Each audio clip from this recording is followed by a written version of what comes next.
Now. GG. GG's, bro. GG. What happened on Zeal? Did he die to Diamond Weapon? I think he did. I wasn't actually watching the Diamond Weapon fight, but it looks like he might have.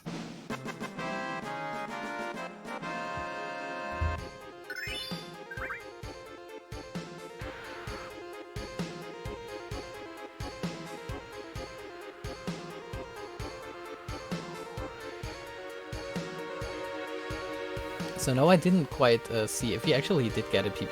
Did Ruban get a PB now or not? It was something with 7:31:04, I think, was the run here.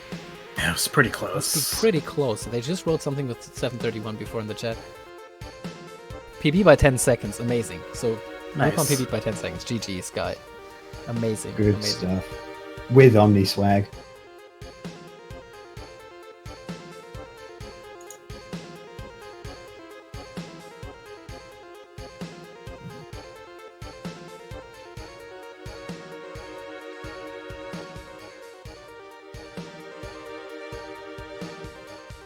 Okay, yeah.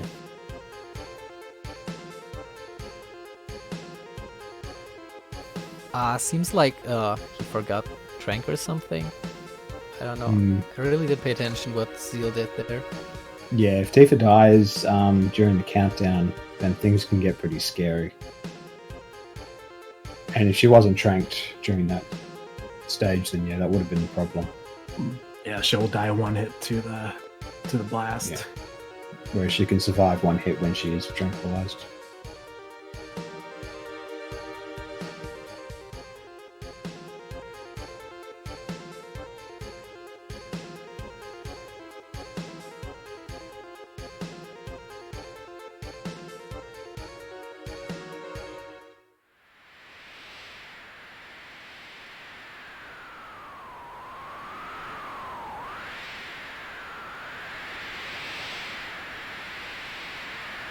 And he gets another hit onto Tifa. So he's going to use Cure and Grenade Strat in order to get her back into critical hit. Actually, he doesn't need it. Nice. Cool. Yeah, you want to put Cure on Cloud here, who has the lowest magic, so that he actually keeps her in yellow when he heals her. Yeah.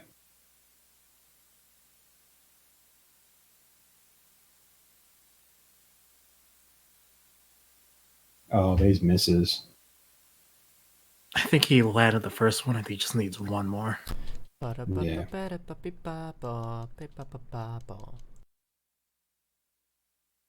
Okay, there we go. Nice. That's Diamond Weapon for Zeal.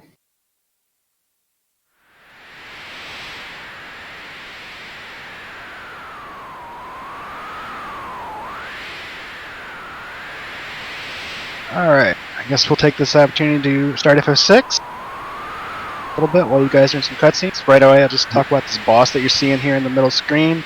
Since this is glitchless, we're going to be glitching out his AI by attacking the shell, which forces a counterattack, and it'll freeze him up for a while so we can kill him before he goes in the shell.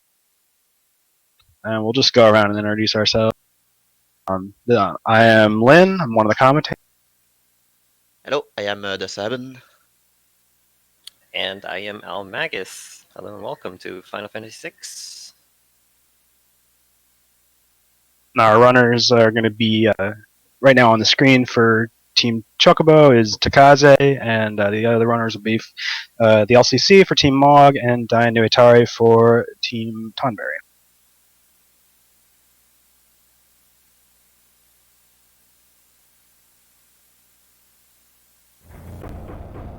Yep, awesome stuff. Yeah, go ahead. The stage is yours with all the cutscenes. Yeah, go ahead and feel free to. Yeah, introduce your category. We still got a couple of minutes. Right, so we're going to be running FF6 glitchless today, which means we're going to try to use as few glitches as possible. Unfortunately, Final Fantasy VI is a game that is, well, not very stable, if you will. There's a couple glitches you can't really avoid, so we'll mention all of this along the way, of course, but for now, glitches is a bit of a wacky definition, but it's one word. It's mostly just like trying to avoid the major stuff, really. A more accurate description really would be, this is the Japanese rule set that the Japanese community came up with that we're using pretty much, and we'll be explaining as we go along. At the start of the run, really, we're just doing the normal things as we do in every Final Fantasy speedrun pretty much. We're making sure that we have the battle speed set up properly, which in this game is a bit interesting. You have to actually slow down the battle speeds at the start of the run, so because battle speed only affects the enemies. And after the first boss fight that Lynn already explained against Welk, which we're going to see on the other 2 streams as well at some point, there is pretty much FF6 starts out really slow. It's not much we will be doing. The most important thing we are working with here in FF6 is a step route, which means the runners will be setting up their seed before they start their run. Meaning that they are doing a bunch of resets to get the right seed that they want to, and then they can predict where they get encounters and what they are. Whether they will be managing to keep that up or not is all up to them, of course. And if somebody gets off step route, that could, of course, be a game changer. But we'll see. We'll see what happens. Yeah. You do also in FF6 have to shorten your character's name to 1 letter since the text draws out and it's faster.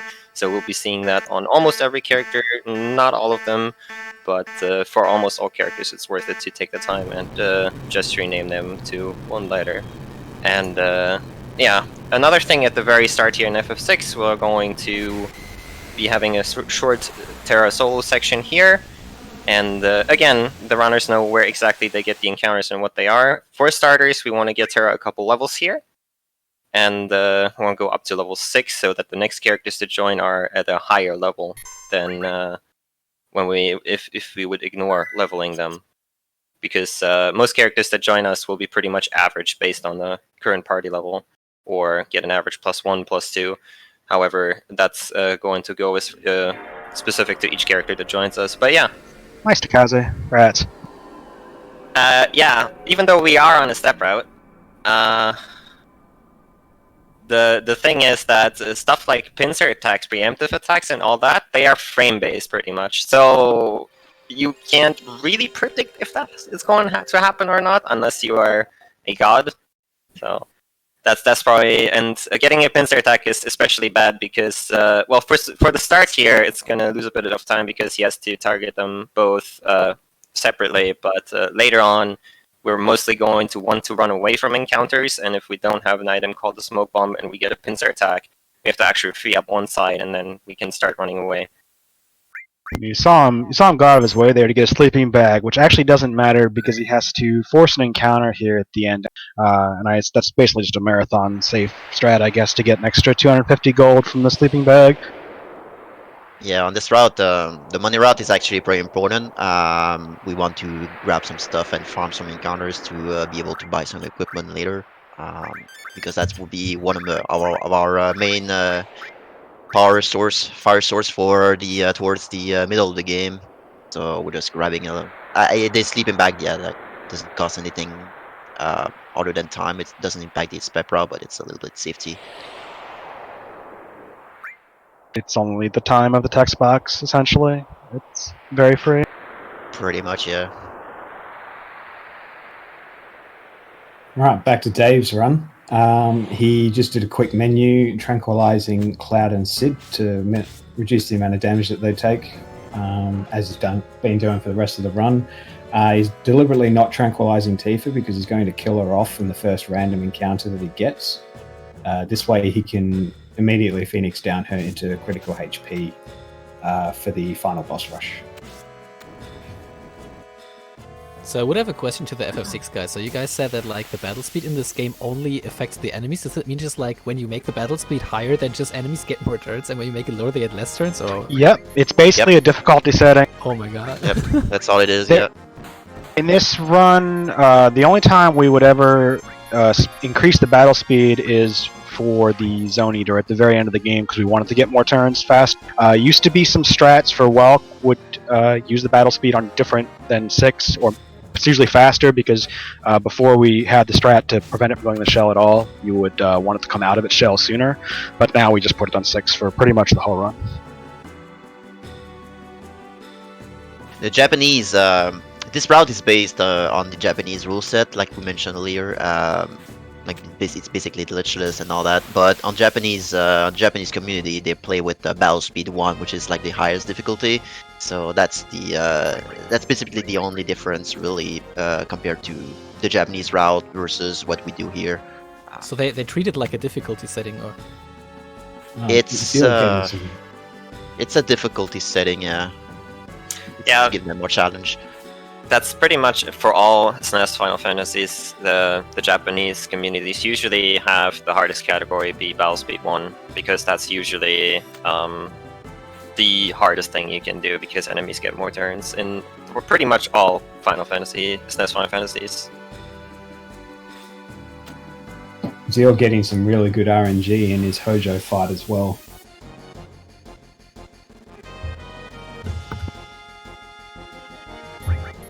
Tifa landing those death blows until commentator curse, apparently. Oh, there we go.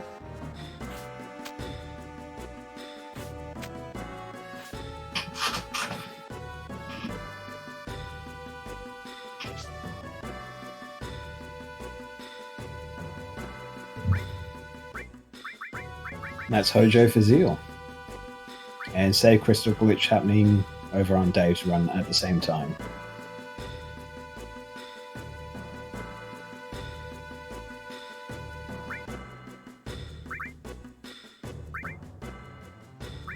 You're going to see this little section here with the Moogles with Takaze and Chocobo. You can actually skip every one of these fights. As long as you're standing next to something, and as long as you're not standing still next to it, when it's standing still, you won't get into a fight. If you're both moving at the same time, you'll just skip. So we can get to the Marshal here with no encounters, which is good, because if we got encounters, it would mess up our step route. And the reason we swapped to the swap team to Mog team is because we want to steal his equipment. He has very good equipment, like at this point of the run, so we're gonna steal the pike and potentially the shield. But yeah, that's the main goal why we switched there. The pike will be used for Edgar's damage for the first hour or so, and the shield is a safety strat for a couple different.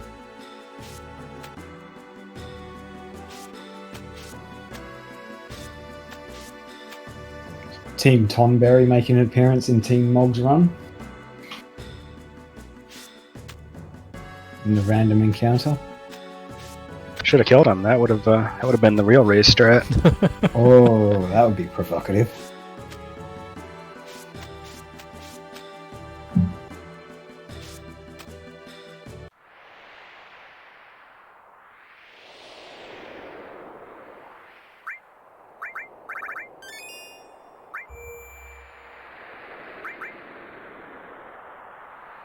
And Dave just setting up the final safety save for the run. And I'm not sure when the last time he heard this music was, because usually when you go for a PB, you don't hear any of the music at this point, except for the victory fanfare. And he also picks up an elixir from Kate Sith. That's also a safety item, just in case someone gets on low HP after Bizarro Sephiroth. Pretty nifty. I didn't see Zeal wait for any final descent manipulation, and he did a hard reset, so I think he gets 4 encounters on the way down. Yeah, normally. If you reset and you don't do anything, then you will normally have 4 encounters. Yeah, that was with no walking steps.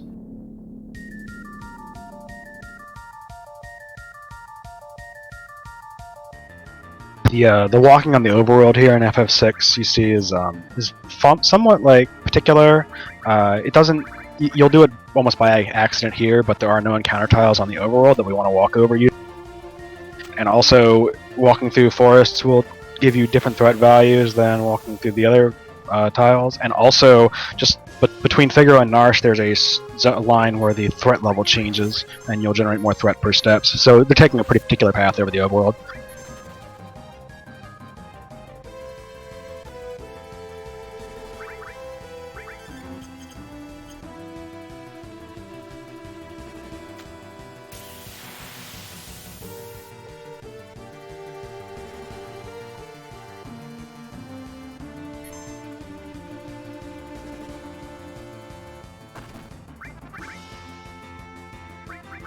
Now we get to enjoy the wonderful music at the end of the game.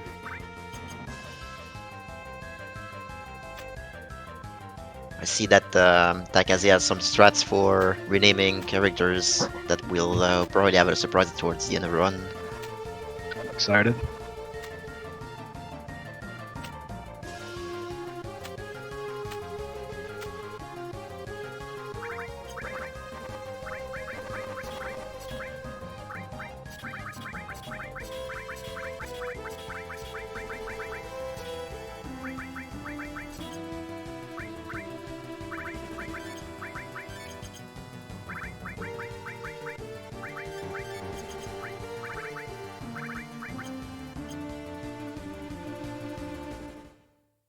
So yeah, on FF6 side, there's not much going on. We just at the point where we just need to make some story triggers, walk around the castle, and all that. Yeah, if the FF7 folks wants to explain what's going on in the final fight, maybe we can throw back to you guys. Sure. So Genova synthesis isn't really complicated. It's kind of more of the same with Genova's death blows, Tifa's death blows. Now that Tifa has the missile equipped, her death blow chance is actually now at 100%. She won't miss, which makes for really consistent damage. And Genova's a bit of a cakewalk when you're dealing this much damage. I mean, in the end, we just had the final fights for FF7, and it's not really much new stuff happening. It's basically big guard and using death blows until it's over. Like, I wouldn't mind if we just listen to FF6 from here. The only thing going on in FF6 right now is that the NPC value is set to a fixed point because we're on a fixed seed, and so you're trying not to get bonked into by the Chancellor here, and also not get trapped when you get to the next. So if you're paying attention and mash good and stuff, you can kind of know what your NPCs are going to do. Which that was a familiar pattern to me, so we'll see what happens to Takaze when he gets to the next town too. Oh well, that sounds like there is not much more going on in FF6 either. There isn't. This is the cutscene. Okay, then we can also go Now we can just sit here and jam to Birth of a God.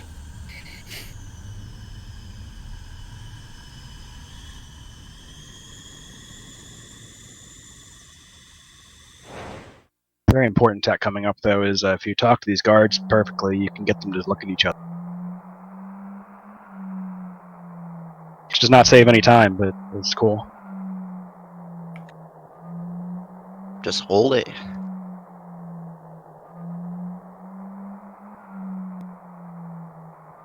Rip. I think Takaze has to reset now. Yeah, probably. This is not right.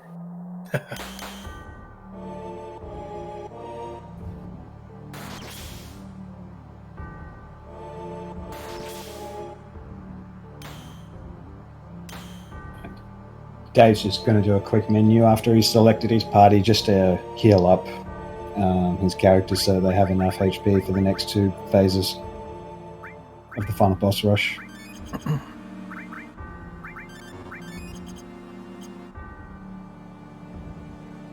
Ozio's reset here isn't like because something went wrong, all players reset it at the end just to fix the music and potentially manipulate the final descent to one encounter.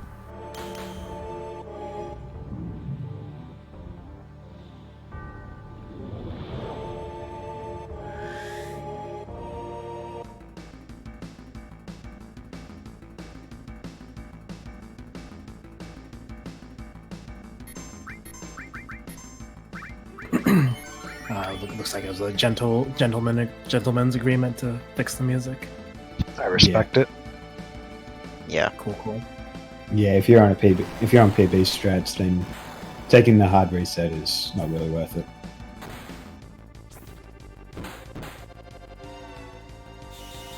Yeah, you need a lot of FD fights actually. Like, we can see with the help of the work that Brutal Speed did on the Final Descent, we can actually predict what Final Descent we can have.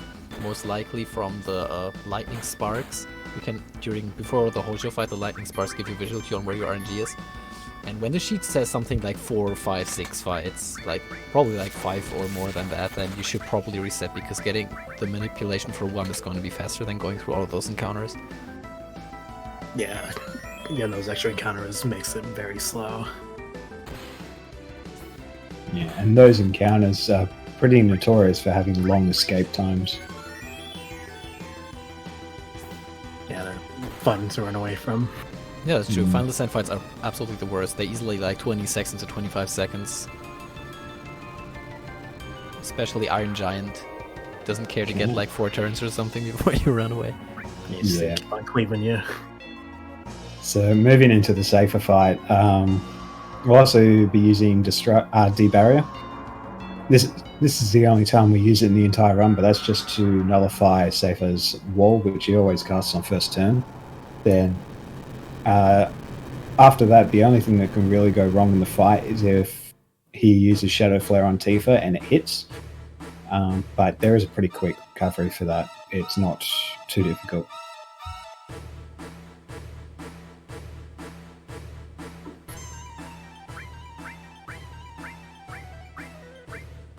Yeah, actually, Safer Sephiroth has multiple versions, and there's a lot of like formulas and scripts around how his stats come together.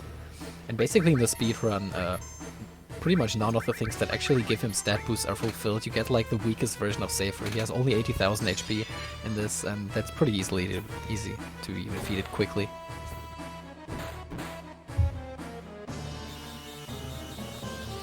The biggest boost that he could potentially get is if you actually use the Knights of the Round materia in Genova synthesis. Then you will actually get 300,000 HP extra.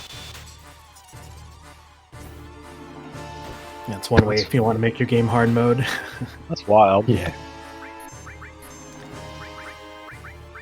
So here, Safer uses Shadow Flare, which is why Dave isn't clearing his ATBs. And, it's actually on Tifa. Yeah, it's something that matters more like for the PC Warp run, because in the debug room you can get your hand on all of this. I was actually wondering the first time I looked at it why not just like use the Vincent Mock glitch to remove the Knights of the Round animation and do that for Genova, because that would be faster, but well, then suddenly my Sephiroth had like 500,000 HP and I was okay. I think I know what the problem is.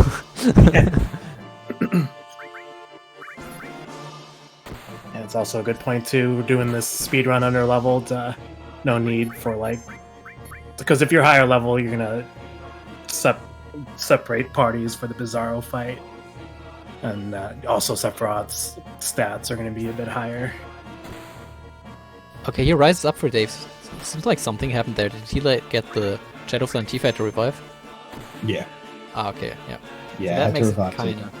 So this is one thing I said very early on. You remember when we picked up long range? There's this guy with a wing at the end where maybe long range can come in handy.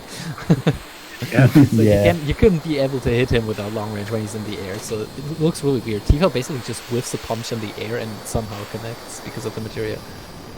Yeah, she just punches the ground and hits Sephiroth for some reason. It's amazing. And Zero just doing save crystal glitch on the other screen.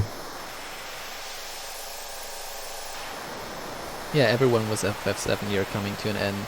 It was a fun ride, a lot of ups and downs, That was a lot of weird stuff happening. But in the end, we all made it to the end. Yeah. Hey, we learned some pretty neat strats as well. Thanks to Rupan.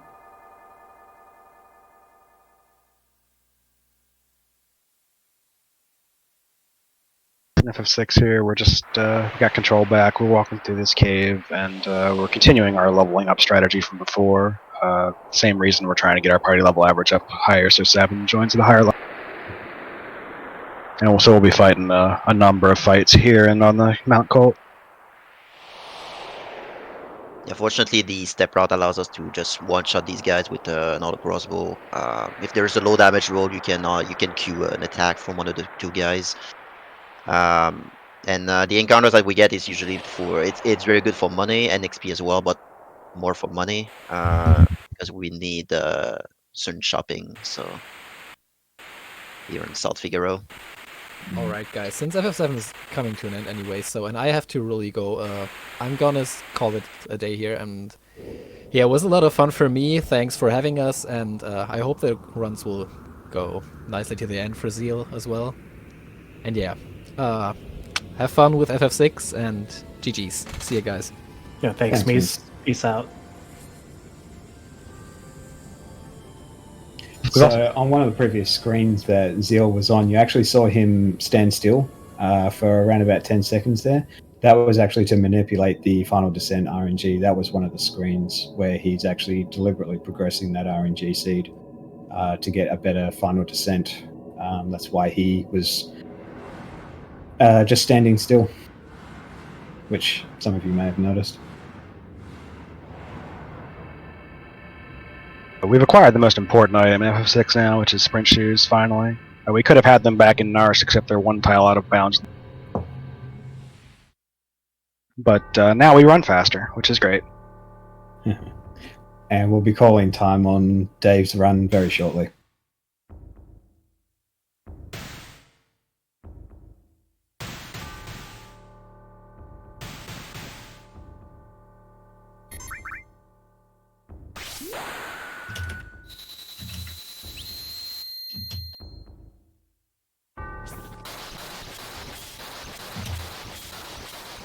Classic Omni Slash. Heck yeah, dude. Best way to end a game. And that's time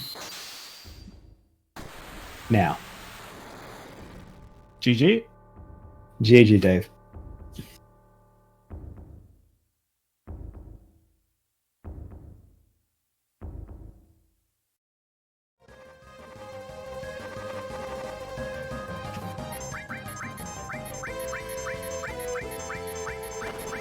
On FF6 side, what we're trying to get here is to actually there's since we're not step route, we know where what encounters we're gonna get.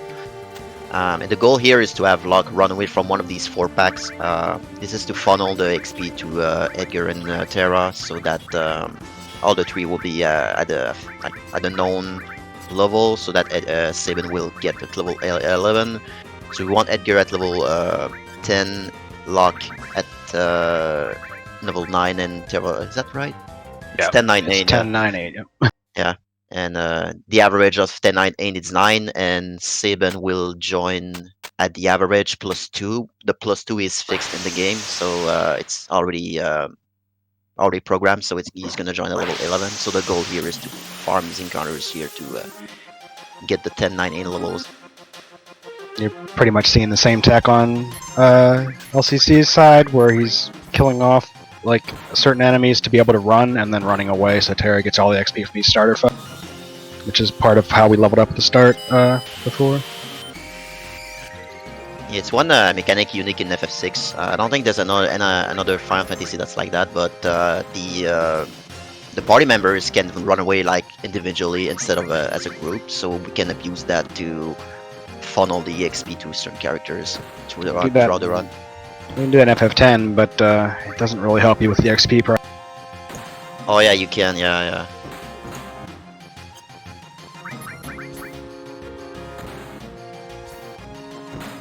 He's killing specific enemies because specific enemies in these fights have the can't run flag.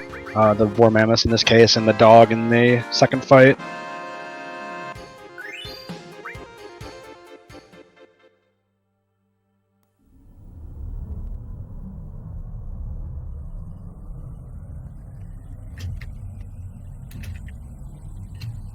Alright, I'm coming up towards the final boss rush for Zeal as well.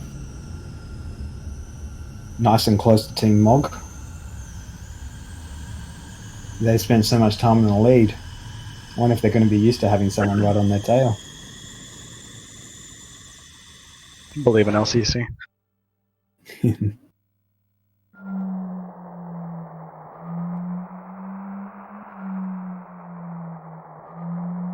So hopefully LCC will get the what we call the quick kill. Basically, what happens is during the start of the fight, the shell has a fixed ATB, and the shell is actually the part of the boss where it calls the GRU. The GRU is like the message box, and the head goes hiding. So, and by knowing that, and we have the ATB fix as well, the ATB 6, battle speed 6. We can use like a trick called a counter-attack glitch. So what happens if you attack an enemy that's about to attack? Well, if you attack the shell, which is going to be a 100% counter attack rate, and the ETB is full, what happens is the ETB is glitched in sort of way, so the AI is glitched and stuck like in limbo or something, and he's not gonna call the GRU, which is like hiding the head. So that's primarily the goal. That's the reason why we attack the shell here. It's to glitch the AI so that the head doesn't go under. And fortunately, SCC got it. So one small thing that Zeal is going to do here is just to make sure that Bizarro gets his heal off before queuing up Tifa's death blow, because there's no reason to try and get an early death blow if Bizarro is just going to heal it straight back up.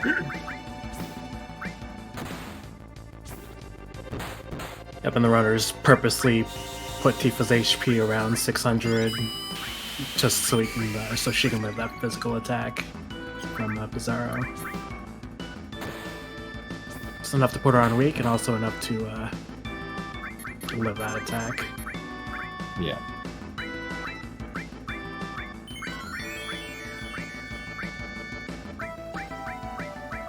The Vargas fight is pretty straightforward. Depending on how the initial turns go, you can try and manipulate his turn, depending on whether or not you wait trick or not. And you're either trying to like skip his third turn or get his third turn early, so that he gets a very early Doomfist and you don't waste time, or he doesn't get it at all, and you just have to kind of play it by ear depending on how you want to or how his turns line up.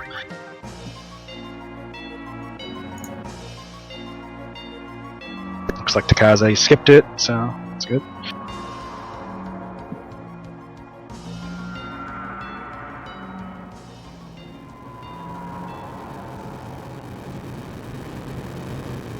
Alright, final boss fight for Zeal. Safer Sephiroth.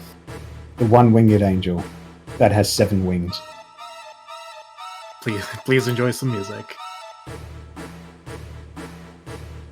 But this is the last thing that we're hearing for FF7 chat, so let's see some sour please.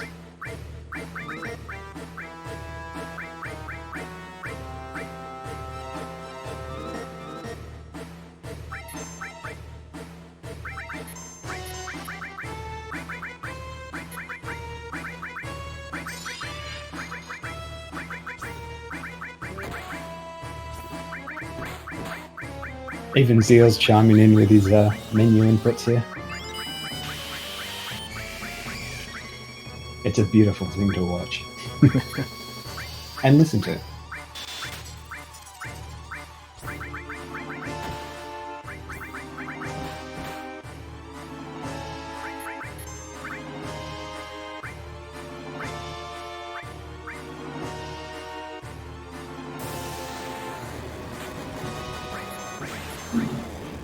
Shadow Flare on Cloud. He just needs to be careful of Cloud dying, but that depends on who has the cover material and the ribbon on in his route.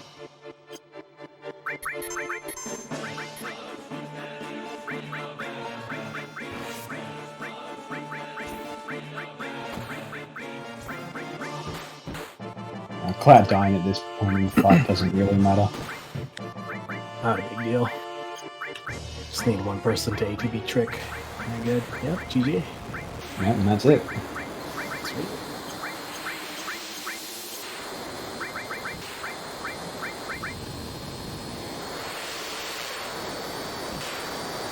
So we're calling time in about 2 minutes for Team Tonberry.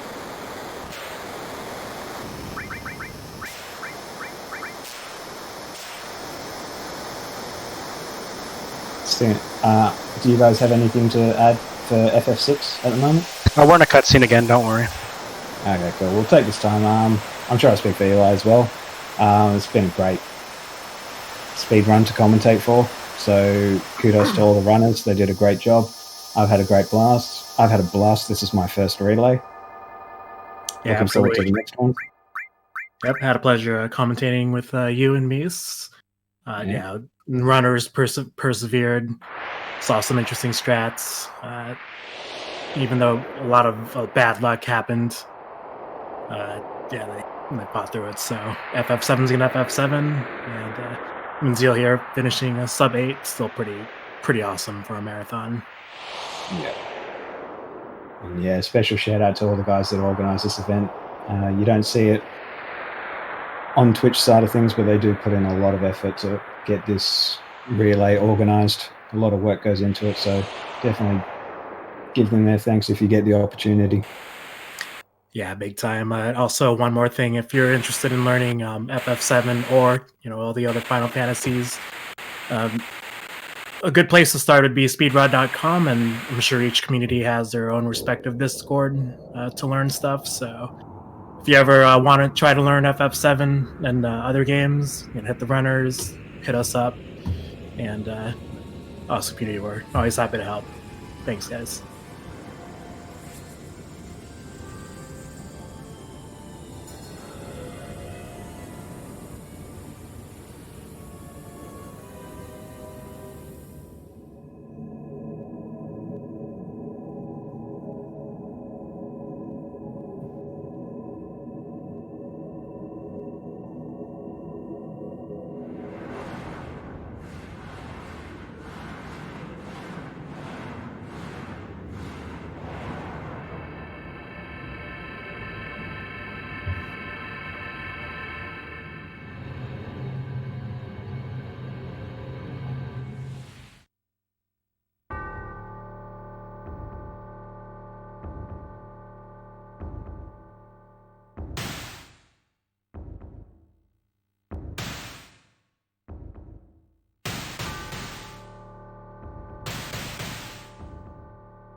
That tease. Yeah, that slow input. You gotta love it. All right, calling time for Zeal shortly for Team Tonberry. Time. Thanks, guys. We'll leave it to you for FF6. Yep, good luck, FF6 crew. GG. GG's.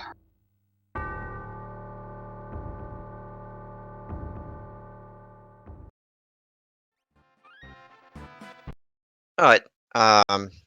So for FF6, we can go back to explain a couple of things that we missed out. How to start run.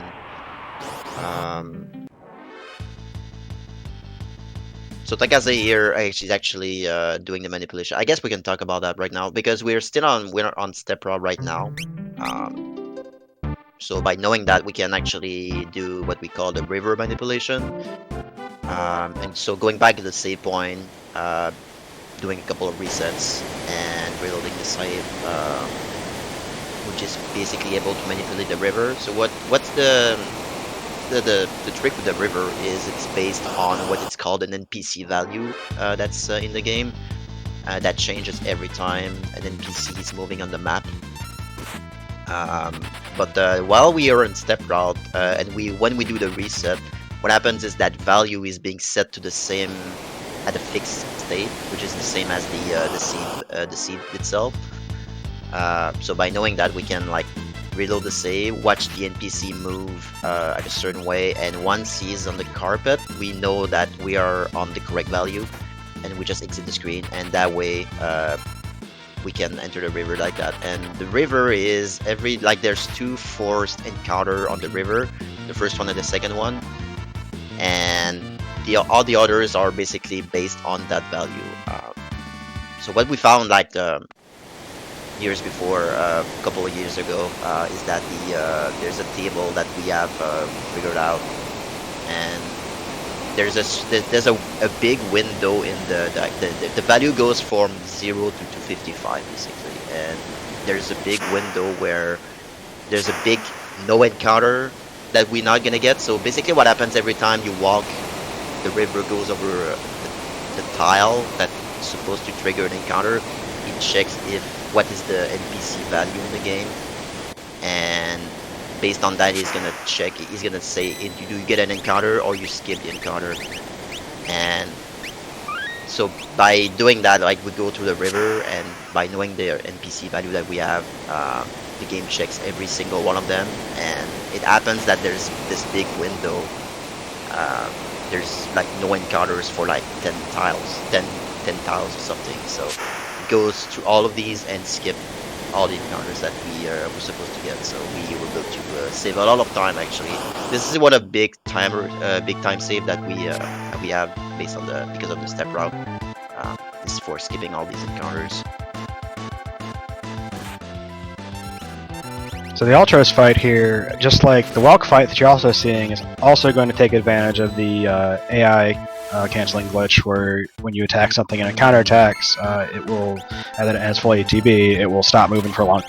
We're going to force a counterattack by using Terra's Fire, as well as forcing a counterattack by using Fire Beam and the Shell at the same time on both sides, and they're both going to stop the AI and let us kill the enemies before they get another turn.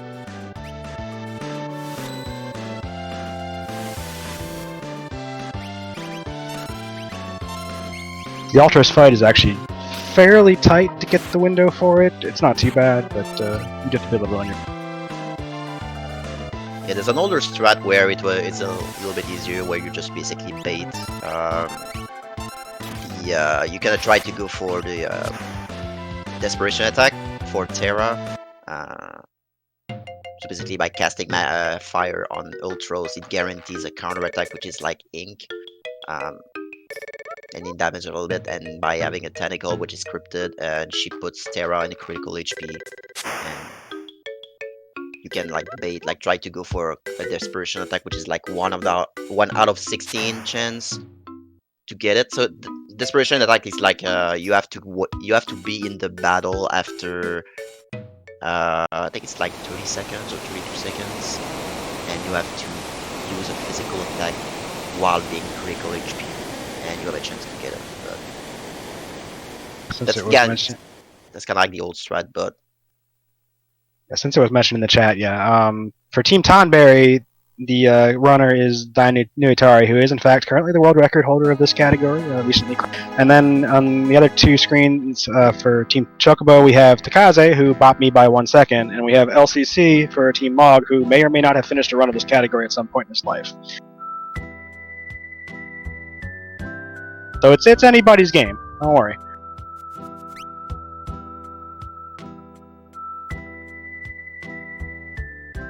So getting Shadow here, there was a debate like a while ago if Shadow was saving time or not. Like the Japanese community, like basically what I mentioned, the Japanese community runs this category, but under the rule set of like battle speed 1, which is like the highest difficulty to say. So there was just some Japanese runners who would just basically skip Shadow. It was a debate if it was faster or not, but it turns out it's just more consistent to grab Shadow. It's way safer to grab Shadow, yeah, and also usually faster. You need basically perfect luck with Black Belt counterattacks to get through it faster without Shadow, I think. Even then, it might not be faster. Because Shadow will eventually leave, so it's not gonna be a permanent character. Spoiler, it's not gonna be a permanent character in our party, but we only pick him up for safety, really, and I guess getting his equipment later on. But yeah, actually his ninja gear is kind of useful. It gives you speed, which makes stabbing faster if you put it on him, which is pretty nice. We will be doing that most likely soon. The redeeming factor with picking up Shadow early here is that you have to rename him later anyways, so that time loss is automatically cancelled out in a full glitchless run.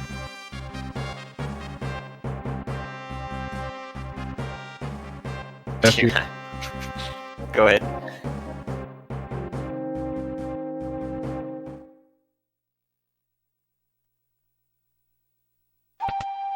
Oh, LCC got half of the contest. Alright, it's up to Dine to get the full staring contest.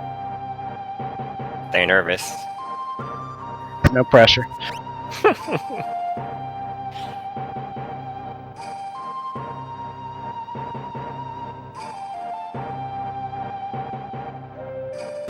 So on Dine's side, basically we're farming encounters here, and he's picking up the sleeping bag as well, which is like a little bit safety. And the reason you know if your Terra is level 6, she learns not remedy but antidote. So if you have the pop-up at the top of the screen, you know she's level 6. So. And on Tagaze's side, on the Chocobo side, we basically switched the battle speed to 6. No, battle speed to 1.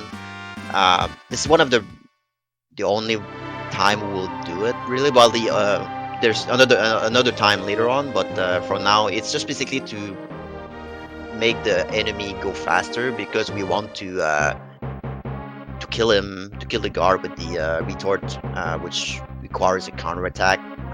So that's the reason we want the ETB to be battle speed 1 there. And we got the black belt. Black belt is actually the common steel, not common steel, but the common drop. There's a rare drop, which is the Phoenix Down, which is like a 1 out of 8 chance to drop. I don't think Takaze is using a route where you need a black belt, because it sells a lot of money for a lot of money. Like we don't need the Phoenix Down. We're just gonna buy them like later on the Figaro Castle. But if you're unfortunate to get the Phoenix Down, it's just you're losing. I think it's 3k money. It's 5k. a fair bit, yeah. Yeah. Yeah, it's 3k. Or maybe it's 2,500. It's one of the two. Yeah, somewhere on those lines. So we want the black belt, even though we won't use it. So this is like an equipment where you can counter attack if you're getting attacked by a physical attack. But we're not gonna use it. We're just gonna use it for sell it for money later on. So. No, go ahead. Sorry. I was just gonna say Takaze hasn't changed his battle speed back yet, but it doesn't actually matter, because in these little fights here, Kefka is coded as a party member, which is why he can be animated and run around like that, just like your sprites can, which is something that you can't do with the normal battle enemies. So battle speed does not affect him either, because he is a party member technically. It's crazy how you wanted to say the same thing I was. Yeah, well, you know, it's almost like we're both watching the same streams. Yeah. And coming up on LCC side is basically, it's not really a very complicated fight. It's the tech armor fight, which is like you use auto crossbow twice and it's guaranteed to kill. Auto crossbow isn't the damage of the auto crossbow isn't impacted by if you're front row, back row. One of the common thing or feature in Final Fantasy, if you're front row, you will attack hard, like more physical damage, but you take more hits. And back row is like the reverse. But auto crossbow is like it's not impacted by that. So what we do is just basically do one auto crossbow. We steal from log because it basically costs no time.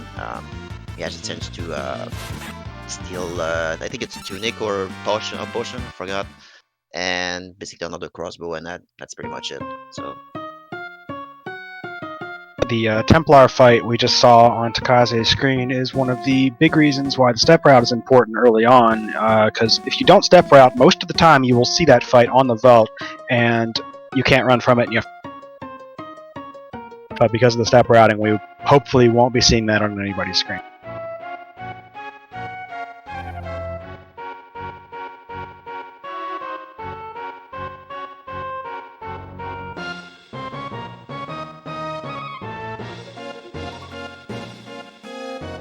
And again, we see Dine walking past these guards in the Moogle section. Just as long as you're moving when they're moving next to you like that, you can see. This is also the only fight in the game where we'll be doing any run buffering, because it's typically not very useful. But on this fight in particular, it delays the Marshal's first turn, just in case he casts Net on Mog. You'll still generally get Mog's turn, so you can take his game. We didn't see that on anybody, I don't think this time, so that's good. It's unfortunate. It's slow when it happens because it stops Mog, but you can still, even if people are stopped in this game, you still get their turn, so you can still take gear off and input commands and stuff. They just won't do them until the stop goes. Yeah, the important part is really you need to watch out for the net basically. If it targets Mog, you basically don't attack, so you just go in the menu and I guess attack, and you only equip Mog and just hold A, and it's gonna be slow, but that's really all you can do.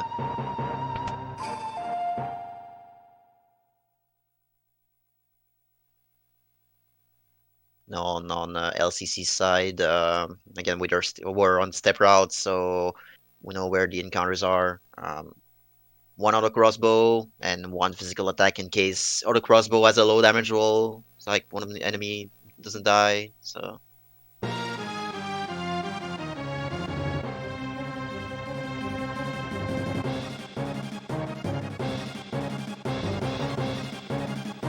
And you'll see LCC taking a very particular path over the overworld here. Again, he's hitting all the known counter tiles on the way to the town. You can't really tell.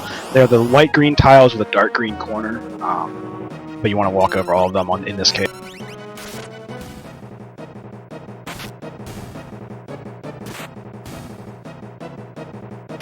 So on Takaze's side, the Chocobo side, what we want is to Cyan to not use Dispatch, which is like the special ability that he has, which is basically the guards are only like only to get one hit, like a one physical attack and they're dead. And having Dispatch is not great because it's a lose time. But then again, when you're not really controlling Cyan, and like he's just like doing his own thing. So we just hopefully he doesn't do it. You're just hoping he kind of cooperates, yeah. Especially on this last fight here. Yeah, what you want here is to like Sabin and Shadow kill the Shadow kill the two, kill the one in front, Cyan kill the other one in front, and Sabin do honorable, but that's like That's usually the optimal way to get to the fight. But you don't always get that. But you need Cyan to physically attack one of the front guards. So yeah, that's. I've seen LCC go through this little secret area here to pick up the Atlas Armlet. It's just gonna increase physical damage for the first part of the run. Just bumps up Edgar's damage enough that you can kill the stuff you need to kill in this first part, and then I think it gets used on Cyan a little bit later for Daedalus, as well as like Sabin for Genji glove stuff.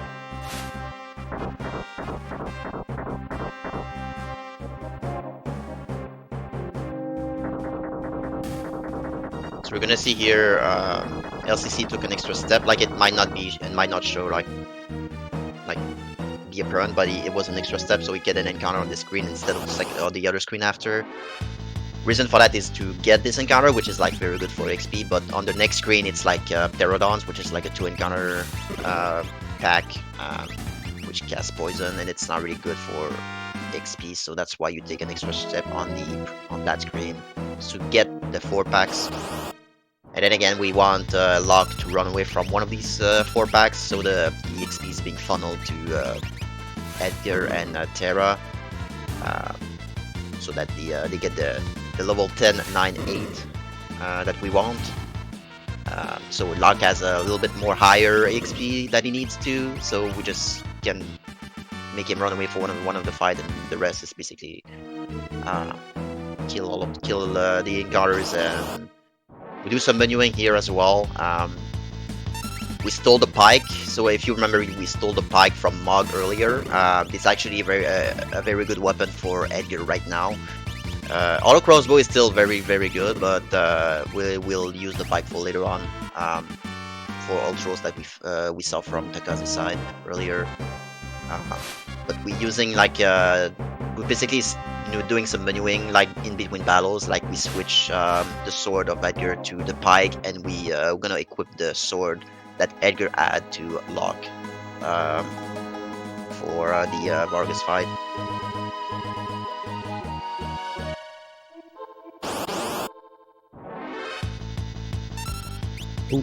Alright, Takaze has thrown off the tech there. When you get into a single enemy encounter with 3 people, and it's a preemptive, if you just run away normally by holding L and R, your party members will not run away all at the same time. They will run away in 2 separate groups for whatever reason.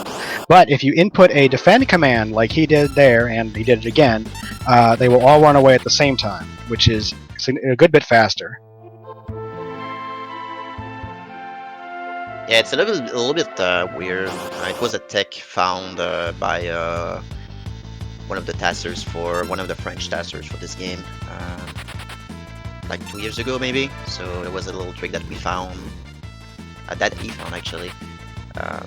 So there's some commands that you can do as well. I think it depends on the like you can queue a steal and it does the same thing or something like that. Yep. Depends on the formation you're against. If you're against 2 enemies, you can't just defend. You have to do something else. Depends on the pack and the party you have and a bunch of other stuff. But typically speaking, the thing to do is to use something like Steel that pauses the ATB. Just input it. Steel Blitz, stuff like that all works. Also, I wanted to point out that Dine failed the sailing contest too, so LCC is currently in the lead with half of it.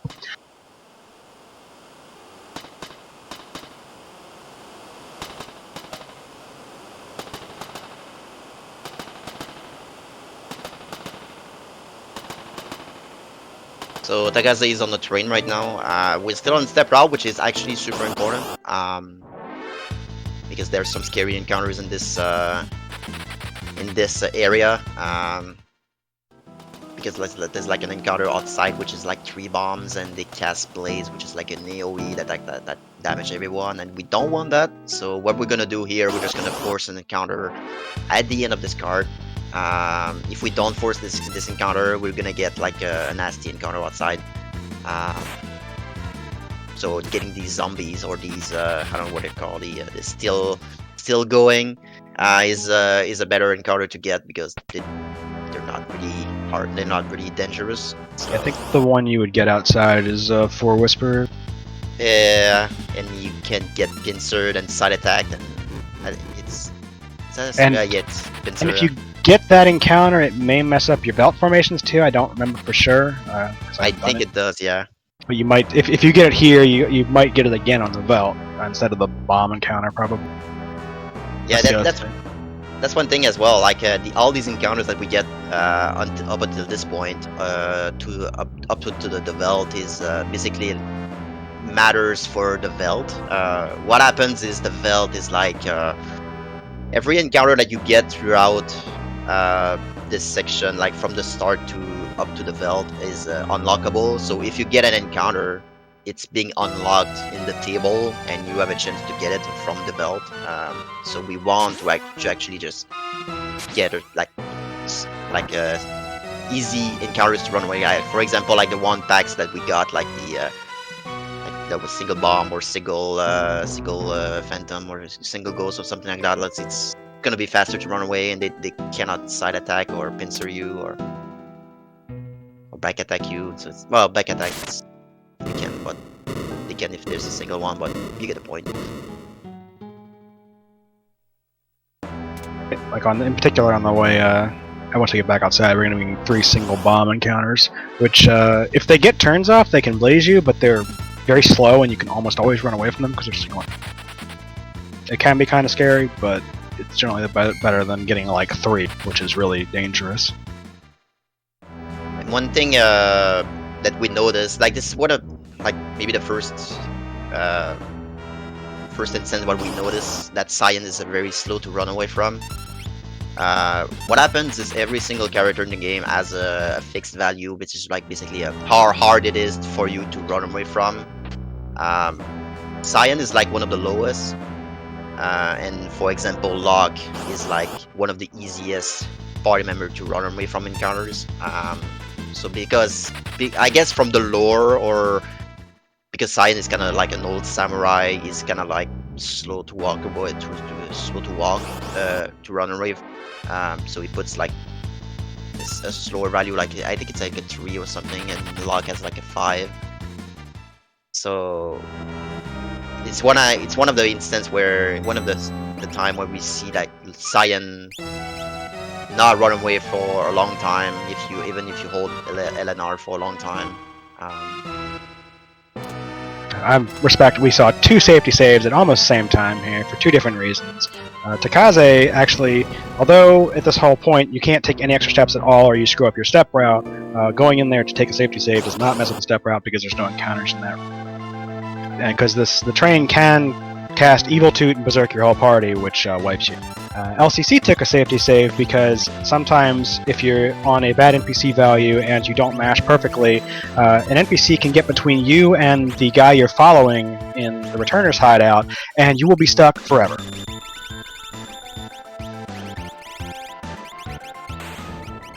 And of course, doing the classic suplex the train, absolutely required for marathon runs.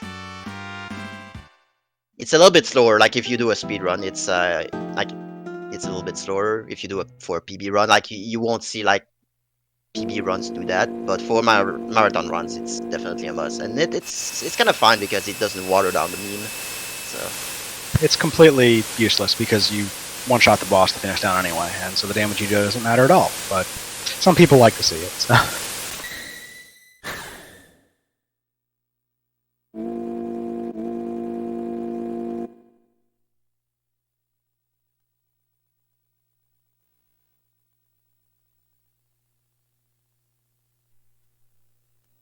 LCC is going to be going in the back room here in this place in a second, unless he's already because I wasn't looking, and he's going to be picked up or really picking up all the stuff back there. It's not all necessarily mandatory. Some of it's just going to be sold for money. Some of it's good safety items though, and pretty much it's all relatively useful. Okay, he's doing it second. Good, I respect it. He's going to save 7 frames here potentially if he. Let's see. Oh, nope, he didn't. Okay. Yeah, the NPCs in a weird way. So if you talk to Bannon twice and then come in here and talk to this NPC and then go back and talk to Bannon again, if the NPC is in a perfect place for it, you will say it's 7 frames faster than doing it the other. Because you'll skip a little bit of the cutscene after talking to Bannon and you still get the Genji glove, which is important. We're also saying no to Bannon 3 times here again to get the Genji glove, because the Genji glove is very useful and the gauntlet is very not useful. Because they're both broken, it's just that the way they're broken makes the Genji glove useful and the gauntlet not useful.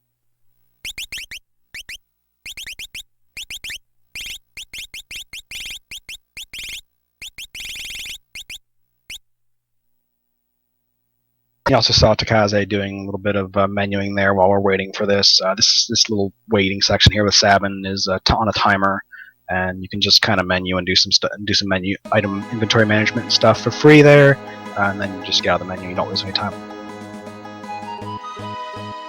And this walk after Takaze just did is very important. Like if you mess up the step route earlier on the train, you have potential get an encounter right before the cave, which is like the grasshopper, which is a chance to berserk you, but more importantly you're gonna get that encounter again in the belt, so it's very very slow to get that encounter. You have to get Gao, so if you're good on step route, you're gonna skip that encounter, but you're gonna get like the encounter on the belt like 2-3 steps later on. And despite what Takaze is doing on Tib Chocobo is basically on a timer. So what we're doing, especially on glitchless, is basically we defend and we kill one, defend, and we just wait. I think it's 1 minute. I forgot on top of my head. It's like 1 minute something. It's like 1 minute and 8 seconds or something like that. I think I go by music queue when I was running category one time. It's something like 2,000 frames, so feel free to calculate that. So yeah, after that amount of time, you can kill the last piranha and the boss will spawn. So that's why we just wait here, and we don't actually go in the menu, because if you go in the menu while you're using the battle speed, not battle speed, but well, I guess battle speed wait,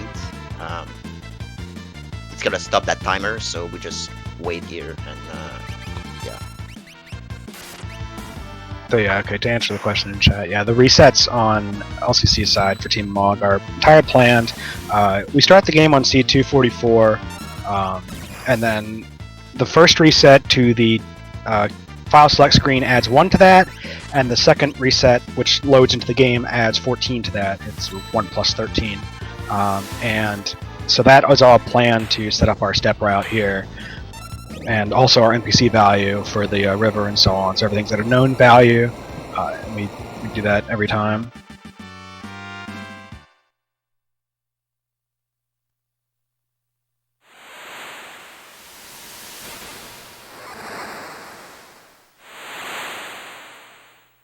And on Dine side, again, farming encounters so that we get the levels that we need, doing some menuing.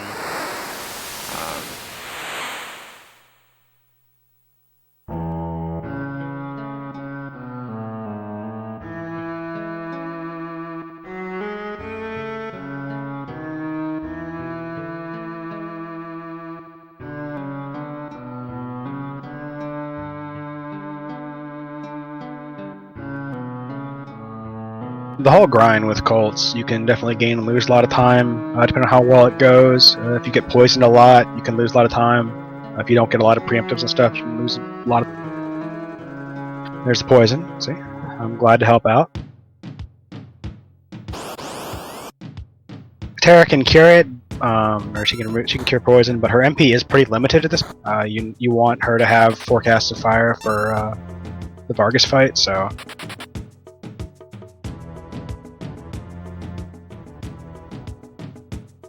Yeah, there's a strat you can clear that poison. You can just buy a Star Pendant from South Figaro, which costs money, of course, but you can just equip the Star Pendant and unequip it, which somehow cleanse the poison. I'm glad I'm helping out Team Tonberry here, because now he only has 3 casts of fire, which hopefully I can't remember if it's enough or not, honestly. I have to think the fight through in my head. I guess we'll see if he runs out early or not.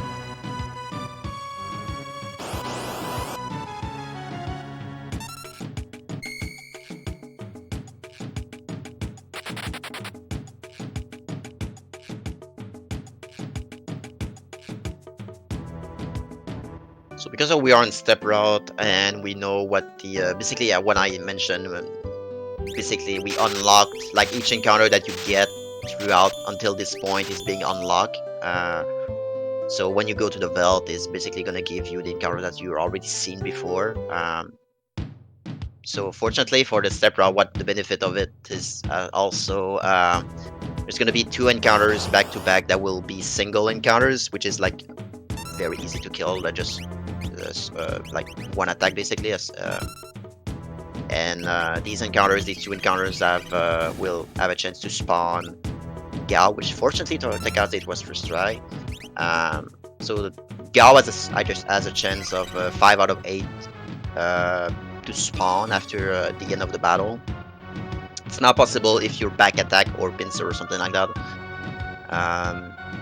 It's also not possible if someone is dead, which can be a problem depending on your HP and if you get like bad luck somewhere, especially if you don't get Gao early on and have to fight a bunch of... Yeah, because I guess it doesn't make sense if the guy is dead and this cutscene happens, so they made it that if one of the characters is dead, it's not possible to trigger that. So if Gao didn't show up there was another encounter that you'll see later a little bit.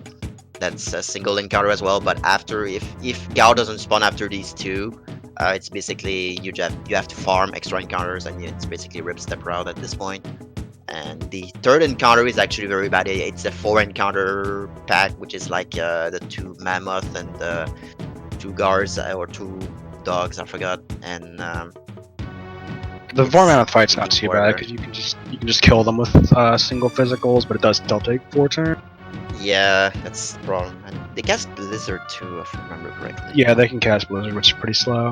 You usually kill them before they can cast it. Point is, you have to pray for these 2 encounters to have Gao spawn, basically.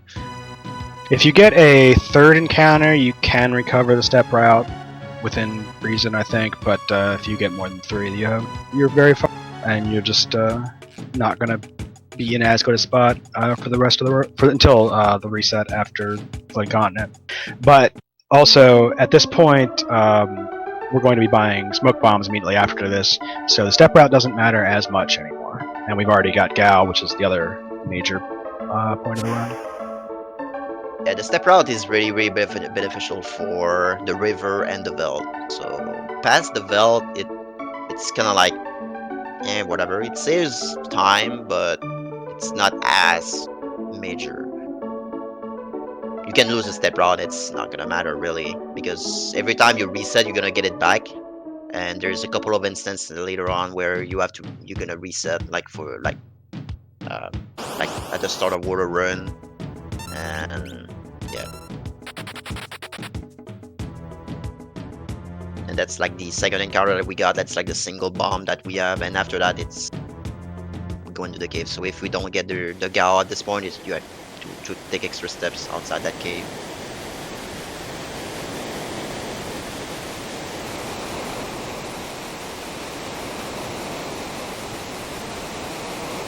Again, we're seeing Battle Speed 1 with turret with Cyan here.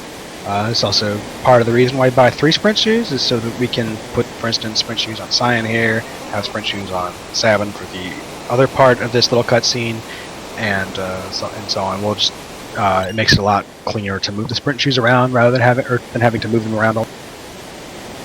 So on LCC side, he got the black belt, so we didn't get owned by the RNG there. So did get the Phoenix down, which is like a rare drop. So more money. Yeah. Die, and we'll get the same thing as well. Yeah, all the drops and steals we have to do, there's the 1 and 8 for a rare, and usually the rare is pretty useless in most cases. It'll either sell for like 1 gold or be an item that isn't as... Yeah, there's like weapons. I guess the developer didn't want you to sell those rare drops, so there's like a couple of weapons that you can get that are rare drops. Like a trainer and stuff like that, but we actually want the normal drop. Alright, Takaze is going into the Serpent Trench here. This is actually a fairly dangerous segment because you can get pincers. It's very hard to run away from most of the fight. Several of the enemies, like the Anglerforms, have a hard to run flag or whatever, basically, and it makes them harder to run from. And also you have like Cyan, for instance, who's very slow, and you just don't really have great damaging abilities. Like all of your damaging abilities here are randomly targeted because you have Dispatch, you have Sword Tech, Blitz, and Rage, which you can't control who they target. So if you get like pincered or something, it can be very hard to run away, and it can be quite dangerous. Just like you see. Mm-hmm. Good work, Lynn. No problem. I'm helping out. I'm just trying to keep it even, you know? It's one thing that's unfortunate on this section is you cannot manipulate the encounters here.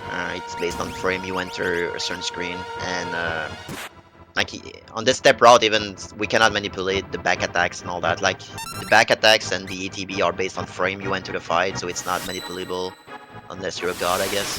But yeah, and on this actually having Cyan dead here is actually good because he's like very slow to run away anyway, so it is good unless you actually need him later on. Yeah, hopefully you don't get another pincer attack or something like that. Yeah. He's gonna heal up a little bit before going into the next section, just to make sure Sabin has full health. And getting that X potion does not affect his step route at all because there's no encounters on that screen. Yeah, for safety.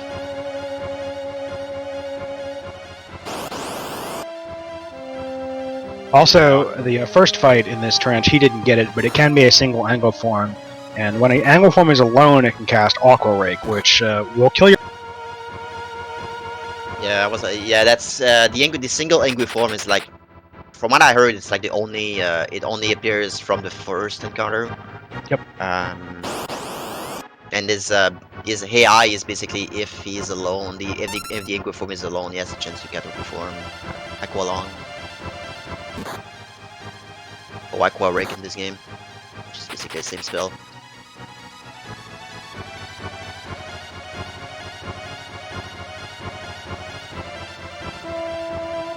Dine's done his resets now as well to manipulate his seed, manipulate his NPC to get. Because it turns out getting 0 encounters is much faster than getting 7, which is the maximum number you can get. So that's nice. So doing a little bit of shopping here from Tekaze. Magicus add for more MP damage and getting smoke bombs, which is like the main reason we start with the Sabin scenario. Like, yeah, you have 3 choices between the Terra, Lock, and Sabin scenario. And the reason we get to Sabin first is because those smoke bombs, and they're gonna help mitigate the RNG and make us run away faster. Because it's just like if you're getting pincered or something like that, you can just run away anyway instead of killing the enemies and stuff like that. So yeah, pincers no longer lose anywhere near as much time once you have smoke bomb.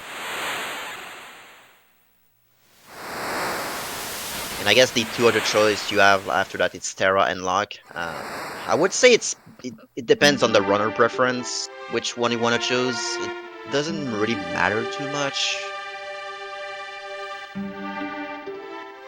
I always did Lock first because I was too lazy to reroute the step route for the other direct. Yeah, that's one thing as well. Step route. Also, with the way the step route works here, if you do it in this order, you'll be able to skip an entire encounter in Terra scenario, and I don't know if you can do that if you do it in the other direction. Explain a little bit when it comes up. By taking certain paths here and then at the beginning of Terra scenario, you're taking more steps in a lower threat area instead of a higher threat area, and so you basically skip. You don't have enough threat when you get to the tile. You would get the encounter, and that can happen like 2 or 3 places. Generally, we can't skip encounters with a step route like you could in like FF4 or something, but in certain scenarios where we're going from low threat to high threat areas, you can in fact skip encounters. And what we saw here, we just basically the steal command has a chance to miss, which is like maybe I would say 50-50 maybe. I'm not sure exactly. I don't have anything to prove that, but it's kind of iffy. I think it's based on his like level and stuff. So, Yeah. but yeah, it's probably around 50%. Not actually sure what it is here. Usually on the I guess the normal way to do this scenario is you actually get to you have to get the green soldier I guess armor or something to pass a certain point, pass a certain building. But I guess it was an oversight. Like there's a bridge in between like those 2 like in the river that you saw, so you can basically skip getting the green, stealing the green armor. Yeah, we just used the walk through walls glitch here to go across this river here, and then we're good. Yeah. For some reason it's there, but I don't know if it was forgot by the developer or it's intended to just have a bridge there. But all right, that's fine for us.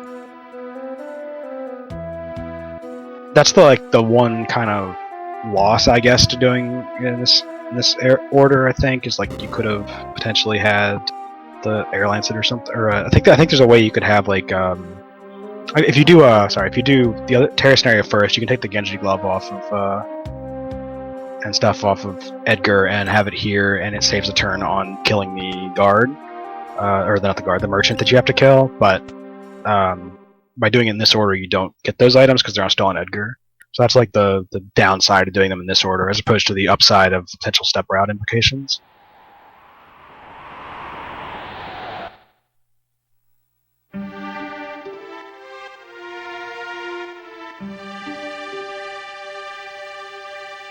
Save a little bit of time just by changing clothes here. It saves like a couple of text boxes for during the Cella's rescue scene.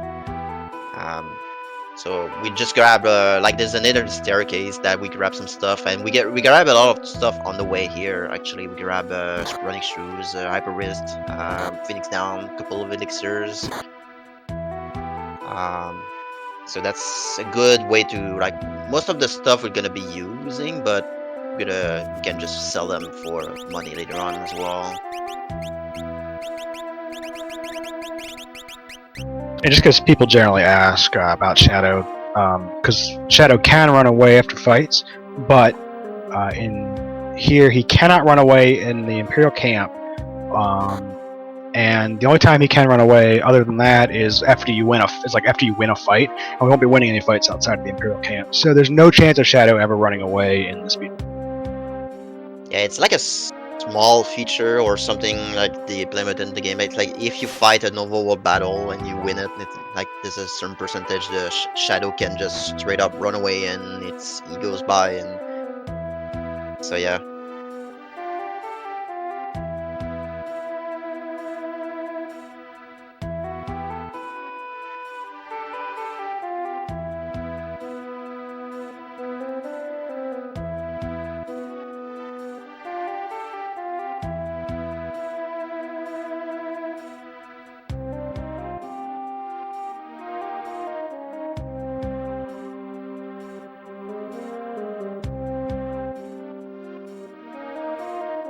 You can see that LCC is maximizing the step route here. He's probably not going to be needing to farm extra steps at the end of the card. He goes like perfectly. Yeah, as opposed to like the other places, he actually intentionally did not walk over the no encounter tiles on the way to the forest to take extra steps on the overworld for free while he was coming here.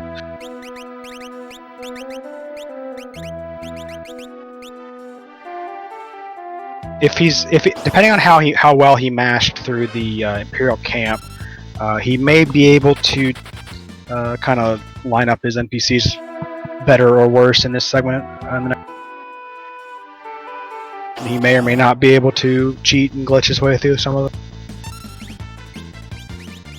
We'll shame him very seriously if he does it on purpose, but if he accidentally happens to get an encounter at the right time, I mean, I can't complain. We saw Takaze put the smoke bomb on the top of the inventory, which is basically like we're gonna use small bombs all the time, so might as well put them at the top. Not gonna lie, I just looked at Takaze's screen and saw him going in this direction through this, and I was very confused because I never go this direction through this bottom base. This is actually the correct direction to go. Just every category I run goes the other way.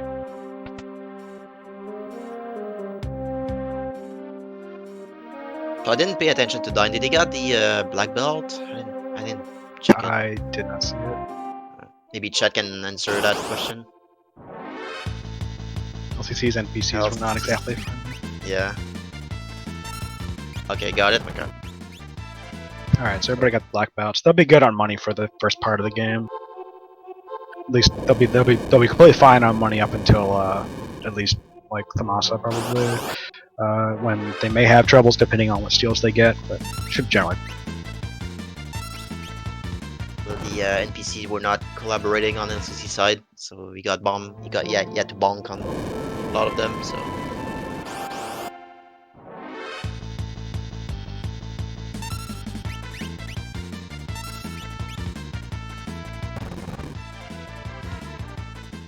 But Takaze is going out of his way here in this area. This area does have encounters, so he is going. So this is part of the step route, but he's going to be picking up the Thunder route here in Lux, and we're going to be using it right away because it's going to make the next boss way faster.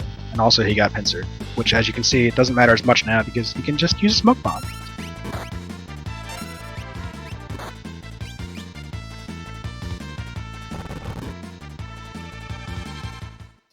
One of the features in this game, it's kind of weird, but if you don't loot a chest based on the story, like if you go, like the first time you are into this cavern with Edgar and Lockenet and Terra, and that chest is actually a different item, but because we advance the story, that chest transforms into a Thunder Rod for some reason. So there's a couple of chests of or instances in the game where it actually does that, like Nar's chest at the start of the game. It does that too, and because we loaded the Thunder Rod here, we can actually easily kill Thunder Hammer. So I guess the strat here would be to just runic and just physically attack, but it's just a lot faster to use. The strat without the Thunder Rod that I've seen used before involves like the True Knight. True Knight and Runic, basically. You have Celis with the True Knight. You have to get lock into critical from random encounters before you go there, and then you kind of just have lock slowly whittle the boss down while casting Runic, and using True Knight to block, or something like that, I think. It's pretty slow, though. It loses like 2 minutes to do that. It's definitely not worth it.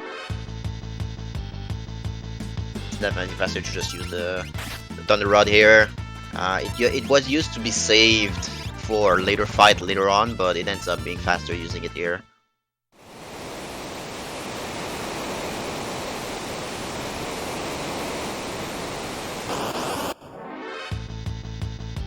We're on the second river with the Kaze now. This is another place. This is another place where it's frame based, and this is like one of the only places in the game where we'll be able to get random amounts of encounters because it's not generally manipulated. You can manipulate it somewhat, depending on with like the earthquake at the end of lock scenario. If you are good, you can use that to try to manipulate the second.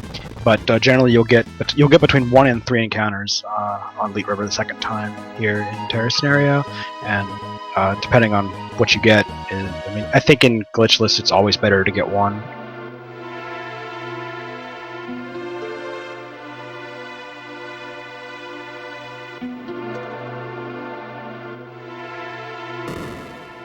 And the classic suplex the train. Run, validated, yeah. It's 2. Pressure's on for dying.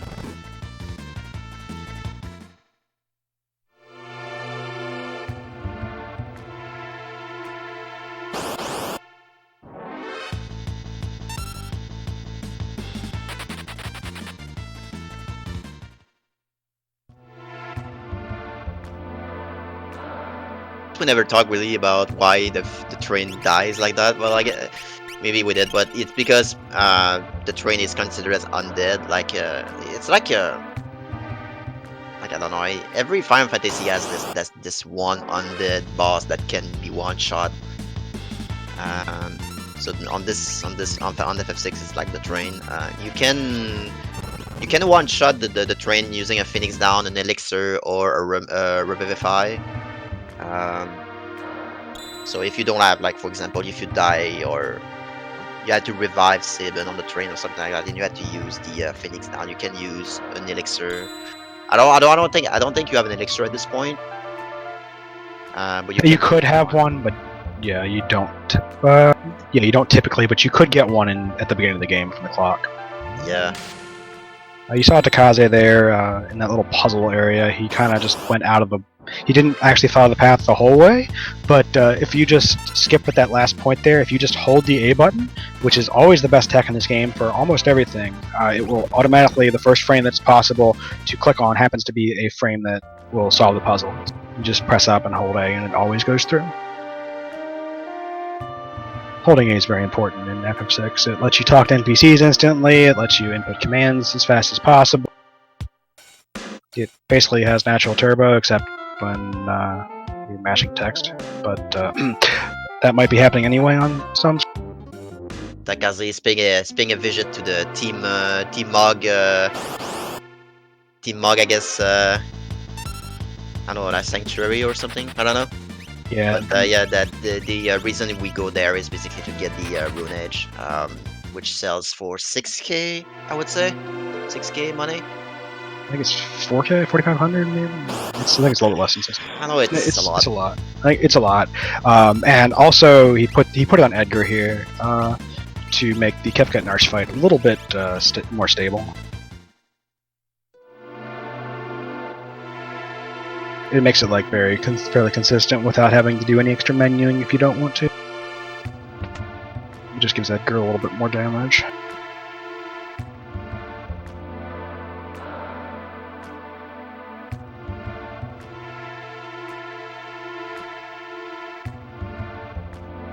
The world record's like 5:04 something by Dine, who is the runner for Team Ton.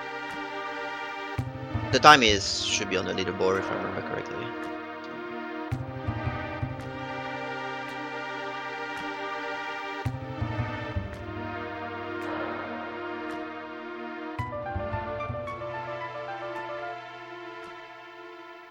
This run is generally more safer, yeah. We can save a couple of it, like there's a couple of instances where we basically save, but I would say generally this Final Fantasy is this route in particular is generally more safe. Yeah. Saves take like 2 seconds to save, and then even if you die, I mean, it doesn't lose your step route in this game because you pick it up exactly where you were when you. So you don't actually lose that much time generally by dying.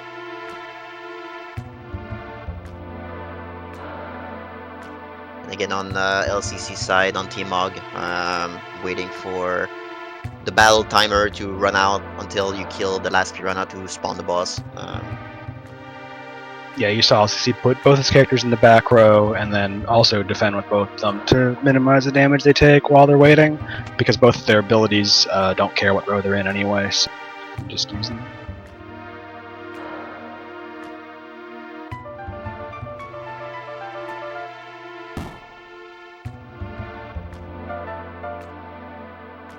Diane just finished up a little Magitech segment there, and pretty straightforward, but you can do some inventory management while you're going through there if you have anything you haven't done.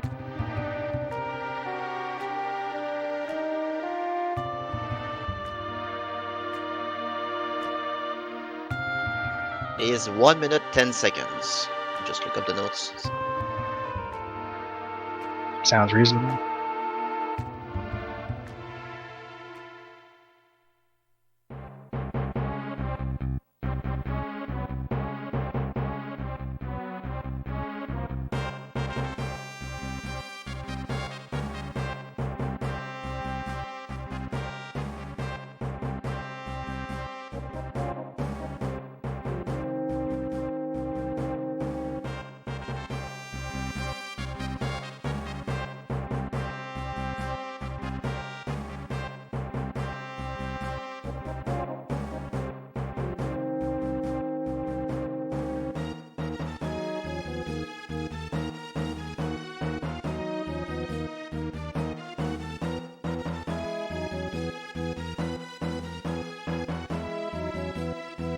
Coming up is on team on Takaze's side. Basically, it's gonna be the Kefkart Narsh. There's a category called the Kefkart Narsh, which is basically a race category for this game. You use glitches on that category, but this one we just it's just but basically the Kefkart Narsh is used as I guess it's kind of like a Celes runic tutorial. I would say.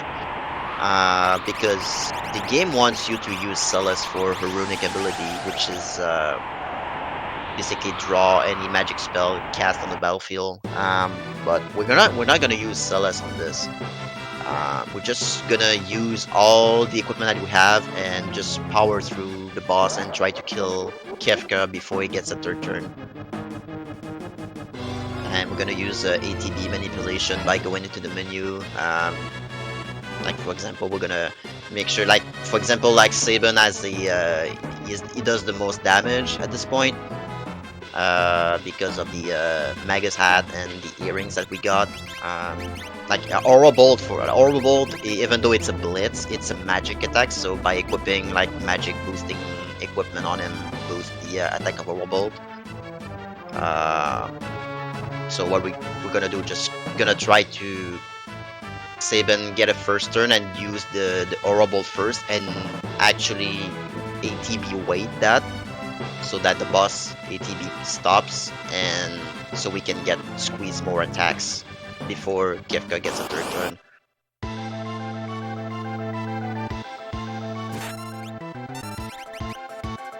Using an Aura Bolt here, I'm gonna ATB wait that so that Saban can get more Aura Bolts in the fight. And we have Edgar in the front row, so the pike we got from Mog earlier is gonna be useful here. Dispatch, standard, and we just use Hornet for Gao. Gao is in front row, so he's gonna use physical attack using that rage. So the goal is really to squeeze the most attacks as possible using ATB manipulation, and there we go.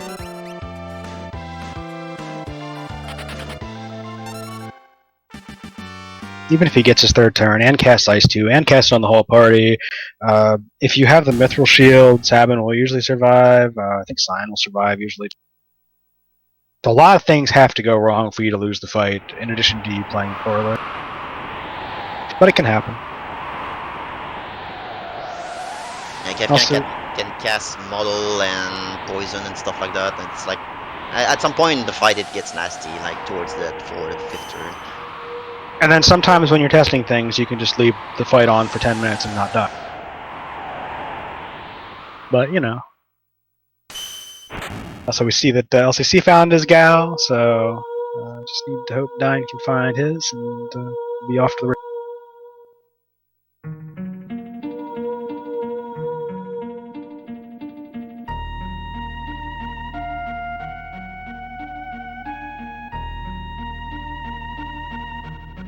Everybody is still on step route, which is actually pretty nice, especially on the relay like that.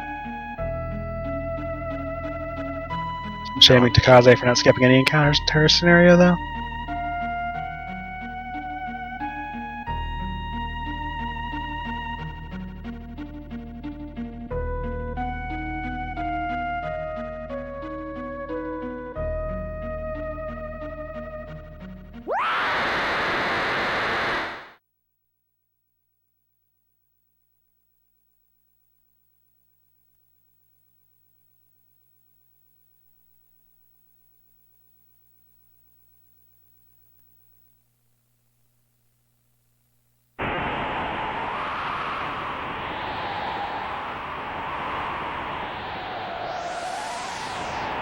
And that's 3, so everybody did the famous train suplex. Run validated. Alright, that's 3 for 3.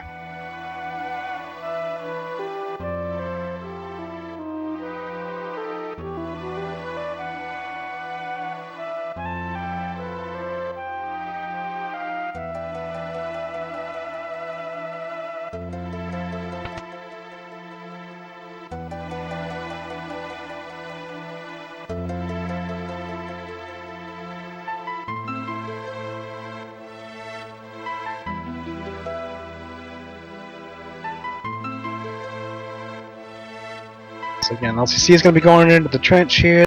It's frame-based, so we'll get 4 encounters guaranteed, but we don't know necessarily what they'll be. They'll be one of, I think, 2 or 3 things each fight. Maybe, I think it's just 2. I'm not positive. Some of them are dangerous, some of them can be pincers, and sometimes you can just get 4 preemptives and be out. Yeah, if you're El Magus, you're gonna get 4 preemptive. If you're me, you're just gonna get 4 pincers. So. If we're also running in the Kefka Nars tournament, you're going to get 3 pincers, and you're still not going to PB after 6 years.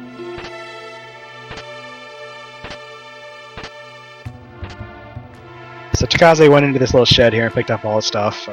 Again, a lot of money there in those items, and a lot of useful items, which we'll be seeing as they become relevant.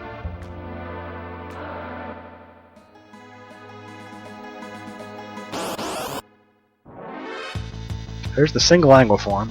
LCC is taking the smart choice here, and he is actually killing it rather than trying to run away. Yeah. This is the best thing to do when you get the single angle form. Is 1 orb kills it, and if you try to run away, there's a chance it'll cast All Rake and kill your whole party. Yeah, that was the correct move here.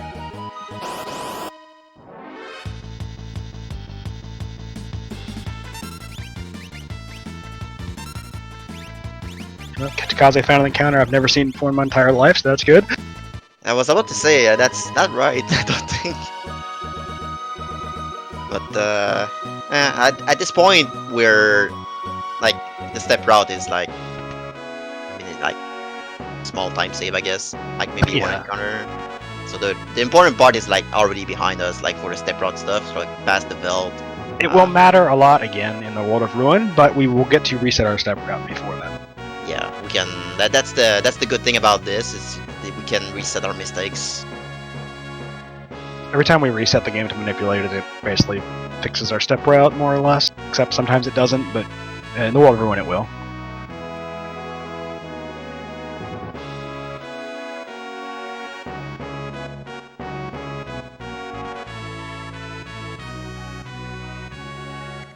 LCC getting 2 angle forms there. Unlike the single angle form before, as we said with the Kaze, 2 angle forms cannot cast Aqua Rake, so he is safe to just try and run away.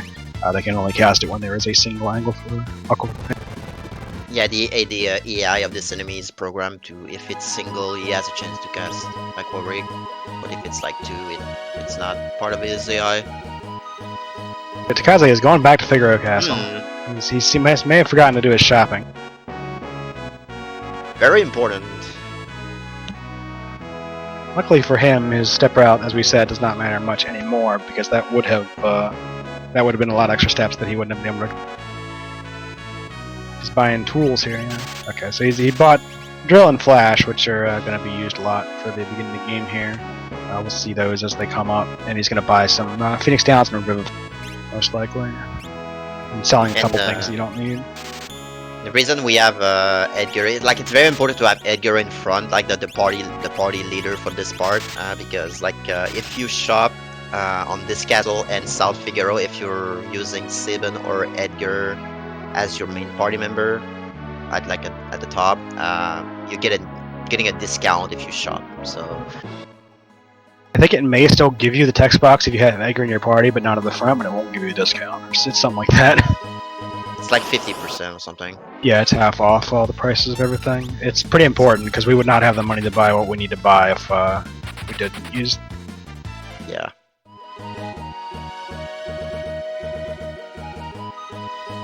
Revivifiers we bought a bunch because they're going to be used in one specific area a lot, and the Phoenix Downs are mostly for safety and a couple strats here.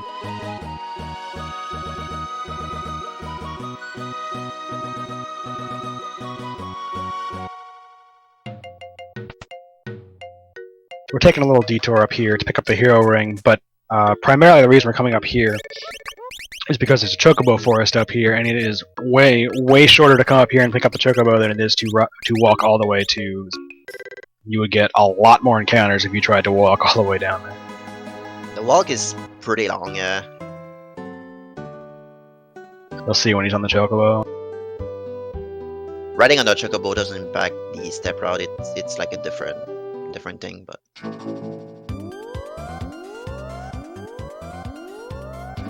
So shoutouts to Mode 7.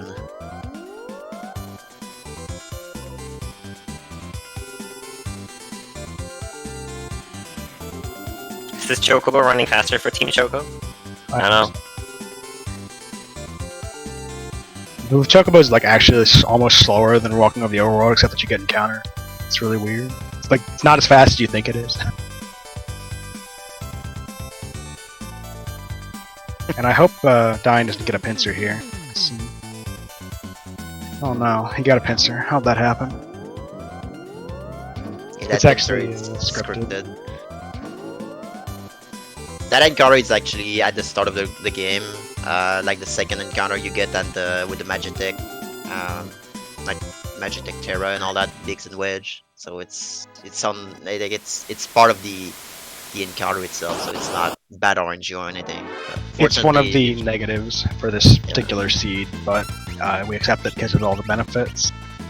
There's could potentially be a better seed somewhere, but of the other 255 that are out there, but this is the one that we've been using the longest. It's the best route and the best understood. Some of the other ones have potential, but generally they would probably require good luck to be faster, whereas this one's pretty.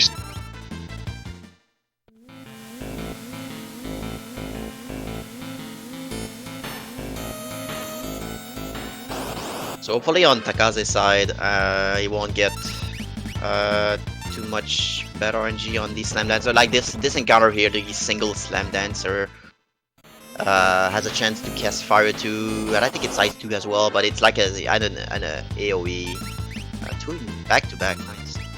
But, like, he has a chance to basically cast nasty spells on all your party. You're not gonna die. Well, you're not gonna wipe. You're not gonna game over or something, but you have to revive some party members. If you don't have everybody at full HP, you could wipe though, because it will kill like 1 or 2 and leave the other ones in pretty low HP. And if it happens more than once, you can start to run low on healing items and stuff, because you don't have any way to heal outside of potions right now. But the thing we've done, like just before coming here, after picking up the hero ring, is we've basically taken all of our equipment that increases speed and put it on. So he has like thief knife, he has ninja gear, and he has running shoes and sneak ring, all of which make him faster, so that he can hopefully get off smoke bombs as quickly as possible before enemies get turns. Lucky is pretty fast. Like naturally, Lucky is like one of the. I think he's the fastest party member you have, but having boosted like that, it's like it goes super fast. So. Alright, Dine has also found Gao for Team Tonberry, so everybody's good on that. So we're not going to have any major disasters from the belt. Yeah, so far it's all the 3 runs are pretty good. There's no mistake or nothing bad RNG really. So. They made a big mistake when they turned the game on, but other than that.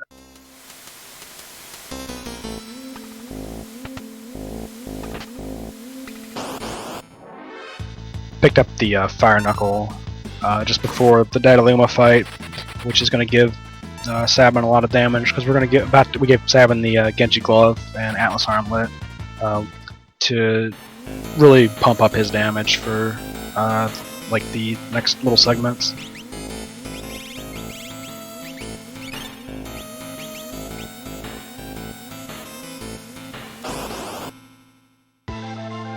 Okay, LCC broke the game or something, it looks like. Good job. Thank you, LCC.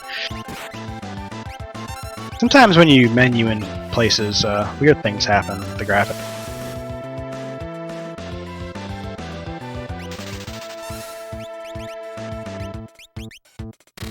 That Illuma fight's pretty straightforward. You're really just throwing damage at him. But depending on when he takes his first turn, you want to either wait for his second turn or just try to kill him.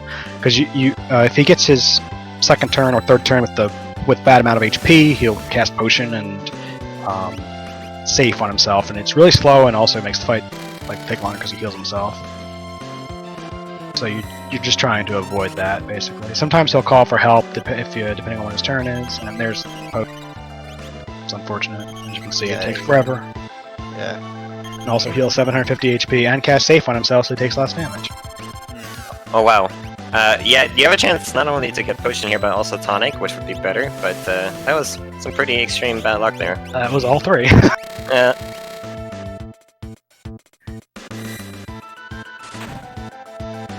Kaze's just trying to even it up a little bit, so. Yeah, these little things are... a couple bosses have these little gimmicks, not like healing them, but if they get a specific turn, they'll do a specific attack and all that, and that can lose time every now and then, here and there, depending on how the fight goes. That's the major thing that the runners have to be aware of. And the thing that makes it really hard to react to these things, your ATB is sort of random what you start with, so you kind of have to react really quickly on how you want to switch to which character and when you want to white trick what, so things can go awry pretty quickly, but they should never be really in danger of dying other than for maybe one boss until the final dungeon. Yeah, Cranes is the main one that'll have a real chance to kill. Although if you for instance mess up the script on Atma, you could very easily die, but True. As long as you're playing well, Crane's is the only one that should really have a chance to kill you until Wall of Ruin. Yeah, it can decide to crit you and yeah. So LCC getting bad luck on this section, like getting a pincer and back attack here, but unfortunately we have smoke bomb, so it's not that big of a deal. It matters a little bit, but LCC did take an extra step, which, assuming that he's going to try and do the encounter skip that I want him to do, it doesn't actually matter because you can take 4 steps.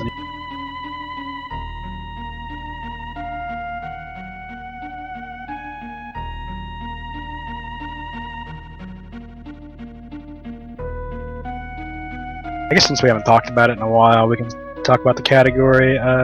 Since I saw it come up, this is glitchless. So it bans most things that you would consider glitches, and also bans Joker Doom because it's banned. It's based on the Japanese rule set basically, and Joker Doom would also make a lot of the fights much simpler in routing wise. It just makes it much more different from the glitch categories basically.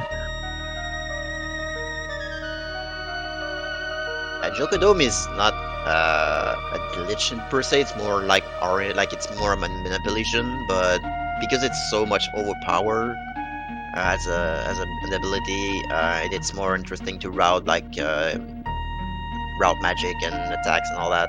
It's that's why it is not allowed in this category.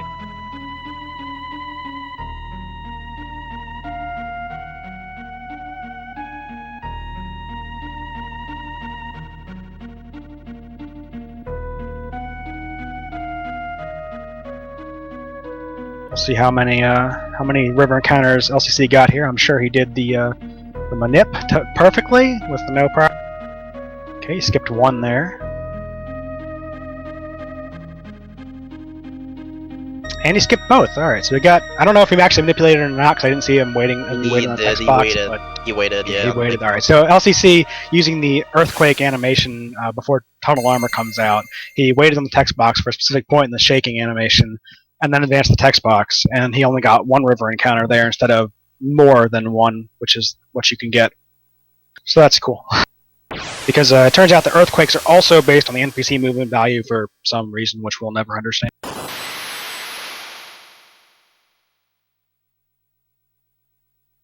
Yeah, Spanish Doom is counted as a glitch because it bypasses death immunity, basically. It's not a glitch if you use it on a character on a person or character or enemy that is not death immune, but if you're using it on something that's death immune, it is a glitch. Yeah, because it bypassed, like there's a check that the game does that's being bypassed by having vanish on the enemy, so...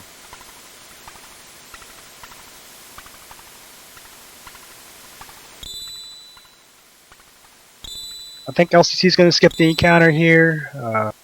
I think that's the right tile to get the encounter on. We'll see in a second when he comes off the other side of the little maze here. And on Taka's side, you can see we skipped one Esper to grab, which is the Esper Kirin. It's not because he forgot, but because Kirin is not a good Esper, and he's gonna be like Kirin's gonna be easily replaced by better Espers like after the Magic Factory anyway. But it also allows us to have an empty spot at the top of the Esper equipment slot, which is nice if you want to unequip Espers quickly instead of going to the bottom of the menu instead. So yeah, LCC took an extra step, or 4 extra steps, I think, something like that, between Lock Snare and Terra Snare, and he did skip an encounter there, which he would have otherwise gotten somewhere in the transition between those two. It's one of the only places in the game where you can actually skip encounters using the step route, but because the area in the beginning of Terra scenario and Lock scenario is lower threat than like this main area that he's in right now, the way the threat values add up, you don't hit the threat value for the encounter on the step that you would normally get it, and so you skip it. Because the way the RNG tables work in this game for getting encounters is every step you add a certain amount of threat to your threat counter, basically, and then when each step the game looks at a table basically, and if your threat value is higher than the table says, you get an encounter. But because his threat was lower than that number, due to taking an extra step in the lower threat area, he did not get the encounter. And then every time you get an encounter, your threat's reset to 0 when it starts over.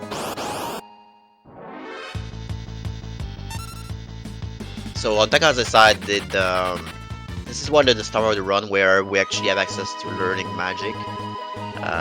So at this point, we actually have specific equipments we need to do for Espers on specific character members, so they can learn magic for some part of the game, which is very important for later on. So we did that. That's like the first instance we do that. Getting a white dress here for magic attack boosting, which is like gonna be useful for Celes. I forgot it's for Terra, but it's one of the it's a woman dress basically, so it's only equipable by women. And yeah, it'll be on Celes at the beginning here a little bit for some of the Magitech fights, and then it'll be stuck on Terra for the rest of the World of Balance, for like floating continents. And then it'll be back on Celes for the World of Ruin, at least until we get the better stuff.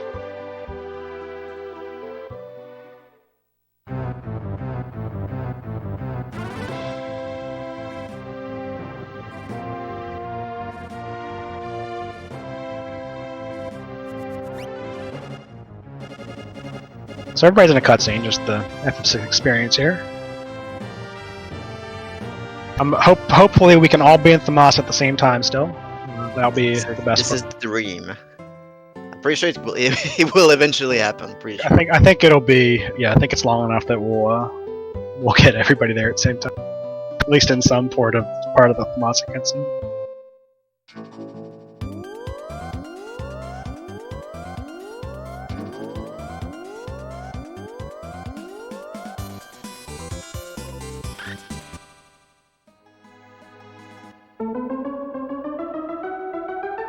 The opera here is you're conveniently like about halfway through the run bathroom break because it's like a 2-minute long cutscene where you don't have to press anything and you can get up and go do everything.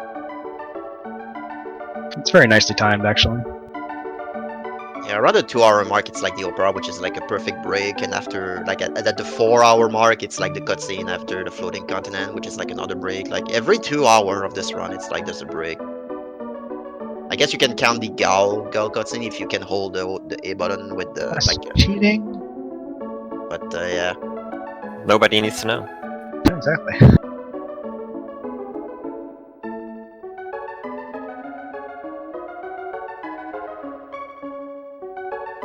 don't know if we mentioned it the first time through, but in the basement here in a lock scenario, Dine's going to be picking up the earrings from this chest. We pick up 3 total in the run, and we pretty much keep them through most of the run because they're very useful. They increase magic damage. Unlike the Atlas armlet, earrings actually stack with themselves, so you can have 2 earrings and you'll get 50% increased magic damage.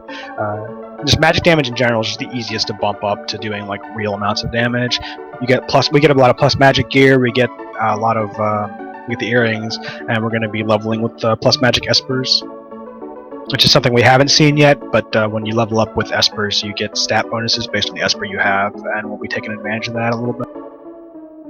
most of the attacks or the attacks that we do, like basically the most damage that what we do in this route is magic based.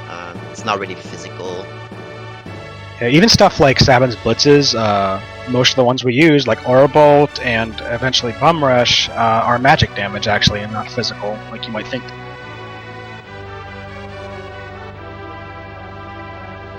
There's a couple of as well, like a retort from Cyan is magic based. Yeah, it's not relevant in this category, but yeah, retort is actually magic. You can see it in like No Sketch for the Dataluma quick kill. You put earrings on Cyan to retort glitch. LCC doing a little menu here before Kefka as well, just putting the extra earrings on Sabin again to bump up his damage. Just make Kefka a little bit more stable.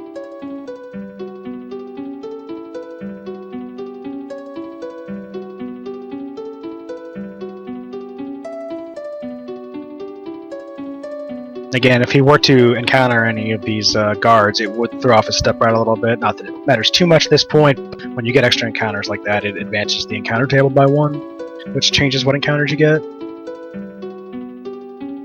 You also can't run from these encounters up, so we'd have to kill them, which is very slow.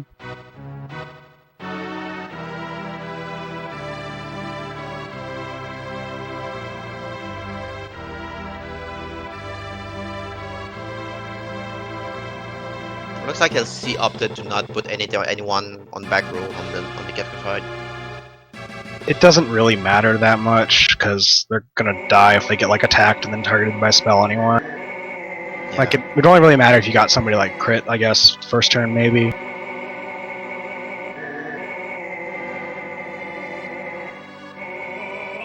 I would LCC through the fight with no problems.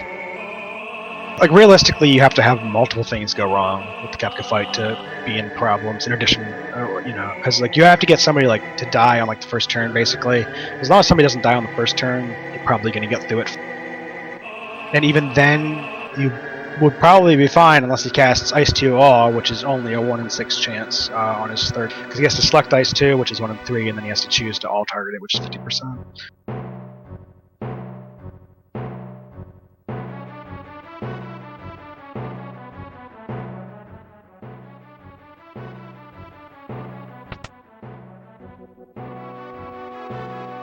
Alright, Dine's going into the Elite River for the second time, so we'll see what he gets for encounters. If he gets 1, 2, or 3, he gets 2, so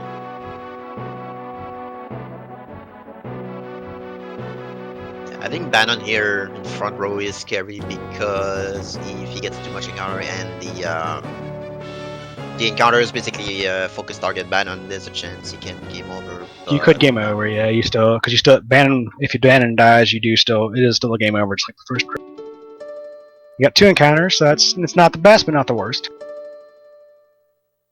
Pretty average. Bannon is in the front row here because of the Ultras 1 strat. Basically, Bannon needs to be in the front row to do the extra damage. If Bannon was in the back row, we could put him in the front row at some point during this scenario for a certain thing later. We'll get to that one. But since he's already in the front row, we don't have to do anything.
Oh, my hero.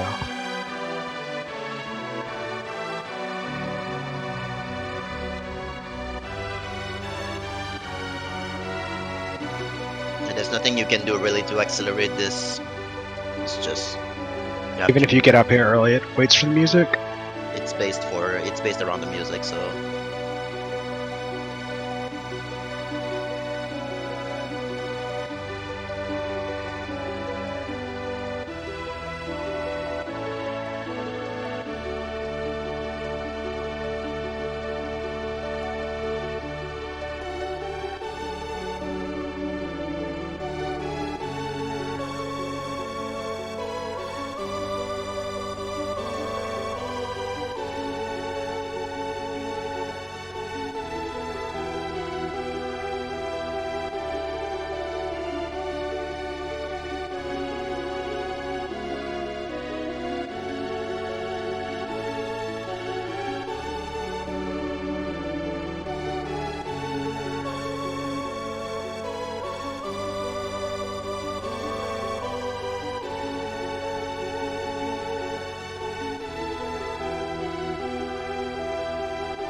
LCC doing his shop and bought same stuff. Revivifies, Phoenix Downs, Drill. He's ready to go. and using the 50% discount as well. Sell off some of the stuff we don't need that we picked up already for money.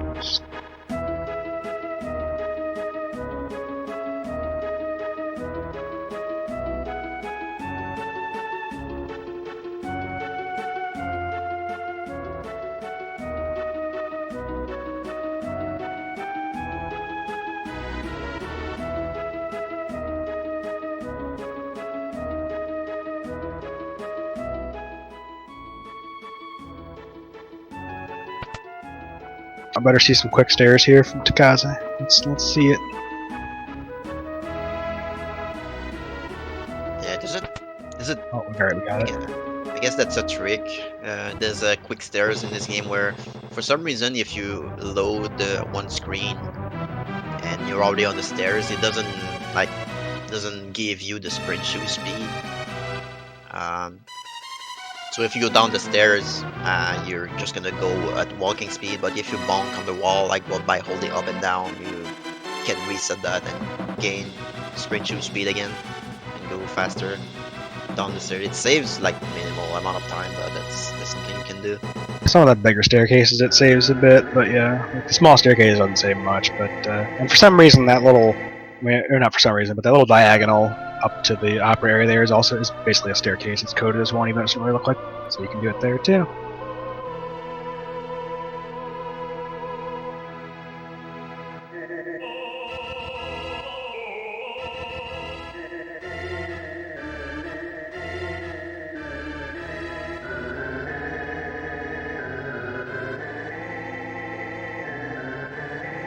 Also see you doing a little bit of inventory management while doing smoke bombs. You move the Genji glove like down in his inventory to get out of the.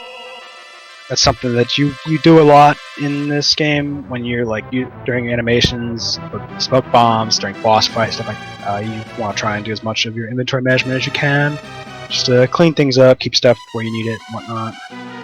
Unfortunately, the Genji glove, because of the way the relic menu works, will always be one of the top items in the menu because it has defense. Like the Genji glove and the white cape will always be at the top of the relic menu when you go to equip relics, as long as it's in your inventory. So moving it down doesn't really help all the time, but for other relics, it'll kind of you can sort of order how they'll be in your relics menu when you go to equip them by what order they're in your inventory. So coming up on Takaze's side, he's gonna try to fight like more importantly is not getting these encounters, but he wants 3. I think that's 3, right? Yeah, for sleep. Yep. So these encounters have a chance to get you a 5-pack and a 3-pack, or they can pincer you as well. Of course, if you get a 5-pack and they pincer you, it's actually pretty bad. There's a way to actually survive that by casting Stray, which is already equipped, which confuses everyone on the battlefield.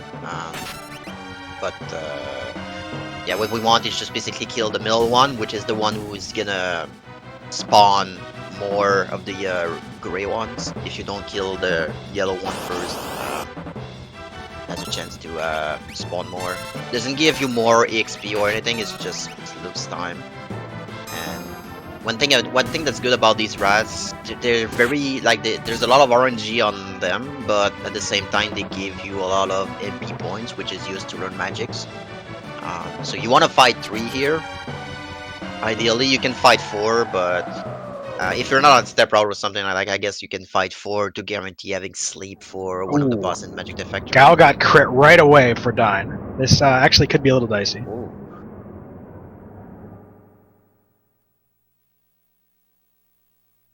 Yeah, he has to ATB wait a little bit more here.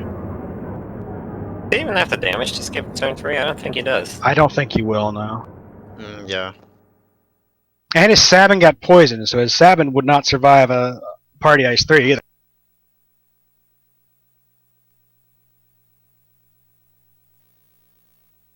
Oh, Gal's important in this fight, both for the damage, and he's naturally fast too, so he'll naturally skip 3 turns in. Okay. Barely made it. Okay, he made it, alright.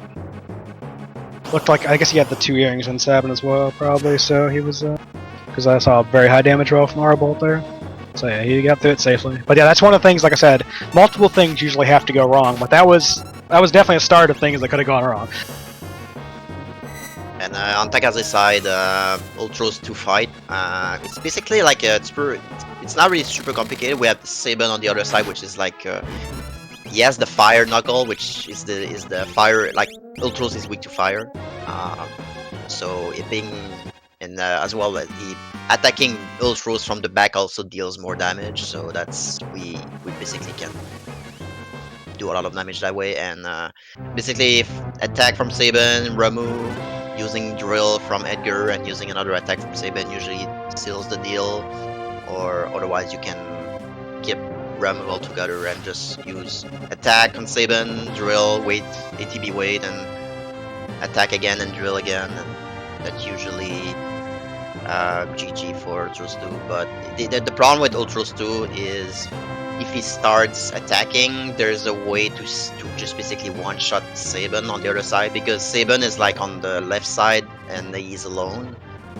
And if Ultros gets a first turn and he gets Tentacle out, the attack itself is gonna basically one-shot Saban, which is unfortunate because he is the most damage. He does the most damage on the party right now for this fight. So The other thing about that Ultros fight is kind of weird, is that Ultros actually has less HP than Ultros 1 does. But he's programmed to, like, there's actually a couple different Ultroses that are programmed that he's supposed to cycle through that would have like 2,500 HP each. But because we do enough damage before he gets a second turn, he'll never actually move to a different slot. Because normally he would be moving around like in a couple different positions there, basically. Maybe a couple different Ultroses. But because we do enough damage so quickly to kill him, we know that never happens, and he doesn't refill his HP or anything. We can just kill him straight away.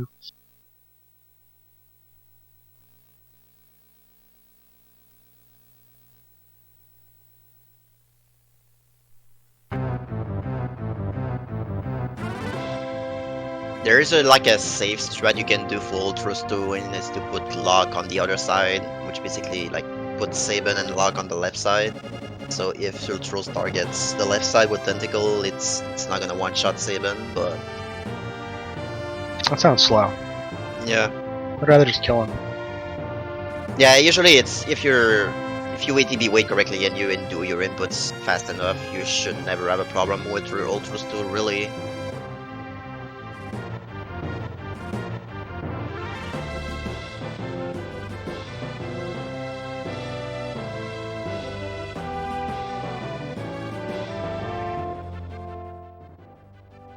Again, the reason we're taking these 4 characters that LCC just fought Alien with and that Diane just picked up here, we're taking Cyan, Edgar, and Sabin because they have the best damage right now. Celis doesn't really have any damage, and Gal's kind of unpredictable, a little bit, and just generally not as high damage as the other 3. And we're taking Locke because he's really fast, and we're going to give him all the speed equipment and the running shoes so that he can throw smoke bombs as fast as possible, basically. And he'll also can try and steal from some things.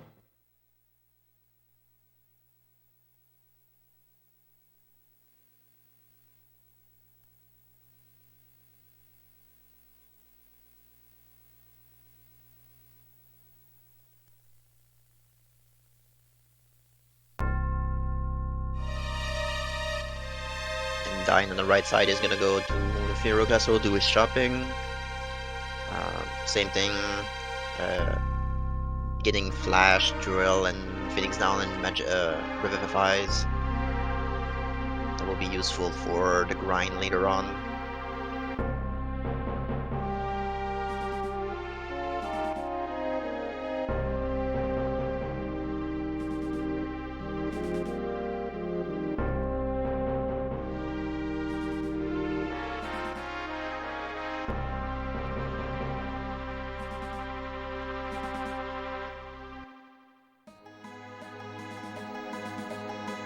Doing some more shopping as well for Kaze here, buying 2 warp stones, and if he needed to, he could stock up on smoke bombs, but he's got it. Choosing not to use the healing, which is, I guess, maybe he doesn't need to. I didn't see his. I don't think he got hit though. Yeah, his lock's a Yeah, little he's- low. He's fine. Fine, yeah. He's paying more attention to his HP than I am, so that's fine. Yeah. But if you got beat up by the rats, you can talk to the NPC on the left to heal yourself. Yeah, because the cutscene with the sensor and all that doesn't like give you a free healing, unfortunately. And Takaze going for the steal on the red dragon, the wyvern, has a chance to steal dragon boots, which is a rare runic that sells for a lot. I think it's 8k or something. Yeah, it's a lot.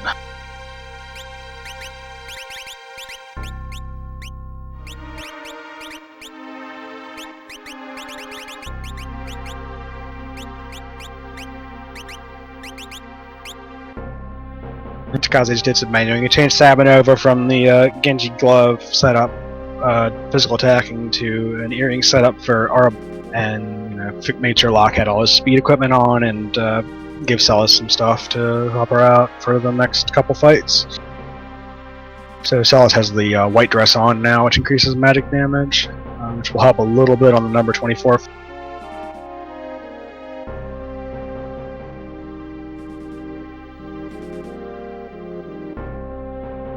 And coming up on Tagaze's side is actually the Magitek Factory, which is an interesting area on its own, even on casual playthrough, because it's like the first instance of the game where it's like the area, like the factory, has a lot of good, chests and a lot of good equipment you can get, like elemental weapons, gold armor, a lot of good stuff that's going on. Like there's a dragon boot somewhere in there as well. So we're just gonna go around getting some. First, it's gonna get the encounter for basically. You can get 4 rats, which give you enough MP to learn sleep, which is gonna be useful for number 24. But you can get an encounter, like one of these random encounters. You can kill that to get that spell learned. And he's gonna walk around getting some equipment, like the flame saber there. Flame saber that boosts, like you can sell for a lot of money, but also boost the magic attack if you equip it on Edgar, for example. Like Thunder Rod, Thunder Blade as well. So lots of good stuff in this area. There's a lot of money you can get out of, but for what we need for the route, we just only need a couple of that. So we're just gonna pick up the chest that we have on the way. We could go out of the way to get like a Blizzard Sword, Dragon Boots, and gold armor and stuff like that, but we don't need that much money, so we're just gonna get these and go straight to this cutscene here, which gonna be like after that we're gonna be fighting Ifrit / Shiva fight. Fighting, right? Yeah. LCC is going in the wrong direction right now, which is questionable. I guess I wonder if he forgot something or what. He is definitely not going towards Zozo at the moment, or wherever the hell he's supposed to be going. Did he pick the wrong party or something? And it's interesting question. I didn't see what happened. No, I didn't either. He may have picked the wrong party. If he picked the wrong party, yeah, let's talk what he did. He picked the wrong party, so he has to go all the way back to Narsh now to change characters, because you can't change characters anywhere else. Yeah, yes, Celes. That's not. Well, you're supposed to have Celes. He's after Zozo. You have Celes and Locke guaranteed; they're required. But he must have not picked both Sabin and Edgar.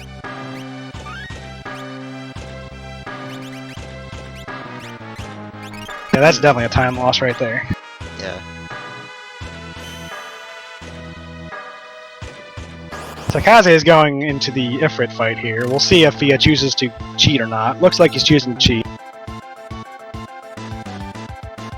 So I can explain what's the mechanic behind this. The fight itself has a flag. Well, basically what happens is if you attack the boss 5 times, like physical attacks 5 times, or you use magical attacks 3 times, the boss, Ifrit's AI will just trigger an animation which is gonna despawn and either respawn and do a fire 3, or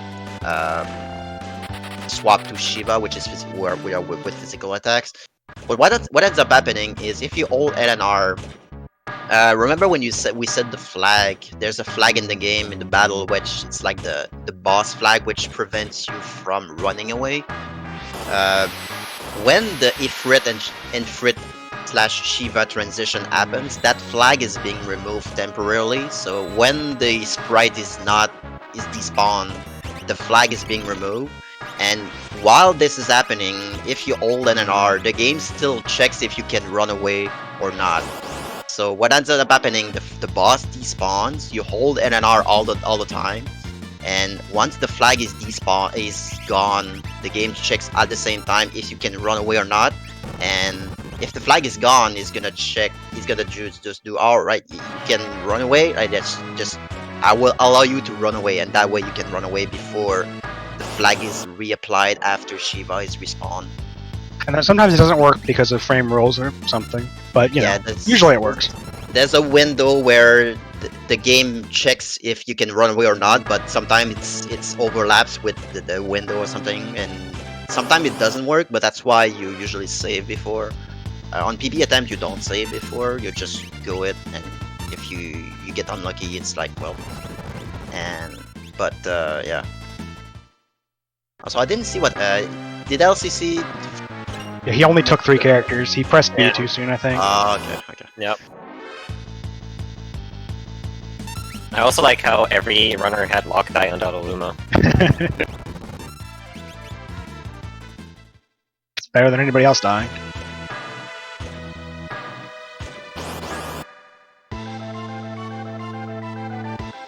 Okay, so number 24 here on Takaze, you see we cast Sleep on him because he's vulnerable to sleep.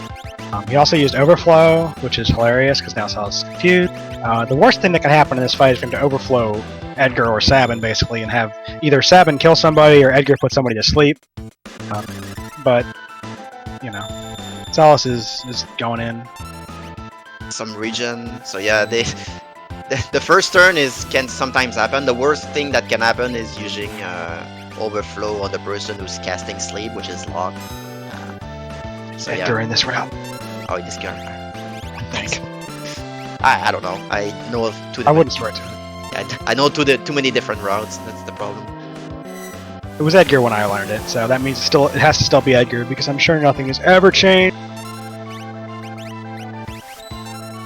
I forget why. I think it's because he needed Sleep for another fight later. Okay, it's Edgar. Okay, I checked the notes.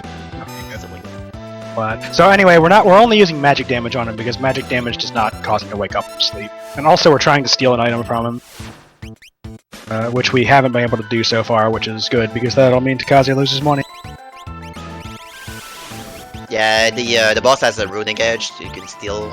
There's a rare steal which is the Drainer, which sells for one gold, and we don't want that. We want the common steal, and unfortunately he's not getting the good. It's not having any luck with the steal. Yeah, it's... And the fight took a little bit too long, partly because of the confusion at the start, so he actually cleared the sleep, but he's dead now. And Locke he should have Sneak Ring, which increased the chance of stealing as well, so it's kind of like a bad luck that I got there. I think it's like 80% maybe to steal successfully on this fight, not sure exactly. It's pretty high, but fortunately you got bad RNG, so it's only gonna reduce the amount of money you can get, but with the black belt that we got, I don't think it's gonna matter that much. We have some leeway to work with. Yeah, and if he's unsure, he can still force a Wyvern on the world map in another segment and steal the Dragoon boots if he's really worried. Yeah.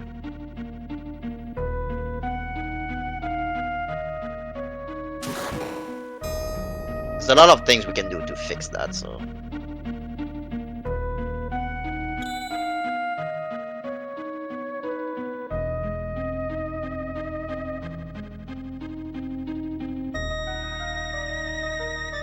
Yeah, they picked up the brake blade just before this. It's a little bit, list off a little side corner there. It's point number 24. I'm sure he picked. I didn't actually see him do it, but you wouldn't skip it. It sells for a very large amount of money.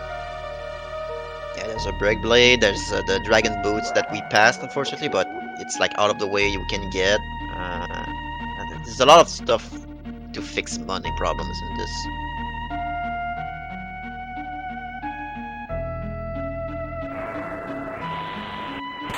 Even with the rune blade that we got from Narsh, I think that's an extra too, so... Yep.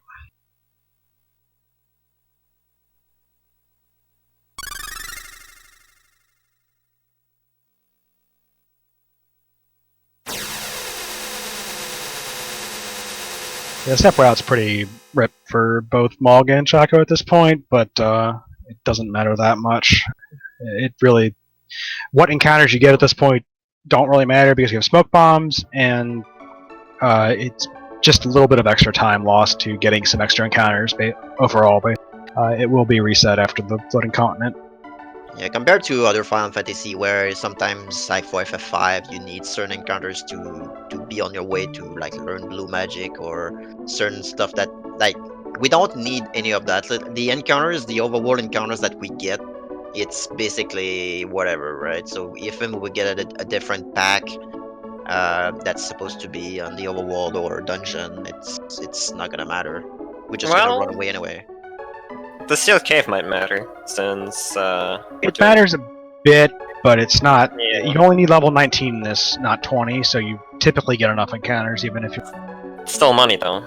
That's the big concern, because some encounters are way less money than others there. Yeah, for sure. It can affect it, but you'll probably be alright. The only place that what encounters you get really matters is Floating Continent, but that doesn't matter for the step route really, because it's frame based. Yeah.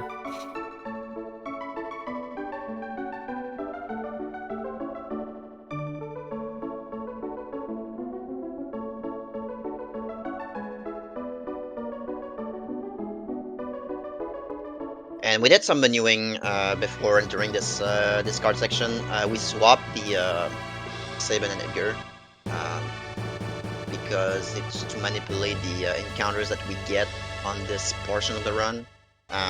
This is like the only instance in the game I think where it actually like swapping characters impacts the encounter that you get. But that's what we did here. So basically, we just basically flash and all that. So we're getting these encounters for more money and more. If I remember correctly, it's for more money instead of not for more magic points. I could be wrong on that, but I think it's for more money.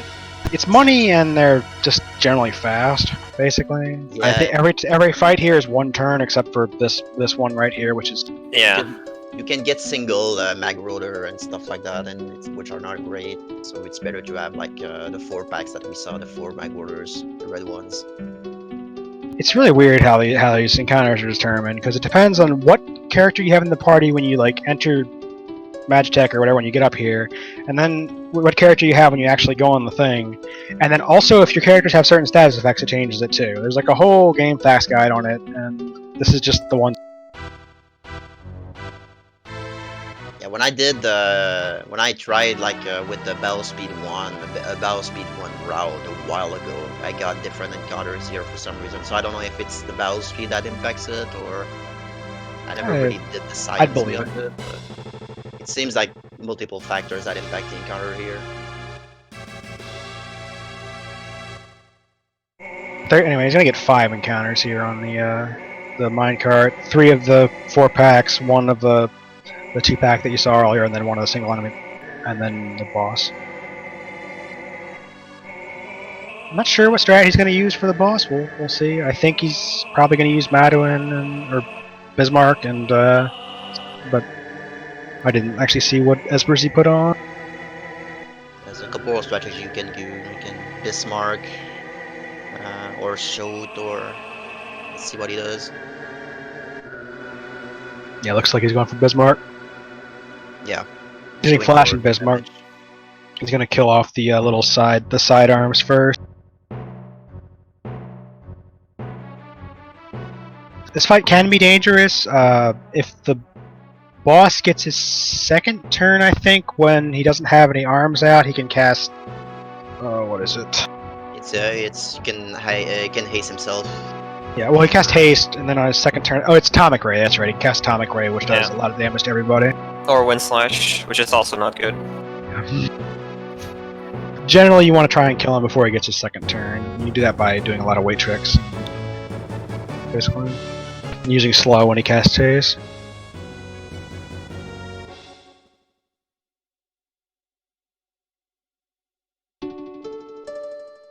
Okay, I'm pretty sure you can counter-attack glitch this guy as well, because he can counter with the red feast. Incorrect blitz input. That's not good. He doesn't Blitzes go in this game slow, but hopefully he doesn't get a turn.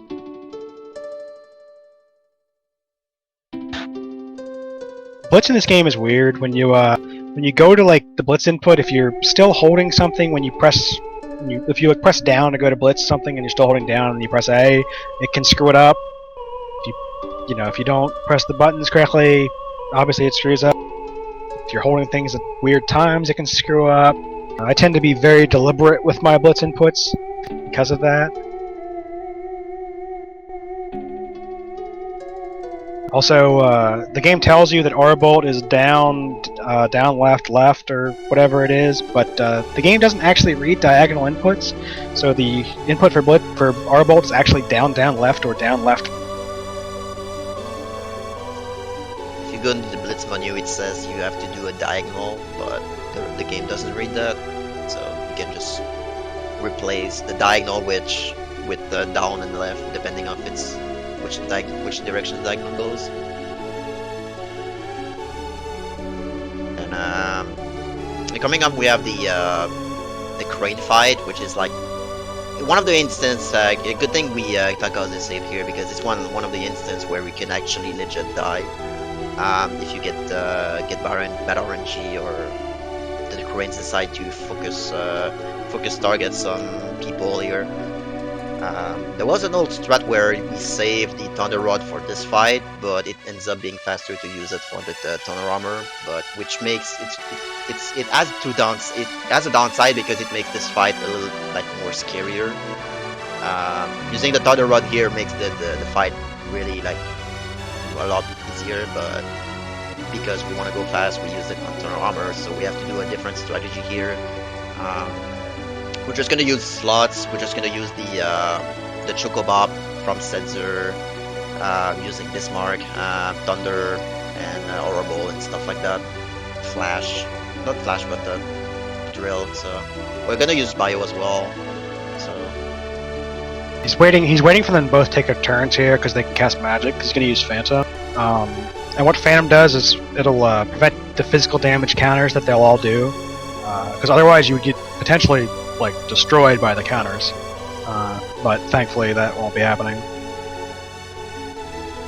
The things that can happen that are really bad in this fight is particularly if they attack Setzer. If the right one physical attacks Setzer, for instance, hits him in the back, and it does double damage. So if somebody gets sniped right away, it can be pretty bad. But he got a good opener, so he should be fine to get to the fight. And compared like. Getting the Chocobob is actually very easy. You just get the first one and you just hold A and you guarantee to get the third and the second and third one. The game will help you with slots a lot of times. It's even true of Joker Doom. If you're if you're on the right RNG value for Joker Doom and you get the first 7, it will assist you in getting the second and third 7s if you're within 4 reels of the correct. But you're always on the right RNG for Chocobob, so it doesn't actually matter. And the things are common enough that you can just hold A.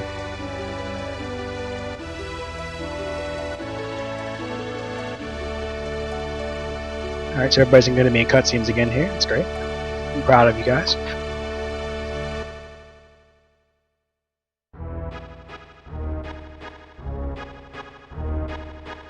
I am going to judge Takaze very harshly when he doesn't save 20 frames by doing the tech in the Madouin cutscene, which he's probably not going to do, so I'm going to shout at him.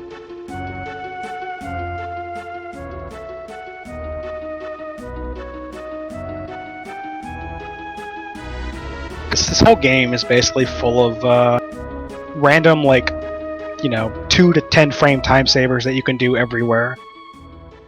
Except that you have to know how to do them, and you have to know that they exist, and then you have to actually implement them.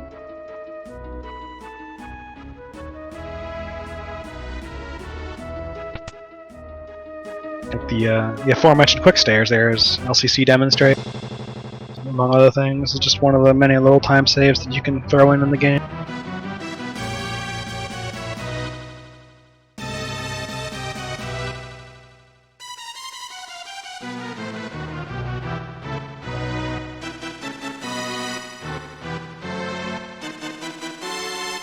Alright, Takaze didn't go for it.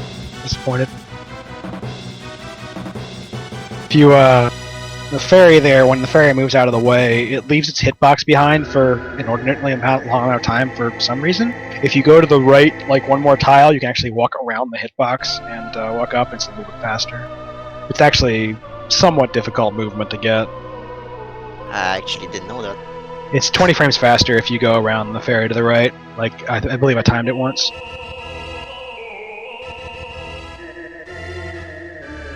And it's a very minor thing, but just one of the many little things you can do in this game to save some time.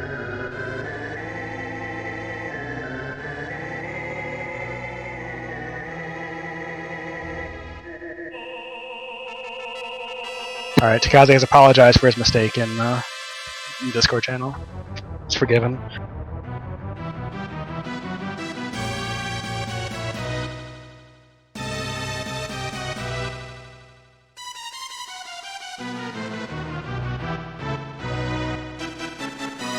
So one thing I'm curious about LCC is he gonna go for 3 or 4 rats?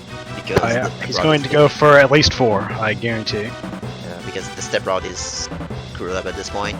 Because LCC is going to be doing something different. He might be going for 5, but he's going to go for at least 4. LCC is not a dirty cheater. Oh, okay, yeah, okay.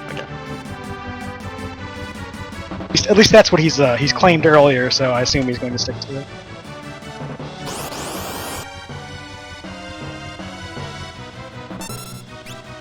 We'll see what actually happens, though. Yeah, hopefully it doesn't get owned by the RNG for the rats here, so...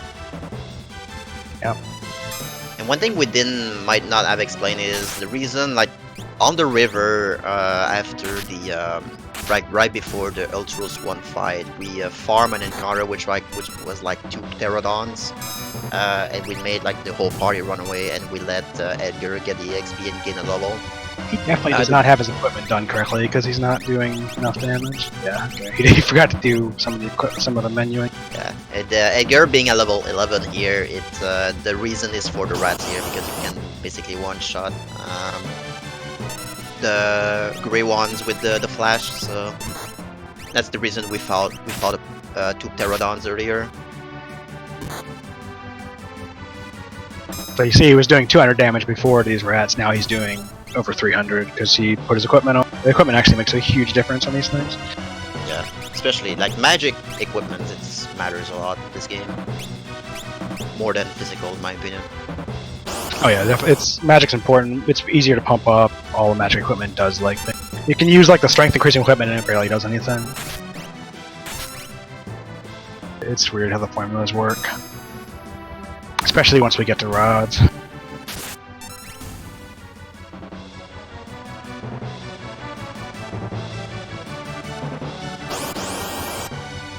It doesn't look like he's fighting extra rats, so potentially, so maybe maybe he will show us something.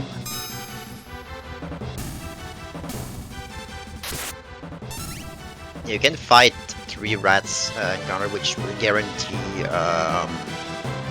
learning slow, which is a spell that we'll be using. LCC will be using. Oh yeah, he's fighting a 51. Fortunately, he's getting like good ATB. He's getting a preemptive, so it's a 5-pack, but. That 5-pack, he specifically attacked the one on the top there, the yellow round on the top, not the one on the bottom. Because this game's really weird, and if you attack the one on the bottom and then flash and you kill certain of the gray ones, but not all of them, you may actually not be able to target the one on the top at all. So it's important that you attack that one first. It's the top one because untargetable for some reason, so we always try to go for the top one first, to kill the top one first instead of the bottom one. So he's got 5 encounters here, 5 rats, so it guarantees that he got the slow spell, which should be using for Ifrit. So if he's LCC gonna be using a different strategy instead of running away like Takaze did. So LCC is going to be sticking true to the category title of glitchless. Alright, so Takaze we're going to see doing something here interesting. He's going to go to the auction house. He's picked up Terra and Locke for the next segment. You have to have Terra for this part, but he's also taken Locke because he's the fastest character. Same reason we always have Locke. But he's going to the auction house here. And we're going to try and get Zone Seek. And hopefully we get lucky. Because obviously, you just talk to the NPC and get Zone Seek, right? Yeah, some basically what the auction house works here is based on the NPC movement that we keep going back to. So basically, is watching the NPC, like the girl walking outside, watching the pattern, which direction she goes, and based on that we can tell what RNG we are. And the auction house works based on that value. So we're manipulating the NPC here just to have basically watching the pattern. And once we found a good pattern, we talk to the auctioneer and we getting the Esper here. So that's all manipulable, and yeah, that's a good thing because otherwise that would be a nightmare to go through. And we're going to get that Esper specifically for that Esper. We're not really interested in the magic that Zone Sig can learn us, but more specifically for the level, basically the boost that we get on level up. So there's a mechanic in this game where if you equip an Esper on your party member and the character levels up and he has an Esper equipped, there's a tooltip at the bottom of the Esper that says on level up you gain like a certain stat or something like that. And on this case, the Zone Seek, on each level you get +2 magic. So the character that will level up will gain +2 magic, and +2 magic in addition to the level up natural magic as well. So that's why we're getting Zone Seek here. So just basically to boost when we're gonna do some grinding, every level Terra or Celeste later on will gain. It's gonna boost the magic by +2 each level. And since this is a speed run, naturally we're already at low level, so that's actually super good to have like this early on, like on the like level 10 or something. So each level getting boosted by magic, and yeah, that's the reason we're going to getting Zone Seek here. Yeah, but again, just all going back to the same theme that we've seen, which is that we can easily pump up magic with earrings, with magic equipment, with this. Magic just generally scales better, and as we'll see with rods, is very.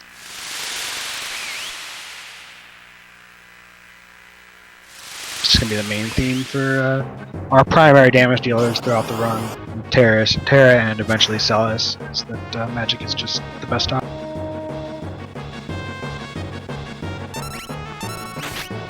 Ultra's 2 for the last time over here again. Sabin hitting him in the back. Going for the Ramu drill. Just cleaning it up pretty quickly. And since he never actually changes positions, he doesn't reset his HP. And he just dies.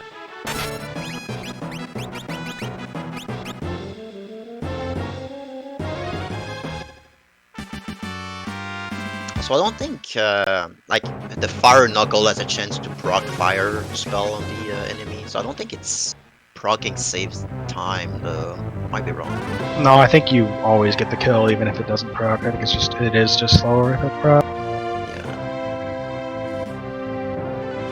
If you get like a crit and it procs, maybe you could skip like second drill if you're doing the double drill strat. Potentially, yeah, there's a crit involved, probably, yeah. Kaze is going to save before the grind here.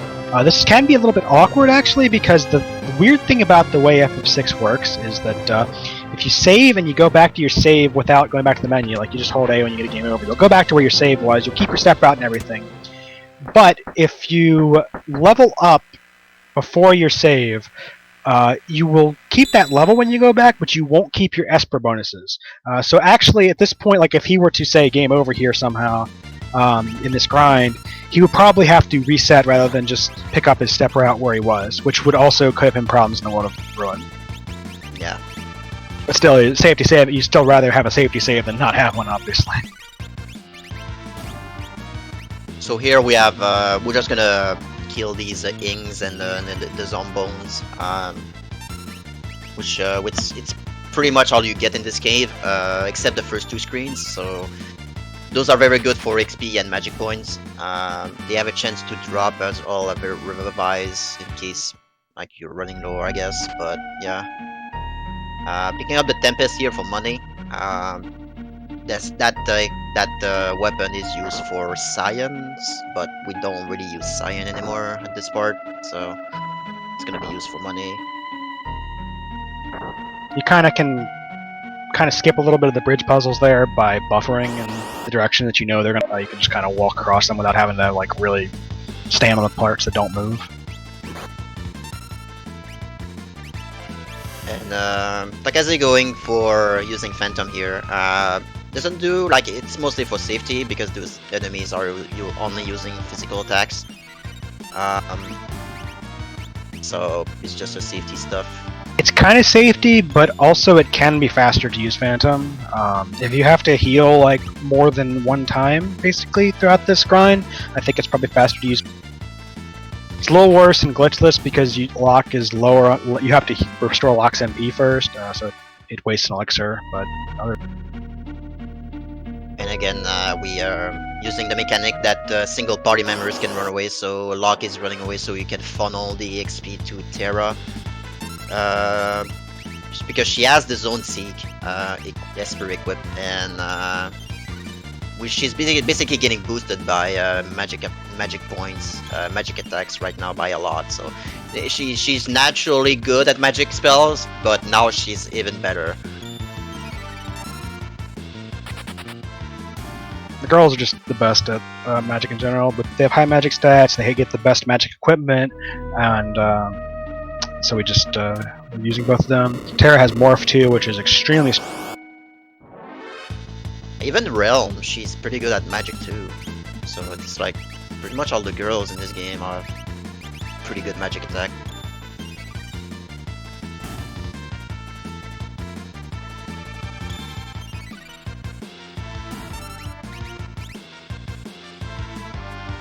And what we don't really want to see for these encounters is really to get the 2 Zombones. Zombones are really not really great for magic points, so we definitely want the 3 Ings overall, and because we are still I'm not sure. I didn't pay attention really to the step route on Takaze side, but if you're on step route, you're still like more like you're still gonna be good on encounters here.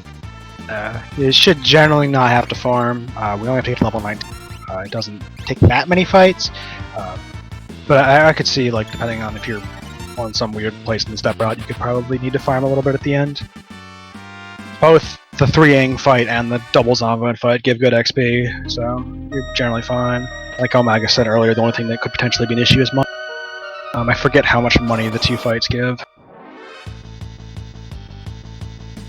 Yeah, this encounter here is not really great. So. But it actually gives fine XP. Actually, it's not so much that. I'm pretty sure it gives pretty similar XP to the 3-ing encounter. I think it's a little bit less, but not that much. Yeah, I think it does, but yeah, the magic points is You don't need magic points though. She's got Zone Seek on. Yeah, the Zombones is just half the money compared to like the Ings. Yeah, That's it's the money. That's the only problem. Especially with Takaze not getting the steal from number 24, could potentially be a little bit strapped for money. Like that's the thing. Yeah, that's probably why you got the Tempests. And like I mentioned, like there's a lot of stuff you can pick up on the way just to fix the magic, not the magic, but the money route. So it's not gonna. I doubt it's gonna be a problem for him. you go straight in, so it looks like he didn't have to farm any extra for his level 19.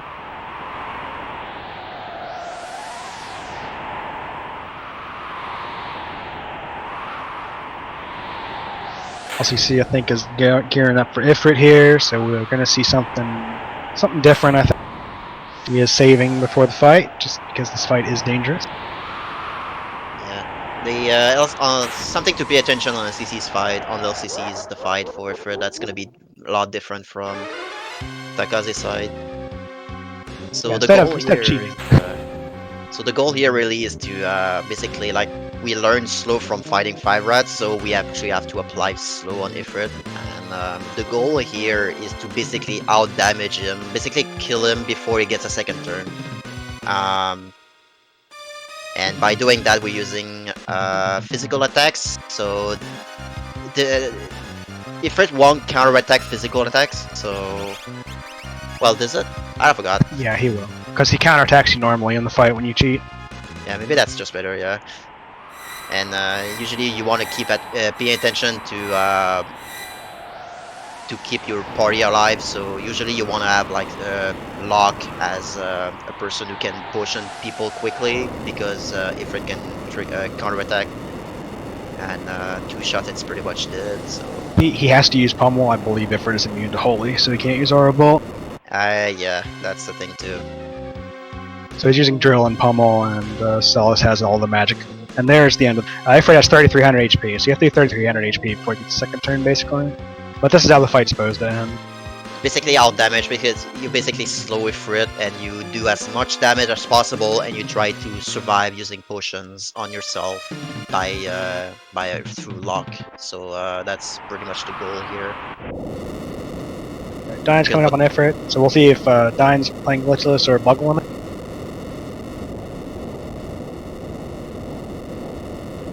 He's doing a different strat, which is gonna be 3 times. He's gonna be using 3 magic attacks, which is gonna make him transition. But the thing is, if you attack 3 times, using magic attacks 3 times, he is guaranteed to cast Fire 3 on everyone. So it's the same principle, but it's just if you miss up the window, it's pretty much GG. But there you go. No. Sabin And died. you see, that's how sometimes it screws up, and Sabin didn't run away. Yeah. That's basically another strategy you can do this fight. That's one you usually see on like in J runners doing like BS1A. You'll see that a lot more than the 5 attack. Well, seems Well, fast. I don't know if Dine there intentionally took extra steps or not, but he took a couple extra steps there to the right before he picked up the Ifrit match. I don't know if he meant to do that or not. You can take extra steps in that room to potentially skip an encounter in the next room because that area is lower threat. Okay, those are definitely not intentional steps, so Dine is also off his step right at this point a little bit. LCC grabbing They're all the break blade ear that's hidden in the wall, or money. I took a couple of extra steps by mistake. Yep. It's all good. Like we've said, it doesn't really matter at this point, but so everybody's step routes are a little bit messed up.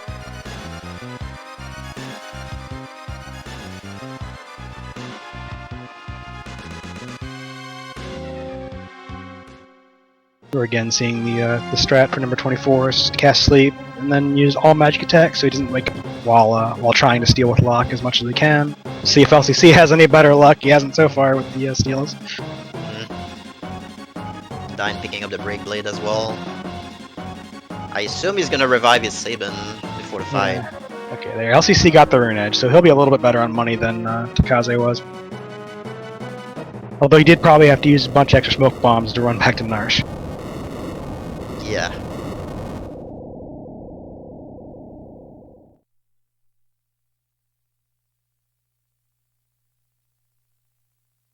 One thing you can do as well in this fight is to swap Edgar's weapon as an elemental sword, because it's gonna boost the magic attack for flash. So you can do that in the menu, like during the cutscene of Sleep or something like that. You want one of the magic swords on Edgar for this fight and for the rest of the minecart and crane. You want one magic sword on Celis for that fight for a little bit more damage, and then you want to put it on Locke for cranes, I think. I think you specifically want the Thunderblade on Locke, if ideally, so that you can hit the right crane to do damage. Yeah. Takaze found the hidden little chocobo forest here. And Dine got the Rune Edge, so...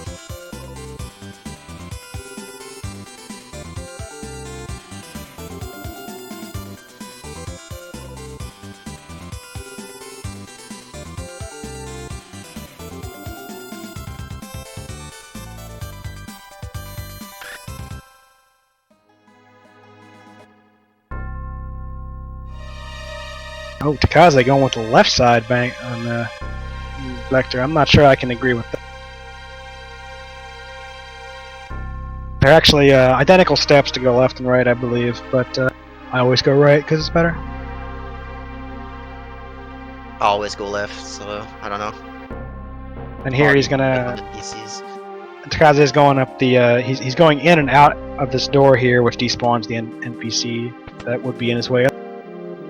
Just another little minor frame saver.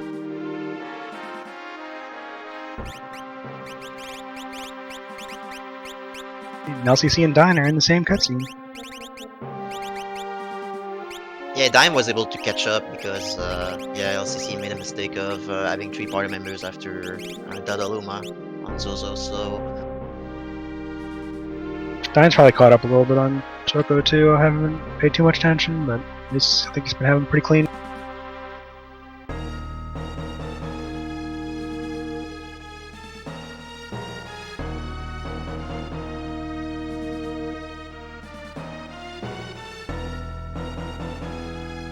This, you do get the 6 new espers in that cutscene, so like we got Bismarck, which you saw on some of the fights in the minecart area, and Phantom, which you saw for advantage status.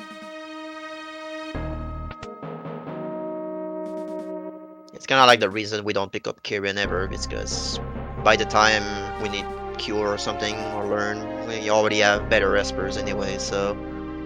Yeah, Kirin would take so long to learn Cure, you wouldn't get it. You probably wouldn't even get it in the speed run, basically, even if you put on somebody in time.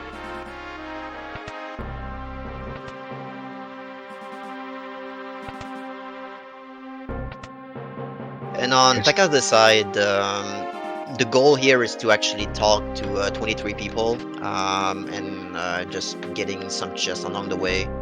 This is to be able to get the charm bangle, which is going to be very, very useful through the course of the rest of the run. So we definitely don't want to skip on that. A couple of encounters here and there, like some guards that we need to fight. Using Phantom here. Fortunately, this section is time-based, so it's not... We still have to do these fights, we don't really need to optimize the fights that much because the timer needs to run out anyway, so... Just doing that, we can use Phantom, which... Using Phantom here because we kinda needs to... Well, not necessarily need, but in Katakaze's side, because he didn't get the Rune Edge, I guess it's good, because he can steal pens from the single guards, and the single guards had a chance to counterattack Terra to not counterattack, but just an attack that's called muting Terra, and she cannot use magic on them. Which it's the reason you use Phantom. It's like mode 20 or something. I don't know. It's some weird name. But, it's program something. I don't know. Yeah, program. That's it. Program 65 or something like that. This stream's the worst to make sure you talk to everybody in. Yeah. The timer doesn't really matter for getting done what you need to get done. You shouldn't have any problems getting through it. To get all 23 guards, you have to get all 4 fights and picking up all the items you need, but the more time you have at the end, you can start doing a lot of your inventory management, get your stuff ready, get your stuff where you want it to be, have things in places so you can easily sell them in Samasa, stuff like that. Because you'll probably have 20-30 seconds at the end when you get there if you do everything cleanly to do some inventory management for free.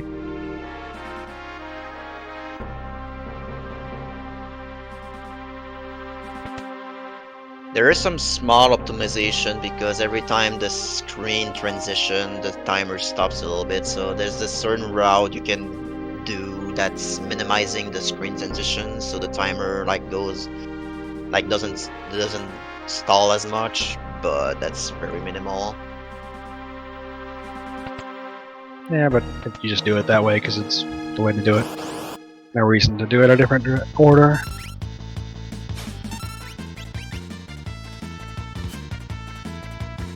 So again, both Dine and LCC in the minecart, they had a party in a specific order and then swapped their party lead because for some reason that manipulates the encounter. And LCC is doing a different strat than Takaze did. He's using Shote, so he's going to hope to get lucky with Petrifies on the arm. Let's see what he gets. He got both. All right, so he got lucky. So that's probably the fastest way to do the fight if you if you get lucky. If you get unlucky, you can not petrify either one, but he petrifies both, so they're both dead immediately with no other problems. You can start using Aura Bolt right away. He does get an early haste. And Shoot is basically petrify everybody, but it doesn't guarantee it's not a 1% hit, so... Yeah, it's like maybe like 70 or 80% to hit each arm, so... It's pretty good, but yeah, it can miss.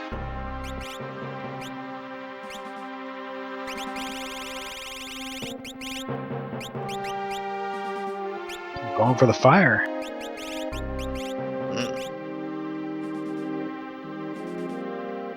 The thing that, like, you can hit him with lock to do a little bit extra damage, but he can counterattack and counterattack with an attack that heals him. So it is a somewhat of a risk time-wise to hit him because he might just counterattack and waste time.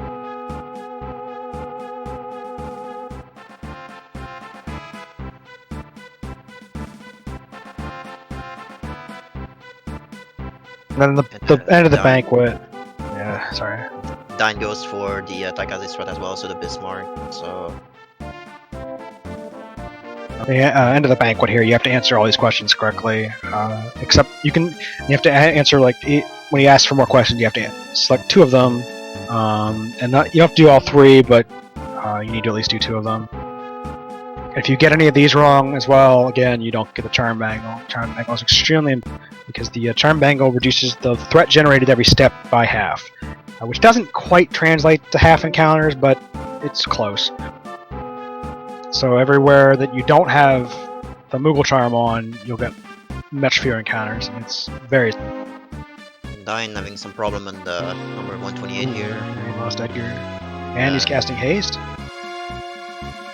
Might be good. I don't know how much damage it did though.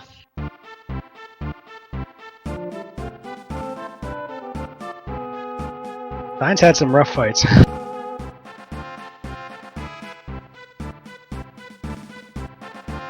Maybe an Aura Bolt again. Yeah, he casts Phantom. Yeah, Edgar's dead.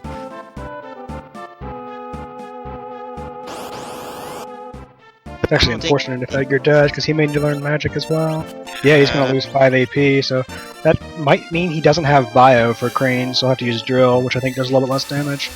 If he can make it through the Crane, I don't think it's gonna matter, but yeah, he won't have bio for...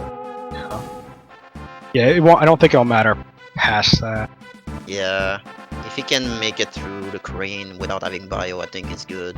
But yeah, that's a damage spell that he won't have access to for the next fight, which is unfortunate, but... if he plays his card well, he should be fine. A couple of extra attacks like Drill or something. They are going to see Cranes on LCC's side here, so we'll see how that goes. And then we're going to see it immediately after on Dine's. Let's see how that goes. This is a scary. Let's see.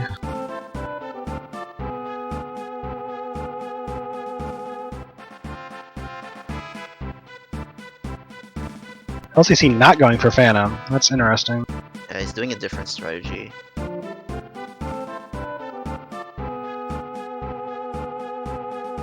He's doing a TB Wade using the slot menu.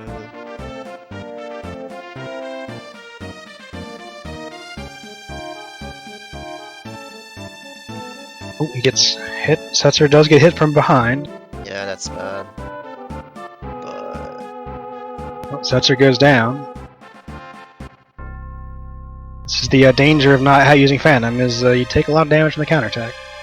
He has one of them dead there, so... Let's see. Okay, they're both dead. Alright, got through it. Setzer doesn't matter if he's dead because he doesn't have any equipment. Anyway, No. it doesn't matter, but Lock doesn't matter either, because he doesn't need to learn anything. Okay. Because he's Dine. not even going to be in the party after this, basically.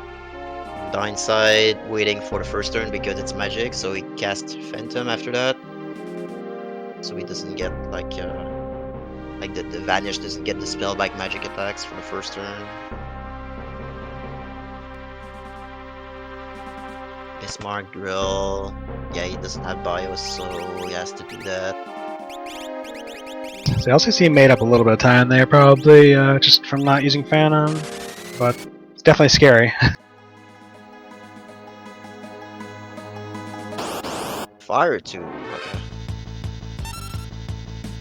Well, Kaze got to the banquet. We'll hope he got Turnbangle. He's on his way. He's gonna walk over to the Imperial camp and pick up a bunch of stuff from there. Basically, everything here is for money, more or less. Just gonna grab everything and pretty much sell it all. And this will give them all the money they'll need to buy a bunch of crap in Tamasa when they get there. Mostly rods. Might be entirely rods. I'm not even sure. But rods. Dine survived the Korean fight, so he got his Setzer dead, but that doesn't matter, and he got Bio-Learn from Edgar, so I think he should be fine. Yep. Okay. That's good.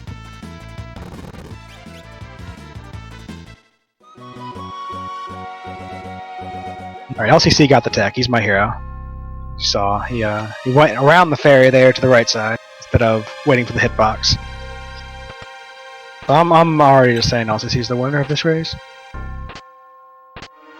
Didn't cheat. He saved 20 frames. He tried to save 7 frames in the returner's hideout earlier. Takaze here raiding the basement of this house here just to get a lot of money and equipment. That's gonna be useful, especially money. But so yeah, going here since it was timed to be faster to walk all the way there instead of going back using the airship, but I will trust Puexel's timing on that one. Yeah, you'd have to like go to the airship console and take an extra trip to the console. Basically, you have to fly over and go in from then. And with the Charm Bangle, I think you only get like 1 or 2 more encounters at most.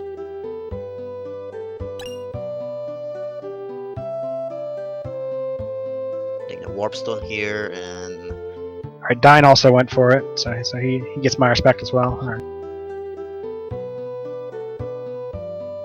I'm proud of my runners here. Except Takase. Heck that guy.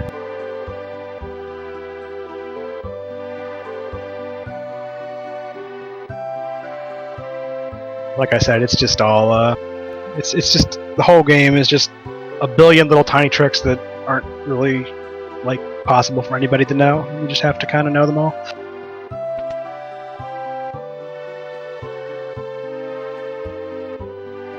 I definitely don't blame people for not knowing every single frame saving trick in the game, because I sure don't. That's why we talk about them, so people can learn them.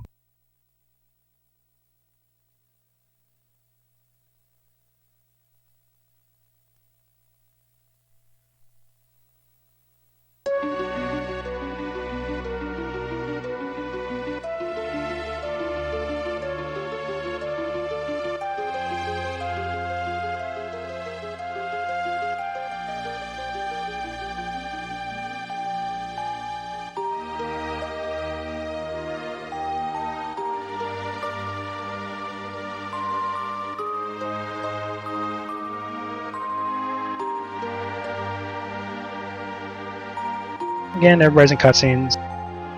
Takaze is starting the longest cutscene portion of the game, which is Tamasa. He's going to be in cutscenes mostly for a very long time, except for a few brief little respites of Flame House and the Walk on the Mountain to Ultros 3. But for the most part, these are just long cutscenes. This is where you would have to name Shadow as well.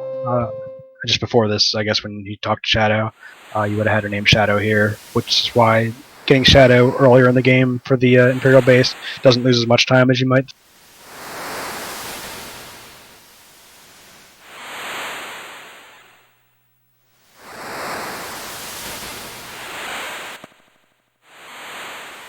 We're going to see both LCC and Dine here do their auction house manip pretty soon too, so hopefully they can.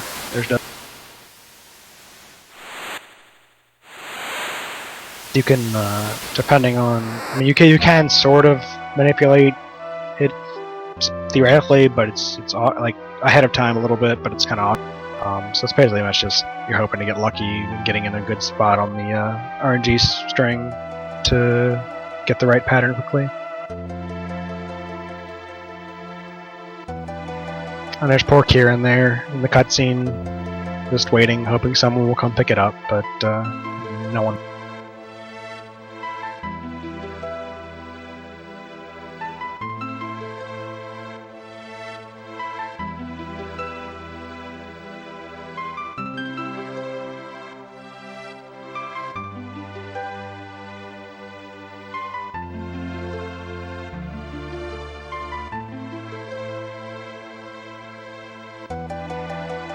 Here's Gal's last real usefulness in the speedrun is to be the closest person to talk to, so you can switch party members back to Terra.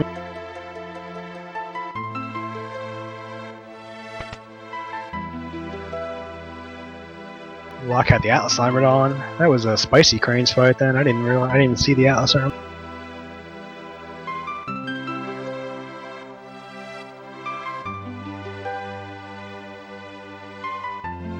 What's he saving there? Just in case, I guess.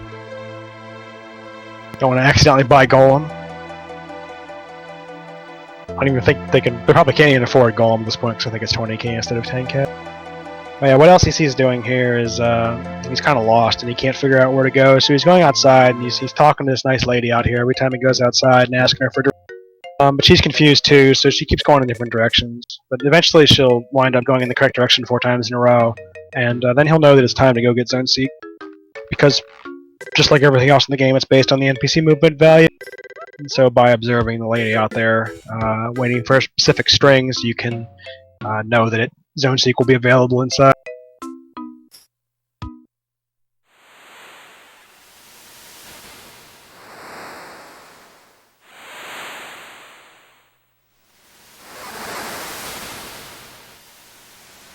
And Undyne on the side is gonna do the manipulation as well, so you can watch the NPC outside. There's a couple different patterns that'll get it for you. There's also like a whole spreadsheet that's arcane black magic that I don't understand that Takaze somehow figured out how to use. That looked actually really fast for Dyne.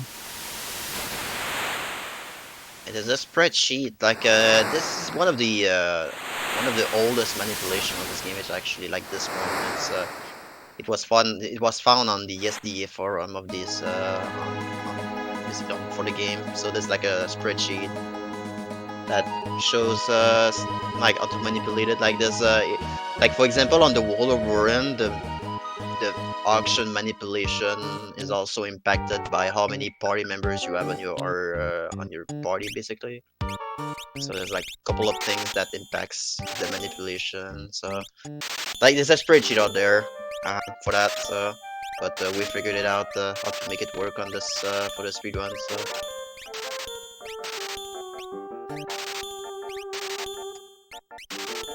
Takaze doing some Tomasa shopping. A lot of the stuff that we basically got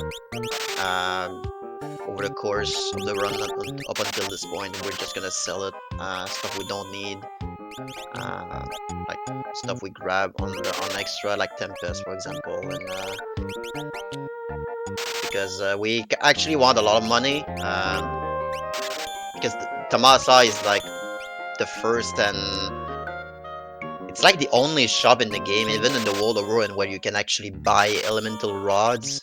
And the thing is with this game is if you can use the elemental rods from the item menu, like for example you're in combat and you basically select the rod and you use it. It's gonna break the rod and it's gonna use a spell, a level 2 spells of its element, and what makes them overpowered is because the ignore, it's gonna do the maximum damage, the highest damage as possible from that character that casts it, and it's gonna ignore the magic defense of the enemy. So it breaks the rod, so the rod is gone, but that's why we buy a lot of them. But that's gonna be our primary damage source for the next portion of the game. It works aside from ignoring damage and all that, ignoring damage rolls and defense and all that. It works just like a normal spell cast.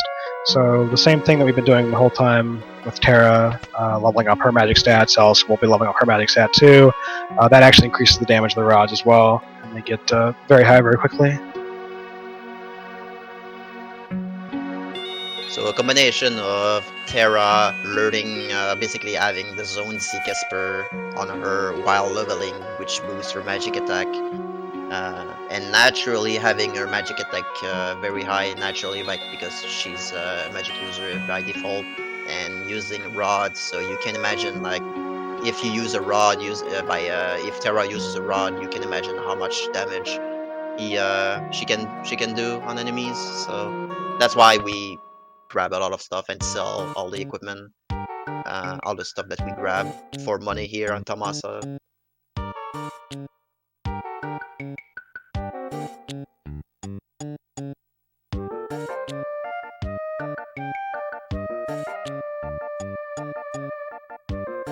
Looks like LCC is choosing not to use Vanish for his grind, so we'll see how often he has to heal, whether or not it'll be worth it for him.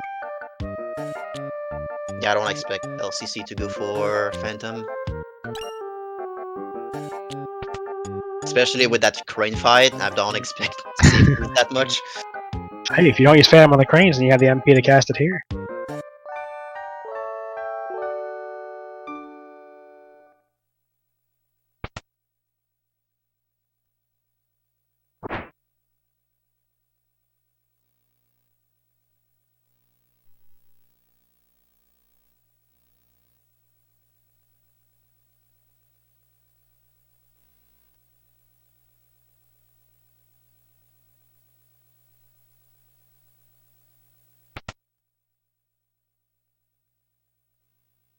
I guess one small thing you can do, you can use the remedy. Like if it's a 2 encounter pack, you can you use a remedy lock first and Terra second, so that the time the second one is dead, lock has its ATB, so he can run away. And Yeah, you just if always it's want Terra's last one. yeah, if it's a 3 encounter pack, you use Terra first. And something you can try to do as well, you can check if which enemy has already deal damage. So there's a chance that they can cast a physical attack on you. So you can try to kill the one that doesn't have a turn yet, which saves like the animation of the attack that they will cast. So a little small optimization you can do for this. Takaze is about to be going into the Flame House here, which is it's a combination of a good bit of randomness and also a good bit of skill, depending on how well you get. Similar to the Moogle scenario at the very beginning of the game, there's going to be a bunch of bombs on the overworld when you're running through here, and if you happen to stand next to them, stand still while they're standing still, you'll get an encounter. But if you can move past them while they're moving, you won't get one. As you saw, the first one there, you managed to skip. The problem with these is that they move randomly based on the NPC movement value, and they move quite fast compared to the guards. So it's actually pretty difficult, especially in this first room where there's no room to move around, to skip them. But everyone you can skip is just one less encounter, and if you can skip a lot of them, you can actually save a decent amount of time. Some stuff you can do to try to not get encountered, like opening the menu and exiting, and it sometimes like make them can run past them, but the time of doing that is just not worth most of the time. So It's also cheating. Yeah, it's better just to eat the encounter and go for it. LCC seems to have to actually farm here. Yeah, his step route's kind of messed up, so it's unfortunate, but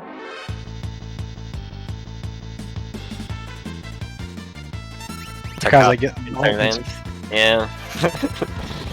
But again, we have all the speed equipment on lock and smoke bomb.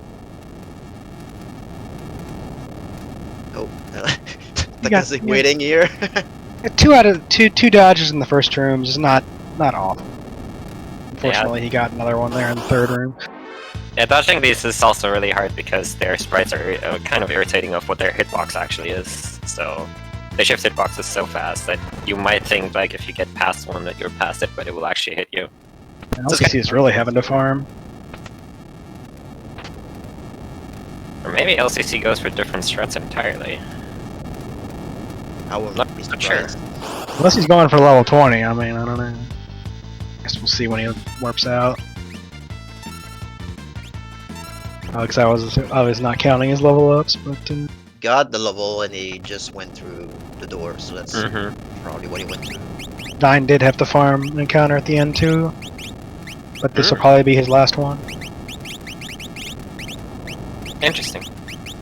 That means actually Takaze had the best CFK cave. Yeah.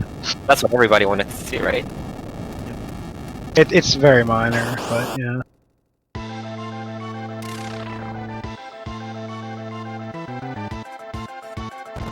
So Flame Eater here is gonna be the first instance where we are gonna actually use the breaking the rod mechanic. So he attacked with Strigo here just to get the bill, like do a small amount of damage. And breaking our rod here with Terra just basically means GG for Flame Eater. The thing with this, using a rod, when you select the rod, it automatically targets everyone, but there's a way to single target the rod on one enemy. So This Kefka fight as well that Dine is in and LC just completed. We didn't actually talk about it the first time, but you can actually run away from this fight. Technically, the game prevents you from doing it by disabling your L and R buttons. But the fights, there's no enemies on the screen, as we talked about much earlier. When you have an enemy that's a sprite like this, it's actually coded as a party member. So the reason you can't run away is because you can't hold L and R. But if you just use a smoke bomb, you can just run away. And it's a little bit faster than like attacking Kefka like you're supposed to, and you'll have a little bit of dialogue. yeah, there's two ways to end the fight. Is either use a physical attack on him, which is gonna trigger like a little cutscene. That's not gonna take that long. It's just a couple of text boxes additional, but you can also use a smoke bomb as well.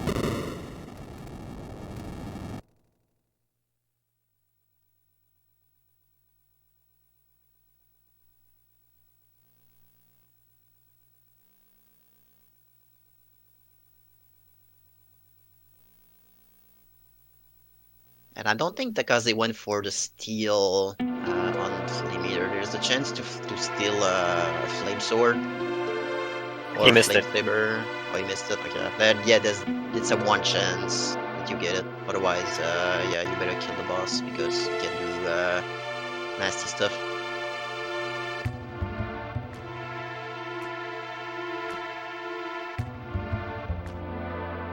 So far, Takaze not having good luck on steals, unfortunately.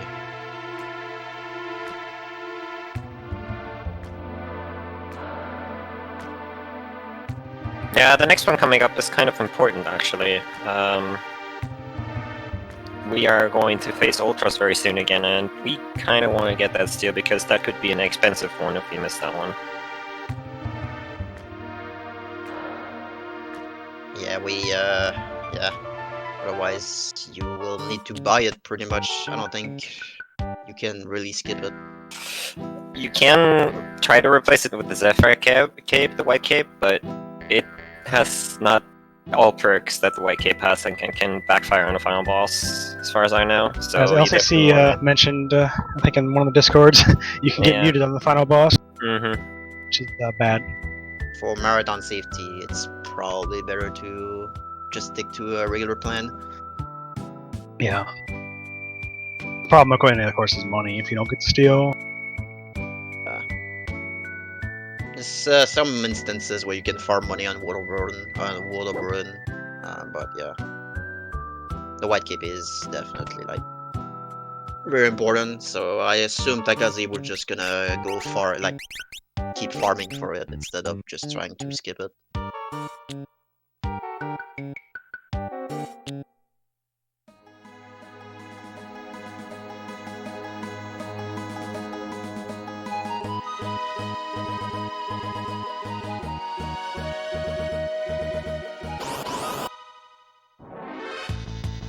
walking across the Tomasa no encounter tiles there is actually like the worst because they're in really weird spots.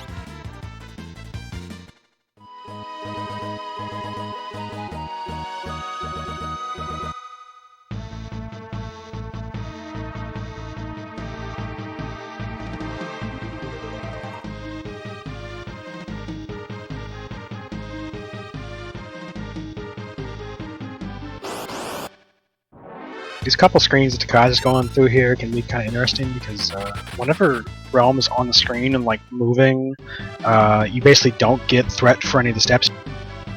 So it can technically affect your step route if like you go really slow somewhere. Not that any of them are really on step routes, it doesn't really matter right now, but yeah, you could, it's like just a weird little quirk because of the way it won't give you an encounter while she's on the screen. So coming up on Takaze's side, it's gonna be the Ultros 3 fight. Why Ultros 3? Because it's the third encounter we have with Ultros on this game. There's like 4 in total, but it's the third one. And the goal, well, this fight is more or less like a tutorial for the sketch ability for Realm. But the problem is sketch ability in this game is, yes, it's glitching the game a lot if you know how if you're aware of the glitch itself. But the thing is, to hit the sketch ability is it's kind of a pain. He has the sketch has a very high chance of missing. And on this fight, once you transition to the second phase, which you get Realm and all that,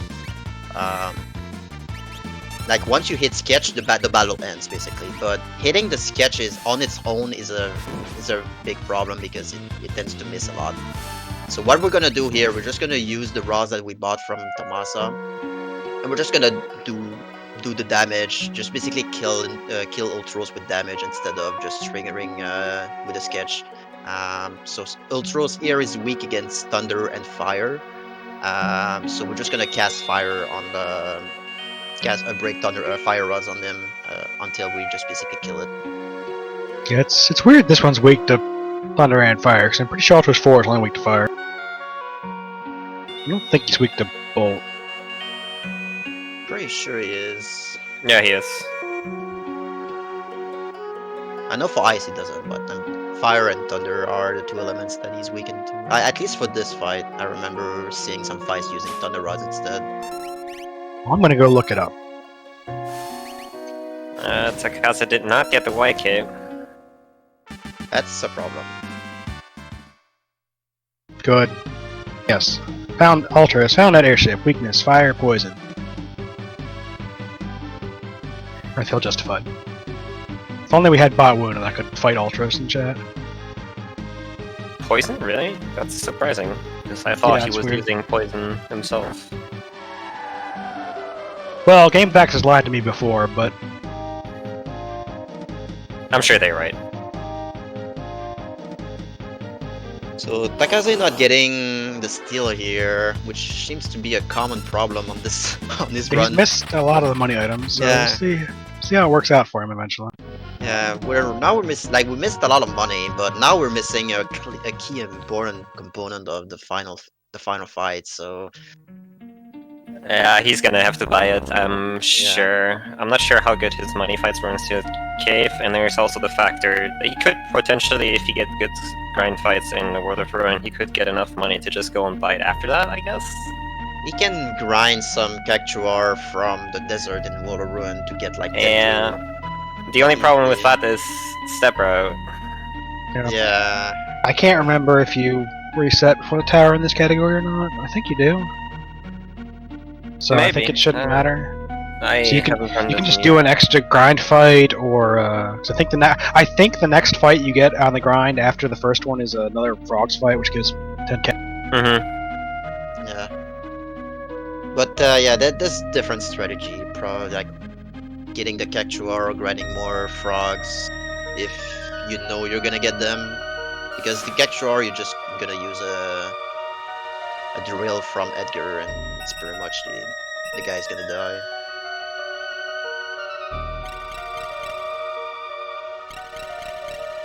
So we'll see how Takaze will plays out the Wall of Ruin. I'm sure he's thrilled to have to do this. He's probably holding the A button right now. No, I'm not throwing any shade, but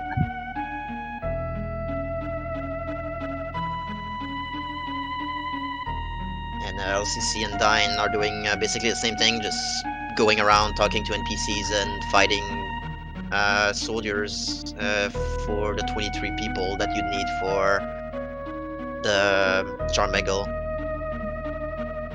Dine using the same strategy attack as earlier, just basically Phantom and stealing from the guard and getting some tents for more money. getting like one Mithril Vest is nice too, because I think if you put on Celis for defense, a little bit more defense in the IAF sequence, so she hopefully lives more.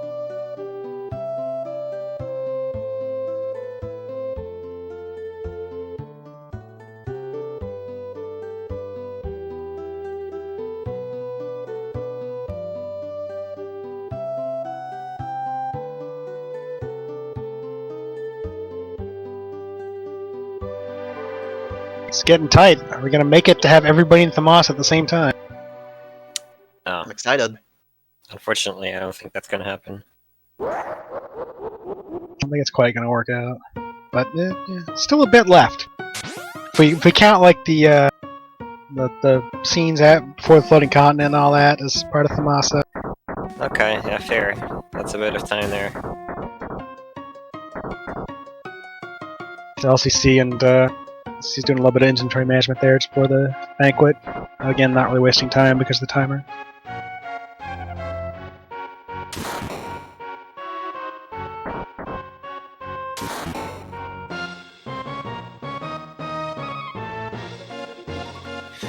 Yeah, the mid-game of FF6 is full of cutscenes. It's a bit slow. Oh, yeah, for sure. I mean, you're supposed to be able to explore with the airship like casually and stuff, so they didn't expect you to just like hop from one cutscene to the next one, right? But yeah. A lot of ruins, a lot less though. I mean, you get a couple in the beginning, but then it's pretty much just gameplay from there. Past Thamasa, it's basically There's very little. Did we explain how the answer system works in a banquet? Go ahead.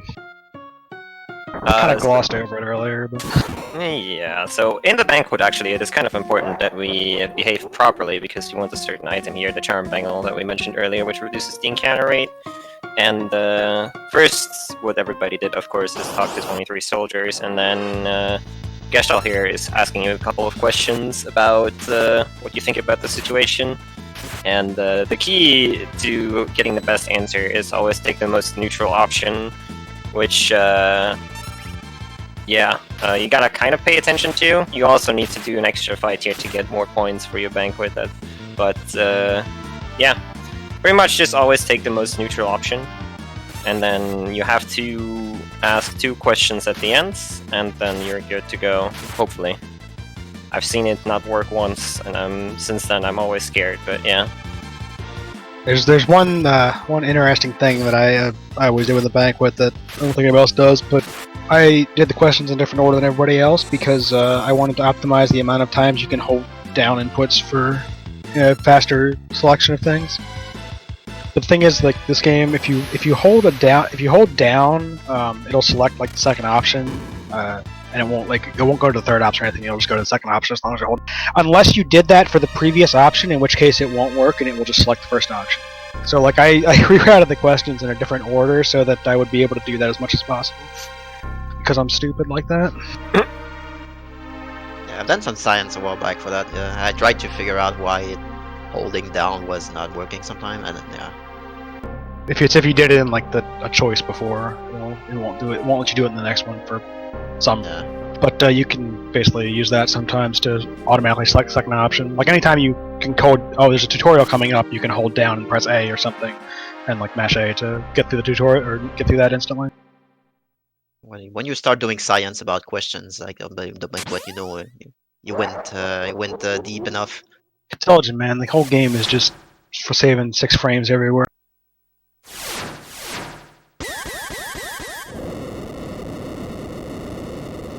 So maybe like like when we saw Leo attacking like the Leo versus Kefka fight, yeah, I guess that's a fight. As you can see, we usually attack with we're just using physical attacks, and Leo is in front row.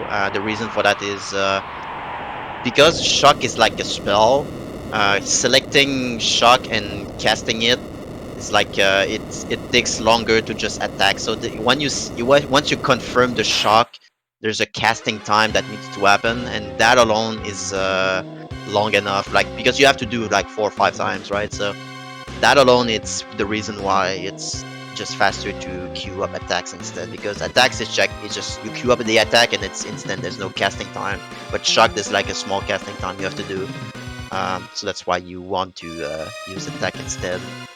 Also, I also see one in the cafe, because for some reason that cafe is somewhere you can use a warp stone, even though nowhere else in Vector is, and also like almost nowhere else in the world is, but for some reason that one cafe you can use warp. That cafe also made LCC go through the entire game to every single room in the entire game and see if you could use warp stones in it. By the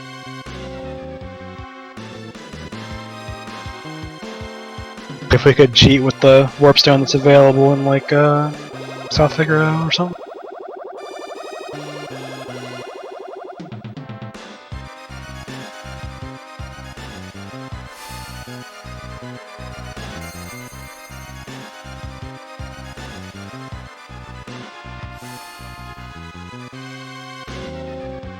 Also, Leo was in the front row for that because Bannon was in the front row. If we had left Bannon in the back row after earlier, Leo would have been in the back row here for this fight because they share the same character data. So that's just how the data is stored. Yeah, there's like on the game there's like a table of I think it's 15 characters that are in the game. Some encounters like some slots are being used by like your regular Locke and people like that, but Bannon and Locke, but not Bannon, Bannon and Leo shares the same slot on the table. So if Bannon is in front row, Leo is gonna be in front row. Yeah, for anybody who saw the New Game Plus run or is familiar with it, when the game starts, everybody's a level 0 Tina with a bunch of Dirks equipped and nothing. With also Celis's palette for some reason, because those are all like basically the 0 values for everything. And then when the as they get named, they get changed. So like when you name Terra and you name Locke, they get their actual character. But also during the Moogle scene at the beginning, all the Tinas are replaced with Moogles, like the Moogle data. So famously, you have Kutan. If you skip naming Celis, you'll get Kutan as a Moogle later. She'll have. And then when the opera happens, she'll get her sprite replaced, but she'll still be a Moogle, and she won't have her stats and everything. You won't be able to equip her. But all the character data is stored as Moogles until they're actually named as characters or some other event. I think Sabin doesn't get his abilities until you get to Vargas for some reason, even after you name him. It's weird like that. General Kutan is probably the most famous one. Yeah, it's because Celis and Kutan, the Moogle, which is at the start of the run, it shares the same slot. And I guess we're still in cutscene, so I guess I can like I don't know if you guys played like LTTP randomizer, but there's a little stuff that's in there that's based around this game. So if you play the randomizer and you generate a seed with the sprite Celis, when you go to the Dark Wall without the Moon Pearl, she transforms into a Moogle, and the reason why is because of this game is because of the route, the sketch route. So if you look up the sketch route, that's the reason why. A little bit of knowledge here while we are still in cutscene.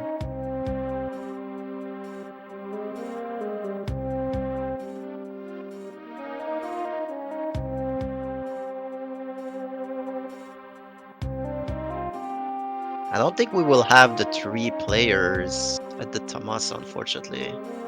Although we have a lot of cutscene going into the their airship, so maybe... I mean, I pretty much already count this as the start of the Tomasa cutscene, so I would say we were successful.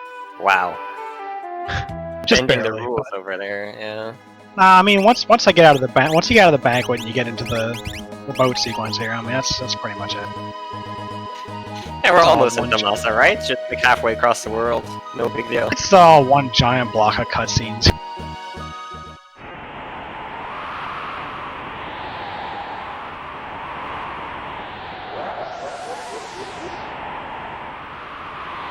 So yeah, Tekaze did some manuing before going into the airship.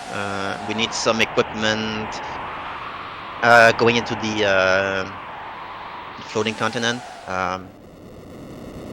Like certain spells we need to equip. Like we're gonna equip. Do we equip Siren? I forgot. We can, but usually we're gonna equip Ramu. So we can one-shot the AIF, the error. What it's called, the Imperial Air Force. yeah, that thing. It should be Ramu on Terra to actually do all the battles. I think you put Zone Seek on Edgar, or something. I'm not positive. I don't think it really matters. You put Shota on Celis so she can learn Bio for Gigan.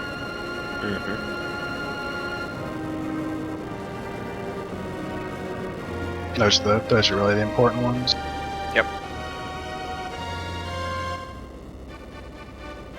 He'll be doing another menu before IAF. He's gonna grab 4 people in his party and to kick him back to the actual airship so he can put all his stuff on Celis and Edgar, who weren't in his party. Yeah, instead of going like this, there's a little bit of a small optimization you can do. Like instead of going down, selecting your party member and going back up, you can just go straight to the bridge, talk to the like I don't know, the wheel, and you select the first option, which is find the floating continent. And the game tells you need 3 party members, but if you select 4, you're gonna the game will kick you out, and you're gonna say, hey, you need 3 party members, but you can still keep the 4 party members that you selected. So instead of going down, you can just do that, but just make sure you don't exit the menu before selecting 4, or because you're gonna trigger the floating continent sequence. So we're gonna use that to just do some equipment on equipping stuff that we need for the 3 party members that we're gonna bring, and some espers that we need and all that. And after that, we're gonna bring our 3 party members to proceed to the next. And maybe save, going back to the world and save on the other overworld and go back up.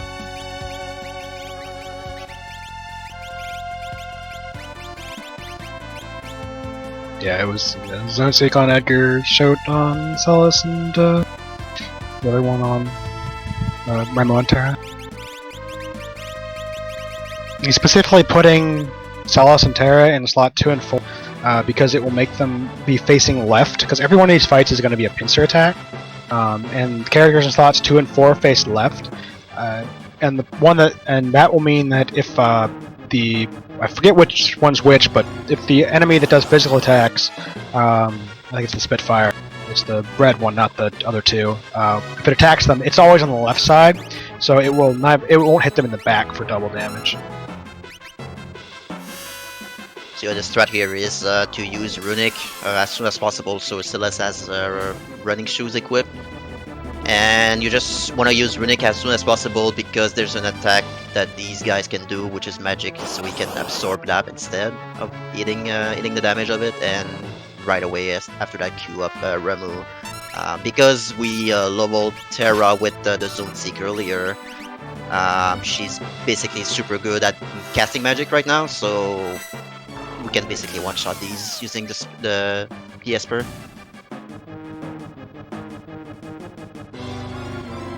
Edgar died, which is fine, because Edgar doesn't need anything now. That's why he's not reviving him, because it doesn't matter, it just means more XP for Terra and Celis, which is all he needs.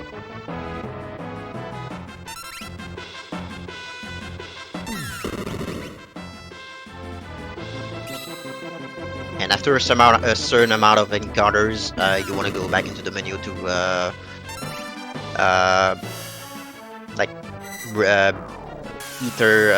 bring back the MP to Terra at some point.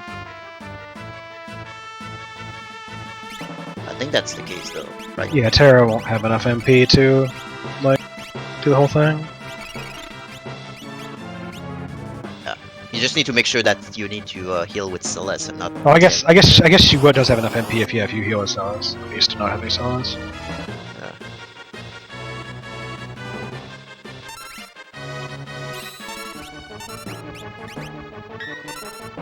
He did choose to revive Edgar. I guess he does want either XP or AP on.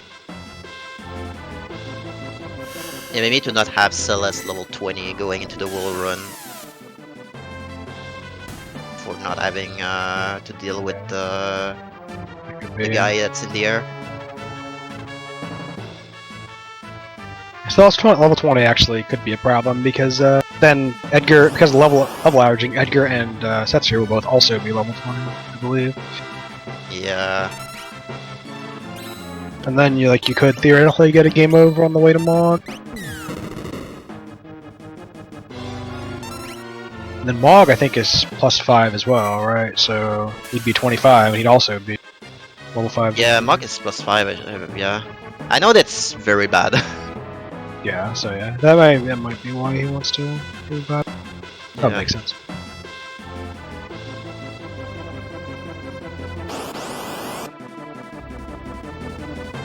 You do want to get 19 on Celeste, but you don't want to overlevel it.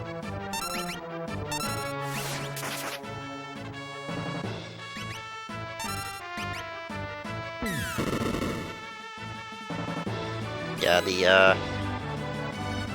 the 3 enemies there got basically their turn, so Celeste couldn't have Runic out for those attacks, but fortunately, the more important thing is to have Terra survive. So I think it's very hard for Terra to die on these fights if she's at full HP. I don't even know if she if a crit from the a physical attack from the Spitfire would do it. she's at level 19, and yeah. So doing some menuing here before the Ultros 4 fight, which is like the last encounter of Ultros that we will see in the game. This is gonna look very similar to the Ultros 3 fight. Yeah. So same thing, he is weak to fire, and Chupon at the back is weak against ice. So we're just gonna use rods.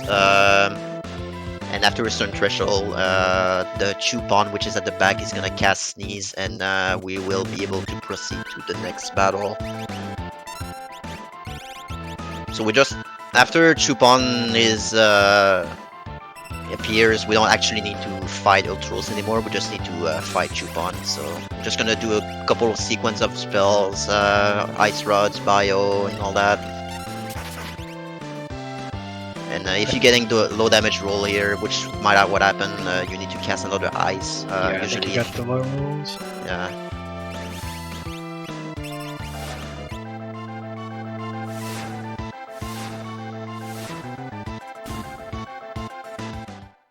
And the next battle is this, kind of like the same thing. We're just gonna abuse the fact that we have rods. So this guy is weak against thunder because he's a mechanical. So we're just gonna use a single target rod on the body, and that's pretty much, yep, GG. But remember guys, Joker Doom would make the run too boring. Joker doing that boss is not fun. Nope. See, we're seeing both Dyne and LCC in Flamehouse as well now, so let's see how well they do. LCC managed to avoid one in the first round.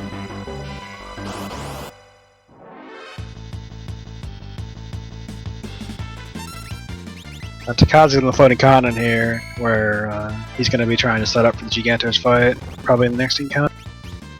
You want to have, you want to cast Phantom before the Gigantos battle, and hopefully not getting any ninjas, which is RNG. It's not manipulable. There's a way that there's a Japanese scientist called Eddie that found a spreadsheet that makes that possible, but I never really understood it. Maybe LCC or Orlan did the work for that, but I mean, you can know which of the 4 encounters you're gonna get, but it's frame based which 4 encounters you can get on every encounter, but it's frame based which one you. yeah, I don't think there's a way to manipulate it beyond that. if you play on emulator, you reload the same save state. It's just gonna be the different encounter every time. That's unfortunate, but You could manipulate out the ninjas by like being on a specific seed and all that, and just getting encounters that don't possibly get them or have very low chances of them. It would be difficult. So the fight here is Gigantos. It's like a unique enemy. It's not really a boss, but it could be. So this guy, while we fight him, he gives a lot of XP. So what we want to do is actually, like, this guy only does physical attacks. So we use Cure. I guess in this case we used Imp because Cure wouldn't affect them because they were already at full HP. So casting a magic on them removes the Vanish. So we want to kill the Edgar and Terra so we can funnel the XP to Celes. She has a Zone Seek right now, which boosts the magic that she will get on level up. So yeah, we kill this guy. We just funnel the XP to Celes for more MP for a magic attack, and yeah, that's 2 bios, and the guy is dead. Both LCC and Dying, I think, had pretty clean flame houses. Looked pretty good. I didn't see exactly how many encounters they got, but I think they at least skipped like 1 in each of the rooms. First. And this is the ninjas that we're talking about. This is a non-runnable encounter, on an escapable encounter, so we actually have to kill them using a Thunder Rod with Terra. So we still kind of need to get to kill some encounters here before Atma. So we're hopefully not gonna get too much ninjas along the way. Otherwise, if, for example, we get 0 ninjas, we will need to farm some encounters, for example. We want Celes at level 19, so you want Celes to get 19 and Terra to get to 20, pretty much, for the Atma fight and the Floating Continent, and then Celes for the World of. And that's part of why we bought all the Thunder Rods, is for this, because it's the best way to kill these encounters. Ninjas don't give that much experience, so you kind of don't want to see them.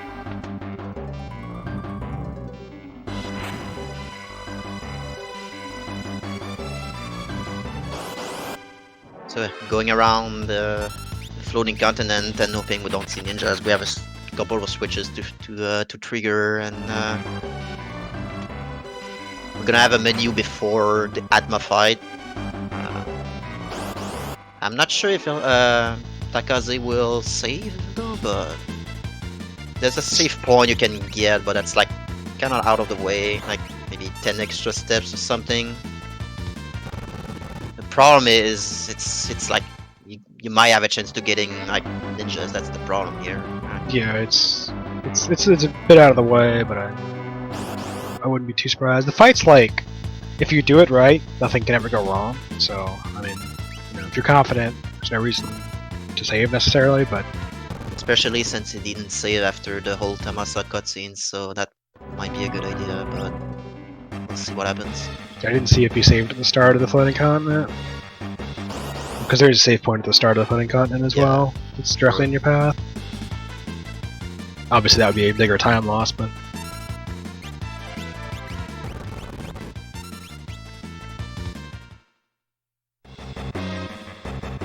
Dyne and LCC neck to neck. I guess it's just a match, just mashing at what speed you're mashing your text to quote unquote mashing. Faster. How fast you can hold the A button, you mean? Mm.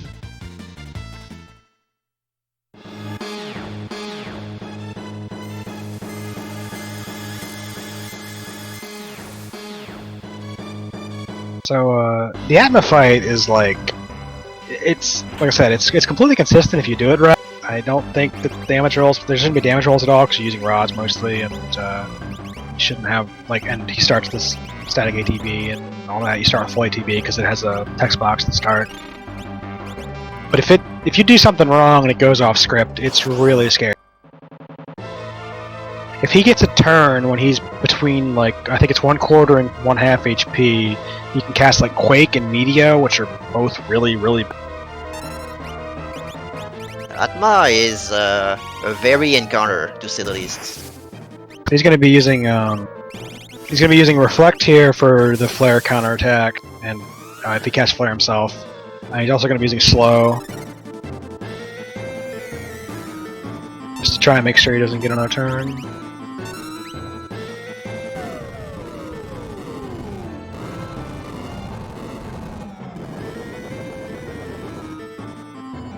Just using Morph, which I don't know if we said it before, but Morph makes Terra do double magic damage and take half magic damage.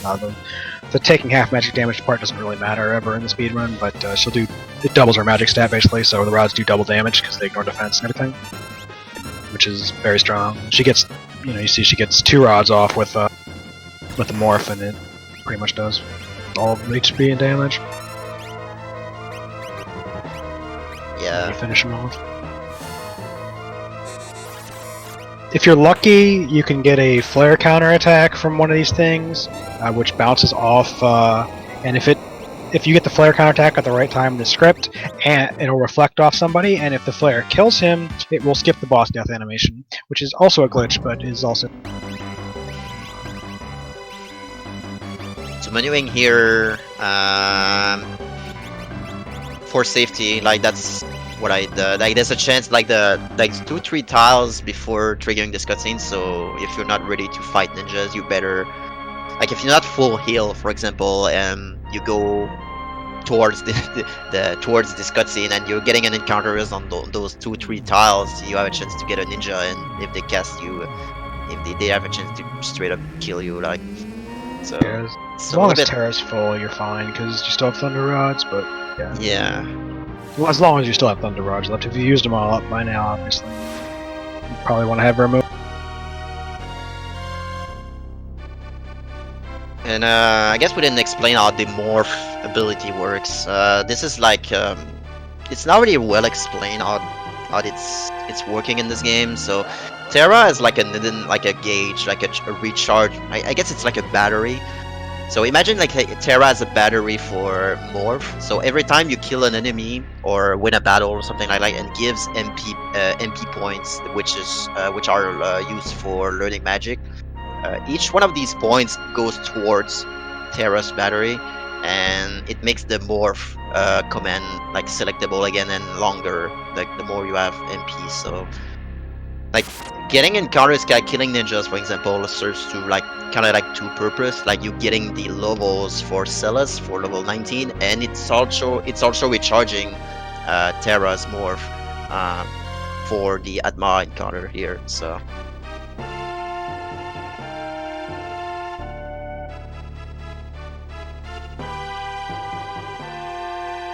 The classic 5 Slurm encounter. Yep, that's used as a sketch on the other categories a long time ago. I wasn't paying attention if LCC or Dine got the white cape though. I think I saw in chat that LCC didn't. I don't know about that.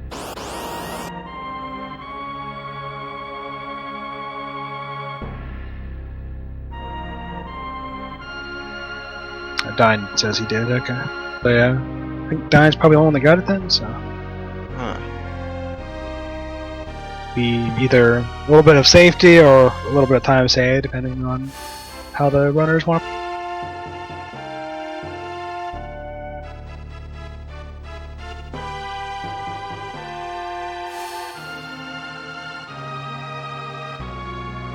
We'll see. It's gonna be interesting to see what's the strategies are going to get used because of that white cape. I'm just excited to see what strategies LCC decides to grace us with at some point. Yeah, I'm pretty sure LCC has his own strats for the World Run or something like that.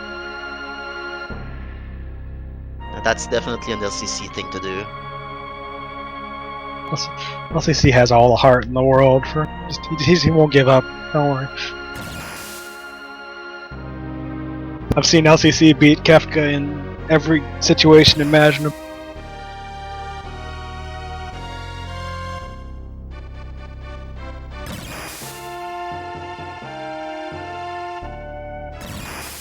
I will always give LCC a pass for not following the notes or the routes. So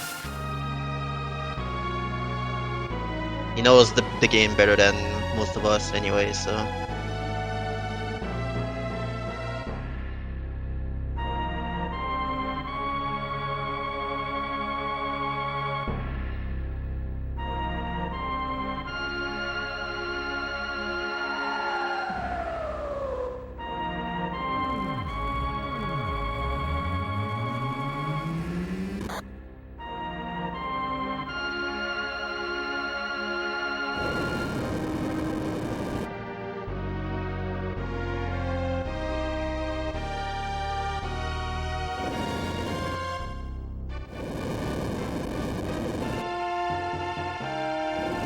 We're almost done with all the cutscenes, at least, so we'll have something to talk about for a while after. Yeah, I guess. Well, coming up on Takaze's side on Team Choco, basically we're gonna have to escape the floating continent, and like the encounters that we're gonna get escaping the continent is gonna be we cannot basically run away from them. But the good part is those encounters gives a lot of MP magic points to learn magic. So we're just gonna use that opportunity to make sure we learn some of the spells that we need later on for Edgar, for example. Okay, like Edgar needs to learn. Basically, at the end of this section, we're just gonna lose all of our party members. We're gonna get back some of them in the World of Ruin. So what we want is actually, like, for example, Edgar to learn Doom, which is gonna be useful for when we're gonna get Edgar back later on. So yeah, we're just gonna go through like these encounters. There's like a couple of forced encounters, like this one is enforced, it's not random. Just casting Bolt 2, we're just basically seal the deal with that Naughty. And we're just gonna go keep doing that until we learn the spells that we need. Which should be like, if you should not really grind that much. But if Takaze like is missing some spells at the end of this section, he's gonna force more encounters to learn what he needs. We're saving Shadow anyways, right? So we gotta wait anyways. It's true. We got lots of grinding time coming.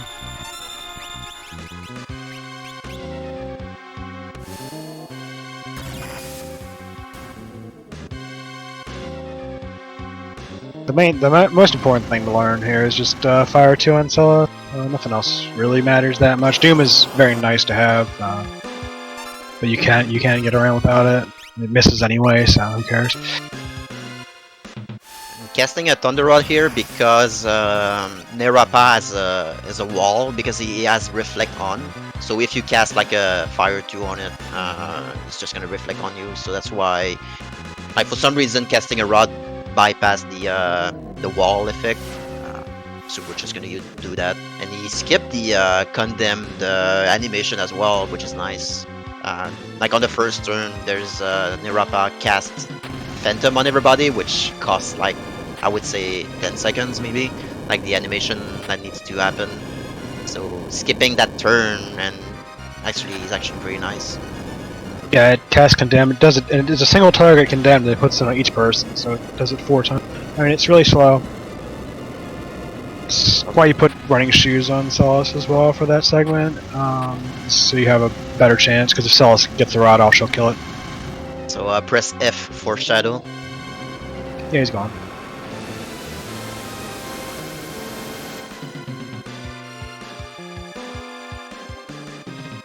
He'll be fine. We'll just airship blitz our way back and save him, don't worry.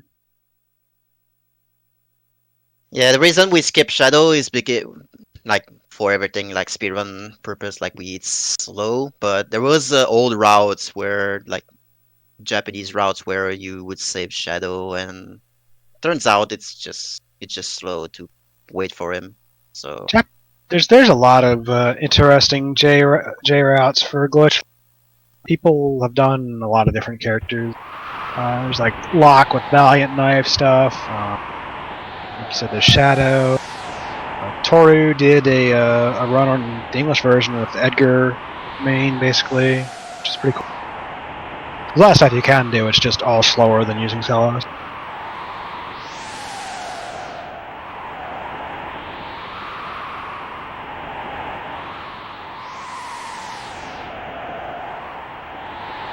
So now it's time for the most important trick in the game, and the hardest part of the game, which is what we call the pro bass fishing. So what happens is we still, like, we manipulated the run at the start of the run, right? So even though we messed up the step route, we can still go back to it by saving and reset outside. So by doing that, we can manipulate the NPC value that we talked about earlier. So there's a strat where this sequence here is it's a lot of RNG, and the problem is you want to feed Sid with basically good fish or middle fish.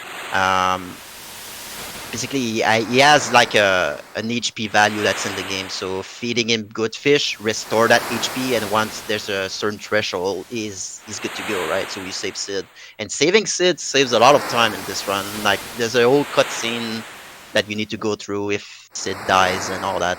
So it's beneficial for us to save Sid, even though like it will be a lot easier to kill Sid, but unfortunately we have to save it. So it's always faster to save him at like every point. It's just the cutscene is so long. Like, even if you get incredibly bad luck trying to save him, it's still probably going to be faster than watching it. So what Tagazi is gonna try to do, like I mentioned, it's like the hardest part in the run. It's like the hardest trick. So he's gonna save and reset outside, and he's gonna do certain inputs and certain movement. That's, I would say it's frame perfect, but it kinda is, to manipulate the RNG that the fish spawns. And if he does it correctly, he will be able to four cycle this sequence just by getting the good fish spawn on the lake, and by that just basically reviving, saving Sid the fastest as possible. If he mess up, like he bonks on a wall or mess up an input and walks left or right or something like that, it's pretty much GG. Like, he needs to go, basically, like, it's gonna be random at this point. So we'll see what happens. It's basically the pro bass fishing. It's like, it's free to attempt because we're resetting anyway for encounter. But yeah. Post your Saba ping in the chat. Already done.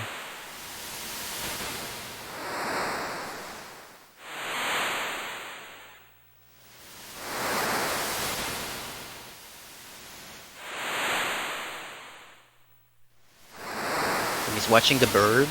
Yeah, he's looking at the NPC, the way the NPCs are, the bird and the slow fish are moving there when he left, and he knew that it was not the correct value, but he knew how to fix it, so he went in and out, and now he gets the second cycle here.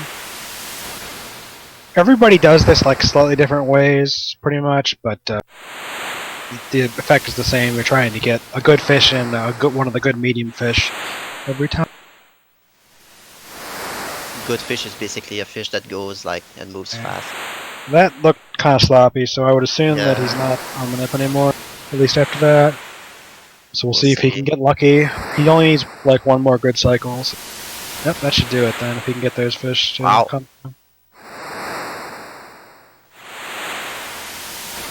Yeah, sometimes the fish just don't want to come to. So it was, I think, either 2 or 3 good cycles from him, and then he got a lucky one at the end, and that's it. So yeah, that's impressive actually. So by that, saves a lot of time, because otherwise, if you're not getting good fish or you mess up the manipulation, you basically rely to RNG at this point. So yeah, basically how it works is when you first start talking to him, when you after the cutscene at the start, he has 120 HP. It goes down by 1 every 2 seconds or so, something like that.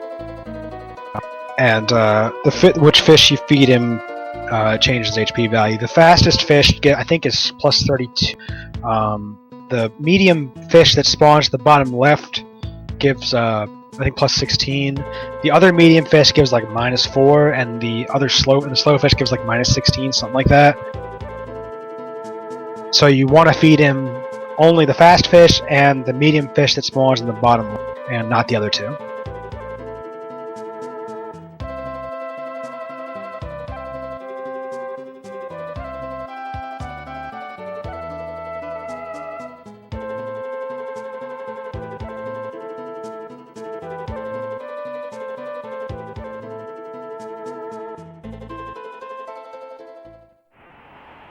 Sorry guys, Takaze didn't want us to tell you that he messed up. So yeah, don't tell him. Yeah.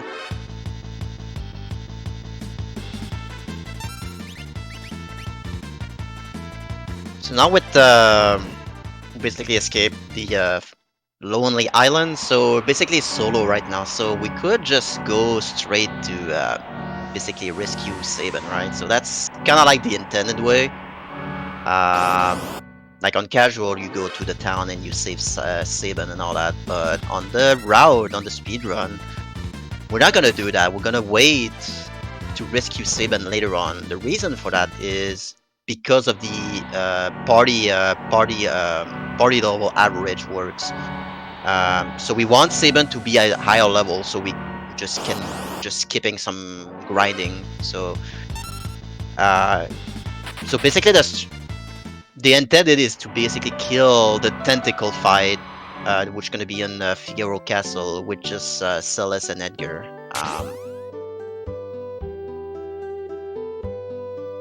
So we're just gonna skip. Yeah, go ahead. Sorry, I was gonna say it's a little bit risky in some of the fights in here having Celes by yourself. Not so much so far, but a couple of the fights in the Figaro basement can actually still kill you if you get bad pincers. So I assume we'll see Takaze save before he goes into the basement. You can also get like confused, I think, by some of the stuff down there. They can cast Fire 2 and does a lot of damage. Celes is level 19, so she has like a decent amount of health, but compared to like say like No Sketch or something where you're like level 12 and you just really die. But it still can be pretty dangerous. The Tentacles fight isn't necessarily free either. Yeah, this point of the run, level 19 is actually kind of low for this part in the game, so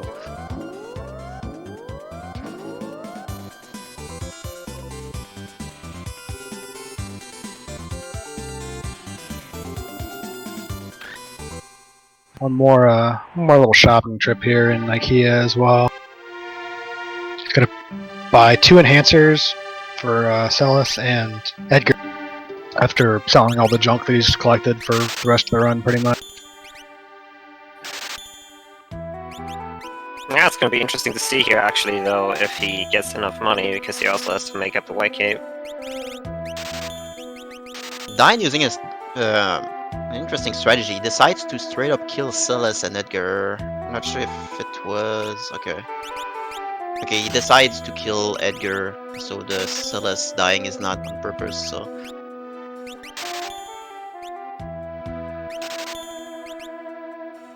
So he may actually want the extra XP then? Possibly, might maybe rely on not getting ninjas. So he doesn't have to farm an extra encounter.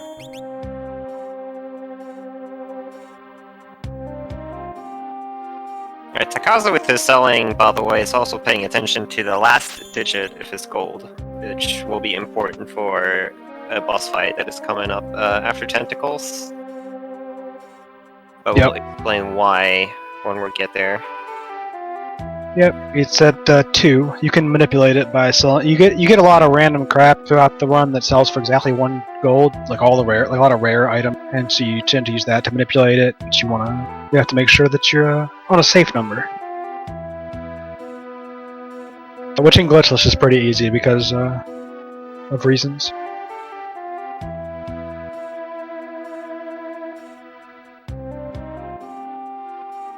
LCC and Dine going through the AIF. No real problem here. Both are using similar strategy. Ramu and although Dine keeps Edgar dead, so a little bit risky, but doesn't really impact the route. A little bit different preference, I guess, in how they want to run. I mean, technically saves experience, doesn't it? Yeah, it gives you more experience on Celis and Terra to have it. So you have to fight less on the floating continent, technically. Yeah, if you theoretically. get good experience, I guess. But Problem is like Simon you're- said, you could wind up over leveled theoretically. It's just that if you getting like 10 billion ninjas, she's gonna have a higher chance to be level 20 instead, so which is bad. But Yeah, we're naturally gonna fly to Doomgaze and then get owned. Of course. Of Yeah, course. exactly. Yes, normally in Glitchless Doomgaze is not any problem at all because your Celis is level 19, so the other two guys are 19, Mog will be 20, and Gogo will be somewhere in between, and so no one will ever actually be vulnerable to level 5 death. But if you were to hit level 20, you'd have a lot of people that would die to it. Doomgaze is also interesting because for some reason the Doomgaze fight, unlike even every other like cutscene scripted fight in the game, doesn't actually count as an encounter. So getting Doomgaze doesn't even mess up your encounter.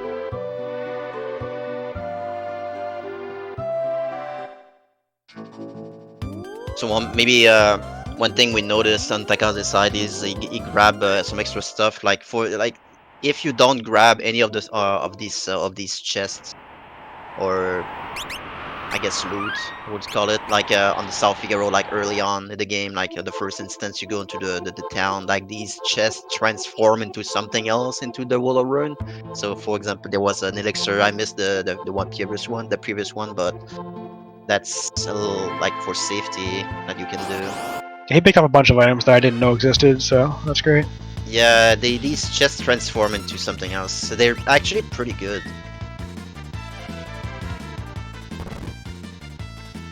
Takaze did save before going in, so that's good. Yeah. Dine's through IF already. He's on to the last one, which is very straightforward. LCC is just on Ultras 4 as well. Throwing rods at him. Yeah, you can, on Takaze's side, you can like cast Phantom, which prevents you from taking damage from physical attacks, but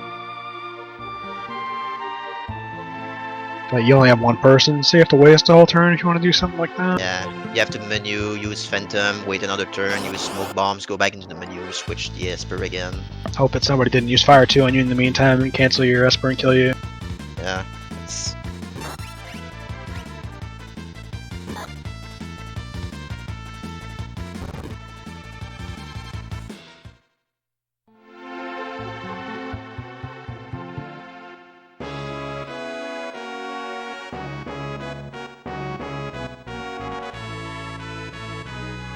Dine getting his first ninjas. So the party can survive 2 scrolls, who skins in this game. So Terra will always survive. If she's you need to make sure that Terra is always at the maximum HP that she can before doing anything else into the continent, because she's the only one who can survive 2 skins. So yeah. So there's no real danger to die from ninjas, except if you like you forgot to heal, for example. Dine having to farm extra fight here. Yeah, Dine getting. And he gets ninjas again, which is unfortunate. He's trying to get Phantom off so he can go into Gigantos, but he keeps getting ninjas. Fortunately, they didn't kill Edgar this time. Yeah, they didn't kill Edgar, so he can actually get the spell off.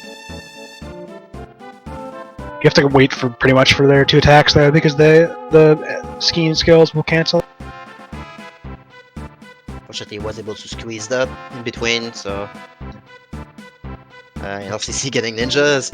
Yep, that's the LCC. This is why you don't cast Phantom early, because you get like this. All right, Takaze is on tentacles now. The bottom left tentacle is vulnerable to Doom. He's just gonna try and cast on it. It can miss, so he's hoping it doesn't. But most important thing here is that Celis has the running shoes on, because the tentacles have an attack called Seize and also Entwine, both of which cause a slow status effect. But with running shoes on, you have auto haste, so in addition to always having haste, you're also immune to slow. And it's very important in this fight because the second thing that happens after you're slowed from Seize is it grabs you. But if you don't have the slow status effects, you can never be seized. There's a ninja party on LCC screens. Like how's Doom the There's a lot of Tentacle. stuff going on right now. It's going well, dude. Everybody's doing great, yeah. Yeah. So yeah, Takaze didn't manage to get the Doom off. When he got it off, but it missed. So he got an extra friend to deal with. He's trying to decide how he wants to kill this, I guess, because Doom he doesn't have that many rods, but he still needs a few. I see. It can be kind of dangerous because if Celis gets single targeted bio here, like that, she's gonna die, and then that guy's gonna die too, and then you have to go back to your save point. Good job, Lane. Hold on. No problem. Look at that Dying died 10 ninjas. Nice. It's going well, boys. Oh my god, Dine died. I hope Dine saved at the start of the flowing content too then, Jesus. It's going well, boys. The finale. This is Team Mog's time to shine. This is LCC's comeback. We're here. Okay, Dine saved. Okay, that's Dine good. actually reset though, so he's not going to be able to do Fishman F now, because he actually went back to the title screen. Yes, I saw. Yeah. Good. No, he had to because he already killed Gigantos. So Celis got all the levels, and he would have lost the Esper. Yep. True. Okay, that was actually smart that he reset, but yeah, that's definitely a loss because he's not going to have a step route for the World of Ruin now. Oh my days. You won't be able to do the fish manip for. He's gonna have to. He's gonna get random encounters in the tower too. He's gonna have to be prepared for those. Oh dear. There's ways he can deal with that in Kefka's tower, but he has to go out of his way to pick up some extra stuff. I think. Yeah, you can deal with them all, but yeah, you have to know ahead of time and be able to plan for it. Yeah. Oh, this is gonna be dicey. It's pretty slightly everybody just got owned really badly. This is nuts. Just what we wanted, though. Like, for us, this crowd, it's great. I'm sure they are not feeling so great about this, but yeah. Dine reminds me, yeah, they reset for Kefka, so actually the tower will be fine. He just won't have a step route for the grind. Yeah. Unless he has to reset again, obviously. Fish manip in the grind encounter string is gonna be out of the window at this point. Takazu forgot to buy Bard's hat, apparently, as Yep. well. He said that. I was keeping a secret until we had to go back and buy it again. I see. Because they're grabbing the crystal mail here, which is not really required, it's just for money. But you have to make sure to unequip it. He got From lucky Edgar. there too. He got targeted with the confusion attack, but his Celis blocked.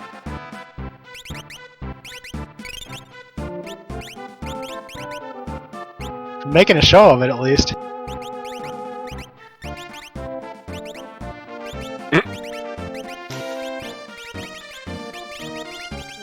So yeah, grabbing that crystal mail is good for money, but you have to remember to unequip it from Edgar, because entering this battle, entering the tentacle battle, there's another equip that happens, like by the game itself. So the crystal mail is already is already a better helm. So Edgar you will have it, but we don't need it. So we just make sure to unequip it or equip it. We swap it to something else after the tentacle fight. So that's the only thing. Yeah, typically in glitchless, I think you want to get those chests afterward because you don't need the gravity rod for the fight usually, and because of the auto equip thing. Sometimes Edgar will just pick up random items from your inventory too and staple them onto himself because he's cool like that. Hey, This time he got the Doom at least. Yeah, there's a strat where you could just use the gravity rod on the bottom left one instead of just using Doom, but you need to use it. Use the gravity rod and use the fire rod to kill it, and from there it's ice rod on everyone. Like if you didn't learn Fine, Doom, you can do that. Yeah, you should be fine from here. Is Edgar still at full HP too, so he's pretty safe. Yeah, he's all Okay, free. yeah, he's through now. Nice. Learn Fire 2, which is gonna be for the things. I forgot their names. I'm good at names. For the grind, basically. It's for the grind and it's for Kefka. You need it for tier 1. I mean, need is a strong word. Wow, you It want it for tier 1. You want it Yeah, for grind. yeah. You don't need anything for anything, but Well, fair. Just gotta believe.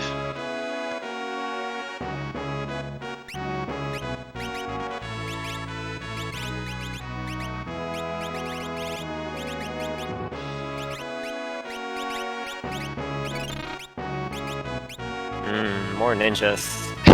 Just think how much more fun ninjas would be if, for example, you didn't have the charm dangle. I think so let's the survive. key is just to get lucky. That's what I heard. The key is always to get lucky. Get lucky and hold A. So Celeste is level 20 Celeste for 20. Yeah. Ooh, that's gonna be interesting. I was wondering why she survived, so I was like, maybe she LCC leveled up. LCC is choosing to go for the safety save before Adam. Rarely seen DLC save down here. I mean, if my run went like these guys' runs, I would take it everywhere too. For sure. My Dani is deciding to fight the Dargon, probably because he's missing some levels or able to, yeah.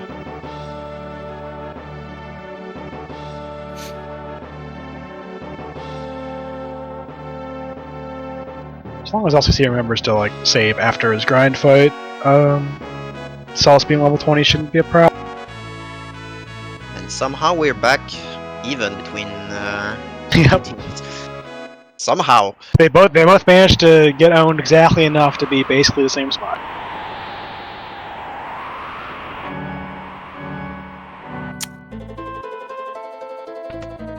Dying Celeste is only level 19. I'm a bit surprised about that, honestly, but there you go.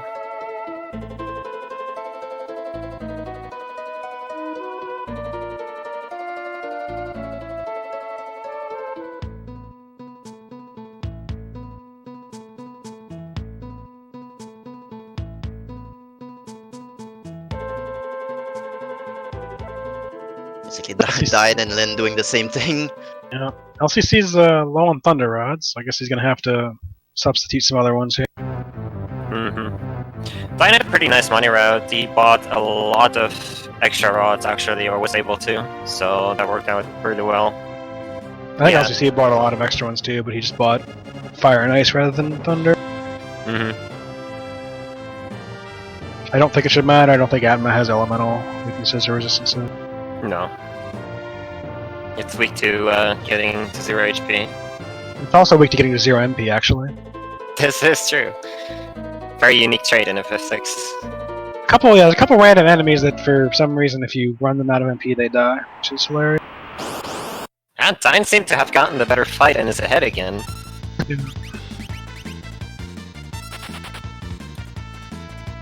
Dyne's just been playing a little bit cleaner overall, I think, which is not really that surprising because he's actively running the game. Yeah, he's been grinding the game for a bit now, so...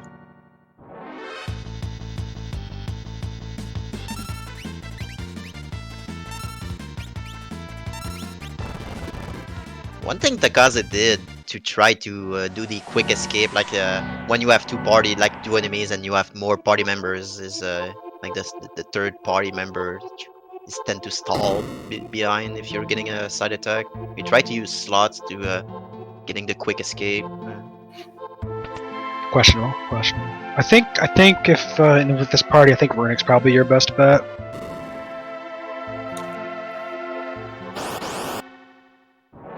I think almost anything will work if you do it right, but I don't personally know how to do it with slot. But I think if you use Y to swap to Celis and Runic, it would work. That's the thing we might not have ever talked about is there's two different ways to swap between your parties in battle. If you press Y, it will swap into the one that got their ATB the most recently, and if you press X, it'll swap to the one that got it like the suit first, basically. And also, for some reason, you can hold Y and it'll swap between them automatically, but if you hold X, it doesn't keep swapping. It's really weird.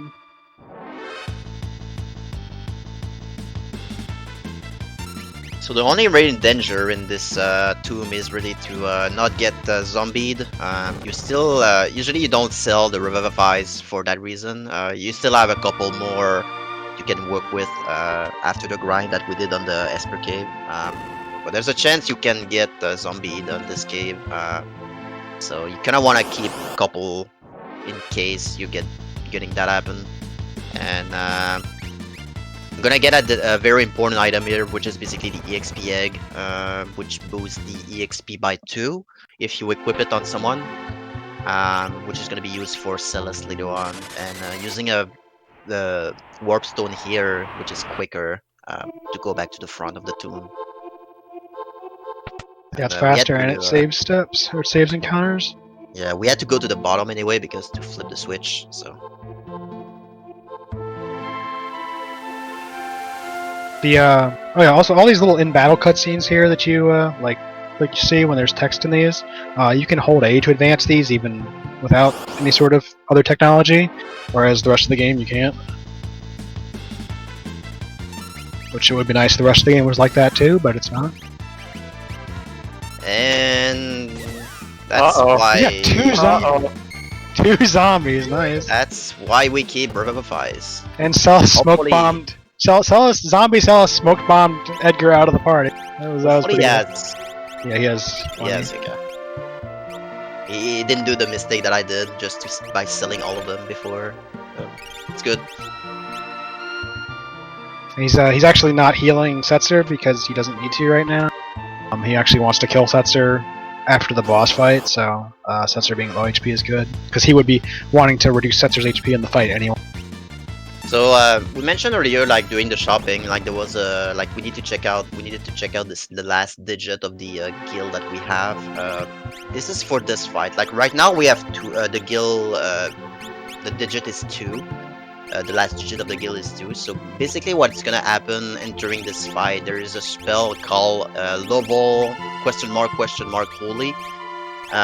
Which is basically like the way it works is gonna replace the question mark by the last digit of the your guild basically. So it's gonna be a level 2 pearl being casted on everyone. But because we're not a multiplier of 2, it's not gonna impact us. So if it was like a 1, for example, basically every number is divisible by 1, which Oh wow, the crit on Celis. What is going on? That's crazy. That's actually really bad. He hasn't saved before this fight, so it'd be back to before tentacles, I believe. Or did he save at the tomb? That's Okay. gonna throw this fight off too, because this fight also does a lot of really scary things, by the way. If it gets enough turns. that's scripted. So Yeah, you, that's script. That's his first turn. When you have somebody with wall, he'll do that every time. That's why they have the wall ring. can you cleanse the darkness and bait that attack? No, again? it's only every 5 turns. He'll do it again, but I think it'll be in 4 turns. Yeah, the problem is he's probably going to cast Ice 3 at some point. Right.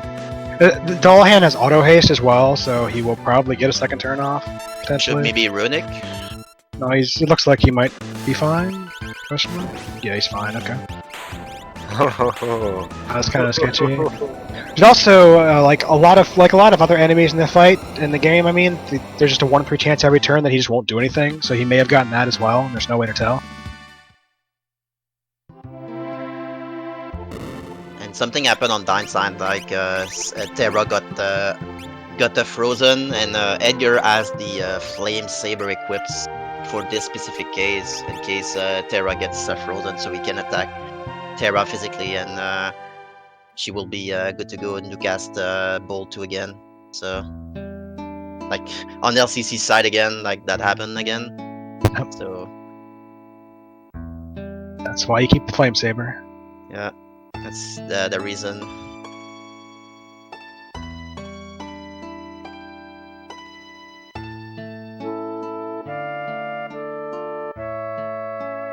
So they're both Diane and LCC are just going through the floating con here, finishing getting whatever the AP they need from the forced encounter, and hopefully getting out.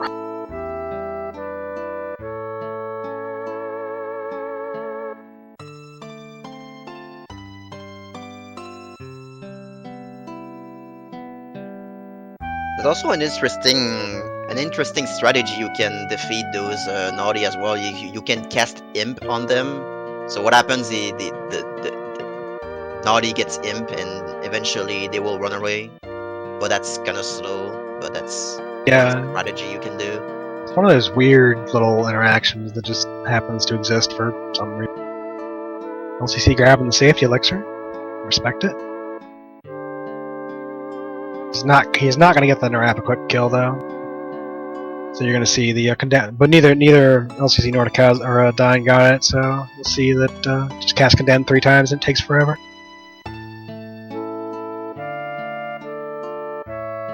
Yeah, only Takaze got the condemned skip. LCC is having to use more Framu on it because he's out of Thunder Rods as well.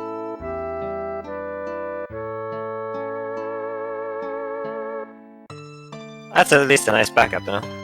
Yep. One last encounter before jumping down. I don't know if he was fine with the magic learning, but I got unlucky there.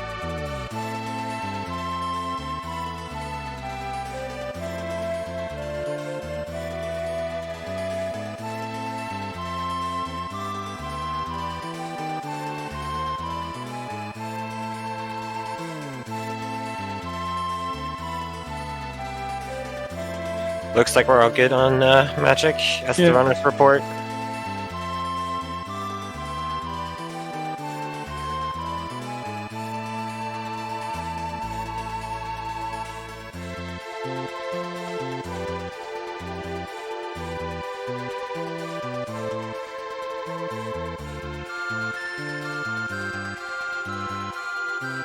So LCC is gonna probably try to manipulate his fish here. Dyne, unfortunately, is not going to be able to, so we'll see if he can get lucky on that.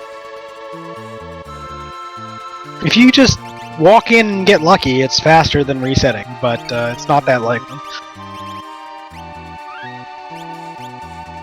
Takaze here is starting the grind. He's got the XP egg on Celis, and then we're going to be here for probably 7 or 8 minutes, I think it is. Yeah, but we're gonna have a Zone Seek equipped on Celeste, XP egg on Celeste, so we're basically like boosting up Celeste by up until level 42, where she learns Ice 3 naturally.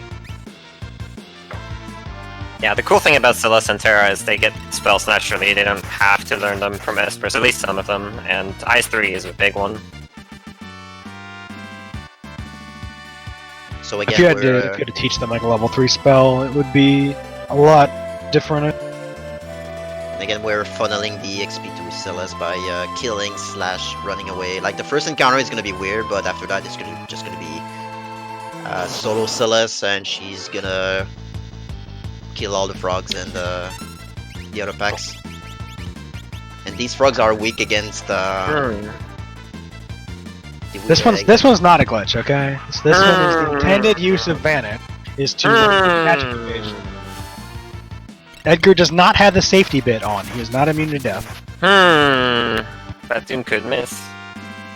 Right, but he has the Vanish status, which makes spells not miss. Which is the intended purpose of Vanish. Unlike all the other cheating Takaze's done this run, that one was not a glitch.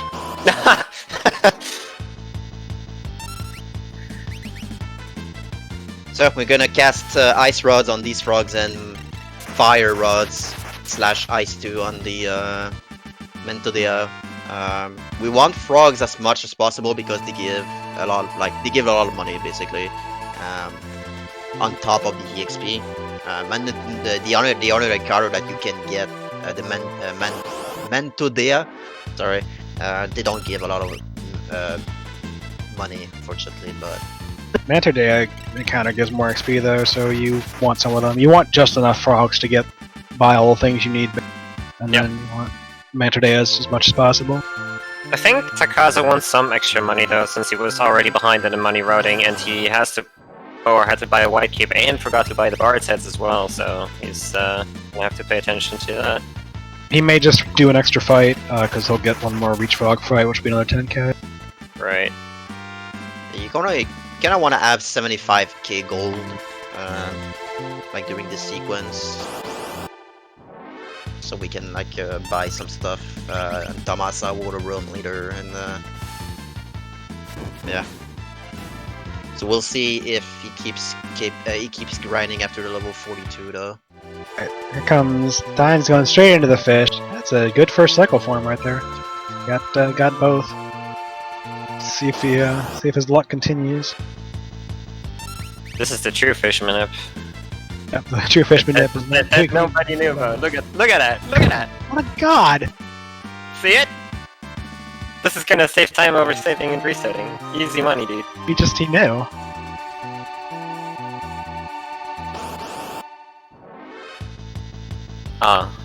Well, shucks. Alright, I know now that Magus is at least 2 seconds ahead of me. Just from the responses there. Let's see how LCC does. That looked alright. Also, he's going into the bed there. He's talking to Sid 5 times. It's just a lot more consistent to do it from inside the bed than it is to try to do it from like the side. Even though there's no text box, but by pressing the button next to the NPC, it advances the RNG by 1. So I think he doesn't look bought like there. it doesn't look like he was talking to Sid, but actually he was. It's just there was no text box. Yeah, he's off the manip, but Yeah. he just needs one more cycle now. So Dine's getting owned because no fish there. LCC needs one good cycle to finish this. Well, I don't think that's gonna do it for LCC. no. It sucks when you're trying to like catch one of the good medium fish and it takes forever because you like barely even helps his HP. Well, Dine is done. Confirmed. Not manipulating faster, Kappa. That's how we see the grind. But yeah.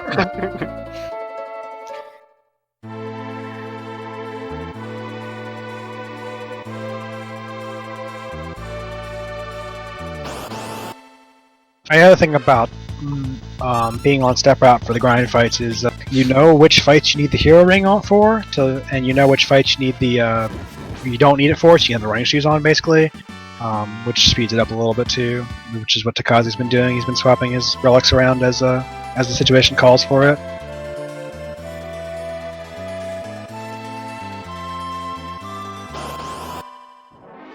So nobody got Fishman app.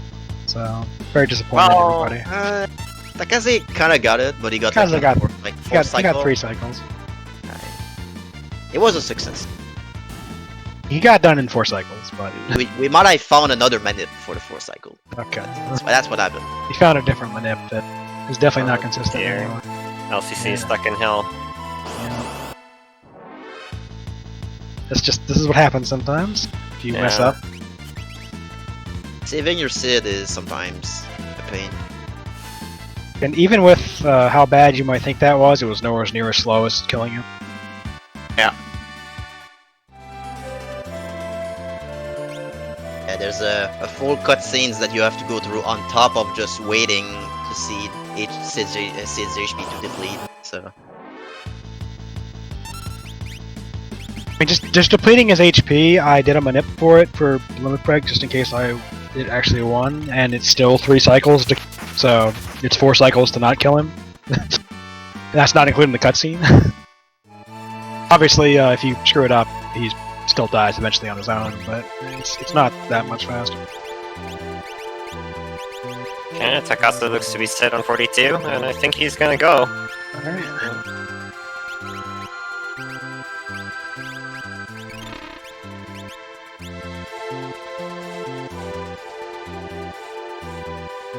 Kaze is going straight to Narsh. The first thing he wants to do is get Mog.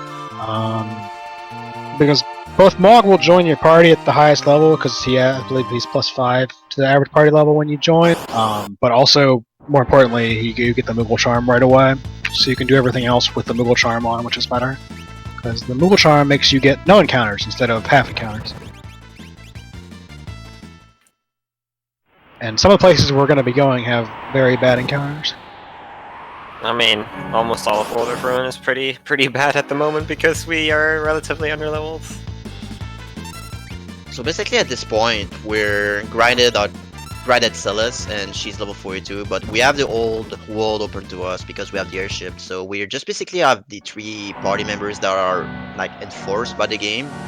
So the first party member that we're gonna recruit is actually Mog. So we're gonna go to Narsh, and the reason we're gonna get Mog is, of course, to get the Mugo Charm, which basically removes all the encounter if you have him in your party.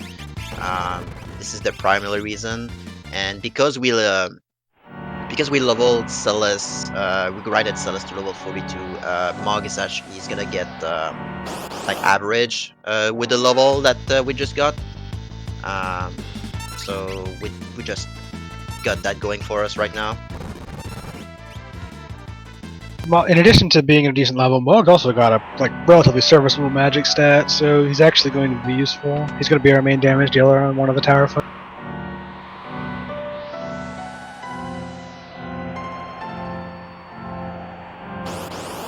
And we will be going back to pick up Sabin and Gogo as well as for our 6 party.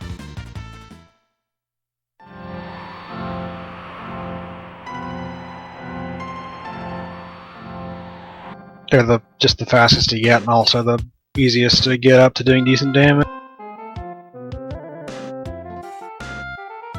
Not really any other, or really many other good options at all. I don't know. The only other one you can get fast would be Gao, but the problem with Gao is that Gao's level is set and averaged when the World Ruin starts, so Gao is also level 19, and he doesn't get the levels from the grind. So it's really not viable to go get him, even if you wanted to.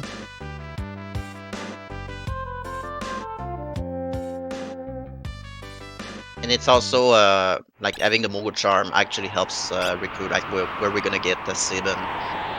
The house has encounters, so just having Mog is basically makes the whole house a lot faster.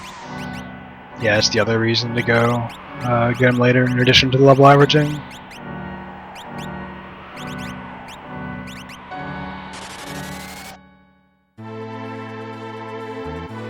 And we actually don't have to go back to the airship and swap party members as well. Like Mog is already in our party, so. Kaz is taking a pit stop to fix his earlier mistake of forgetting to buy a Bard's. Yeah. Bard's Hat's one of the many items in the game that increases magic evasion, which many people may know is very broken. It's definitely a glitch and should be banned. But we'll be stacking all the M block stuff on Edgar for the end game, basically. The thing with M block is because there's two stats, 2 types of block in the game. It's like physical and magic. But for some reason, the game doesn't like the physical block percentage doesn't work in this game. Like darkness status effect doesn't work. So the M block is actually like the magic block acts as a magic block and physical block. So.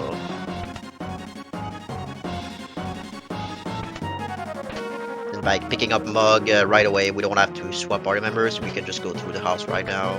Just picking up some chests. That's gonna be useful money and some equipment. Like Pearl Rod is gonna be used for the Kefka's Tower.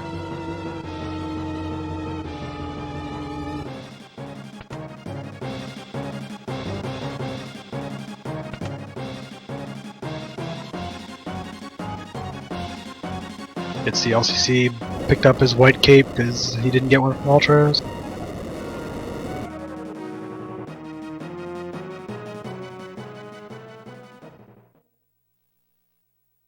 See if Tentacles is any kinder to Dine and LCC here than it was to Takaze.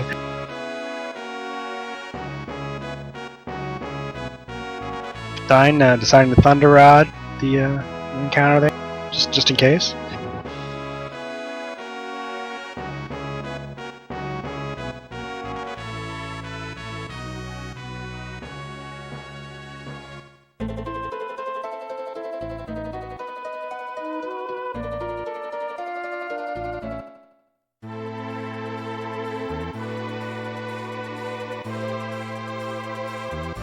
Yeah, Dine is gonna go skip the 2 chests down there for now so that Edgar doesn't get any bright ideas about putting his crystal helmet.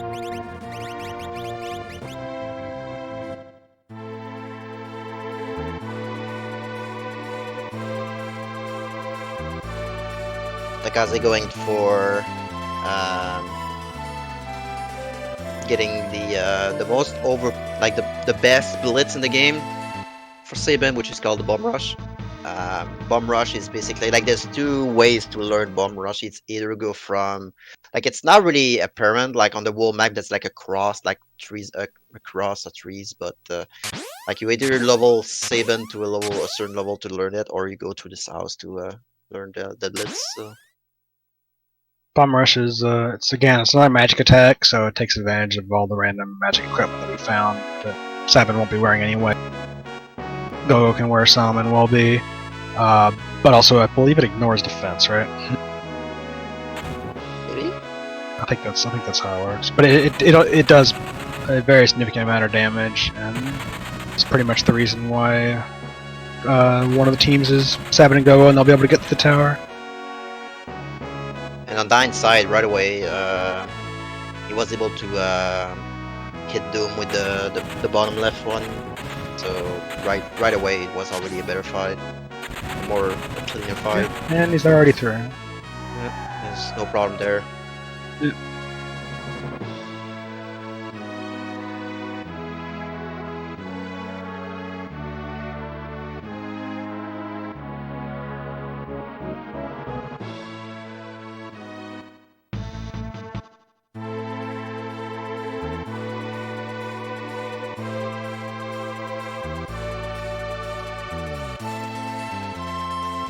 Coming up is one of the instances where we actually want to have battle speed 1.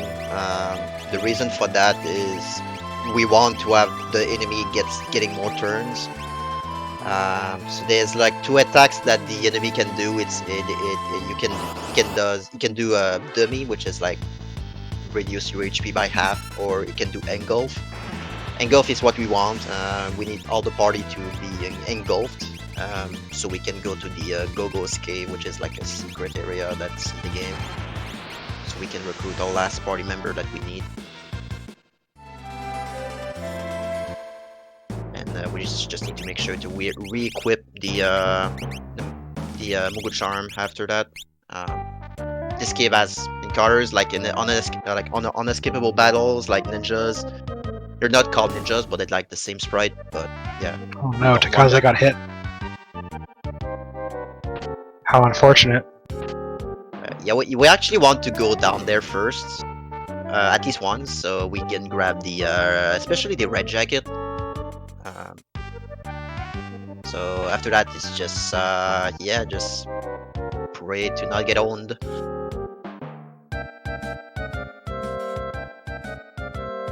So Takaze opting to not go for the fake mustache. There's a safe strat for the Kefka's Tower that you can do if you're not up step route. But he feels like he's confident that he can go through the Kefka's Tower without needing it.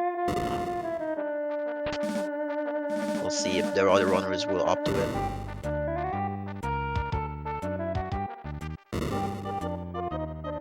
No, the step route does not affect anything in this cave because you have the Moogle Charm on. Anytime you don't generate threat, it doesn't affect the step route. Moogle Charm both makes you generate 0 threat every step and also doesn't advance the encounter step at all. Yeah, it's not like FF5 where if you're on the Chocobo and you're on the overworld, it advances the step route. It's not like that. Like if you're not, if you have a Moogle Charm, it doesn't advance it at all. So, like on town and stuff like that. LCC getting that first turn buy on everybody feels good. At least he got the Doom to hit, so.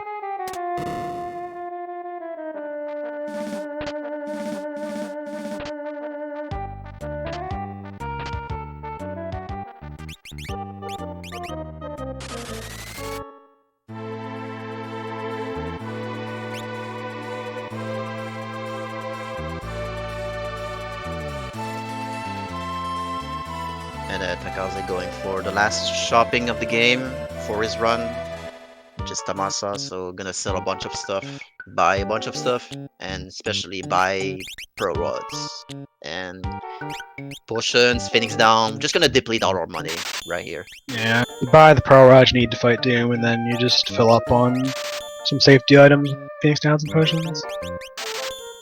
because this is the last shopping trip you need. Yeah. The LCC's also through tentacles, so it's like the last scary fight until the tower, pretty much. Except apparently doll hands sometimes.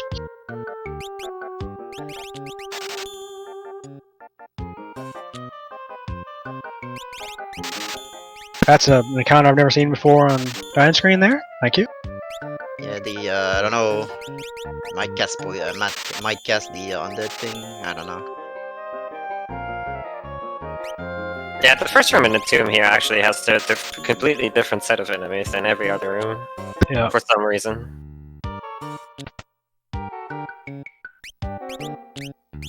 Buying 6 pro rods and basically spending all our money onto like smoke bombs, potions, phoenix down, sleeping bags, whatever, right? So it just kind of getting a random assortment of things to carry through the tower. Potions are important because a couple of your parties won't have the ability to cast healing spells, so it's good to have enough to be able to keep them all at full HP for the bosses in between encounters and stuff. Dying grabbing the crystal helm here for more money. Takaze doing his last, well, not last menuing, but menuing before going He's to resetting for the last time tower. here. One more time to manipulate the encounters. This last reset. This will ensure that, assuming that he doesn't make any step errors in the tower, he will get no unarmable encounters, and he'll just be able to go through with smoke bombs, not have to worry about it. Otherwise, you can get into some encounters that you have to either win or kill certain enemies in the tower. Yeah, what's kind of the reason I mentioned the fake mustache from the Gogo's cave. Like, you can like escape from these battles. Like, there's certain enemies you can control and cast sneeze to be able to escape from these. But if you're in step route, you don't need that. And fake mustache would have been used to on Gogo. That replaces the sketch ability.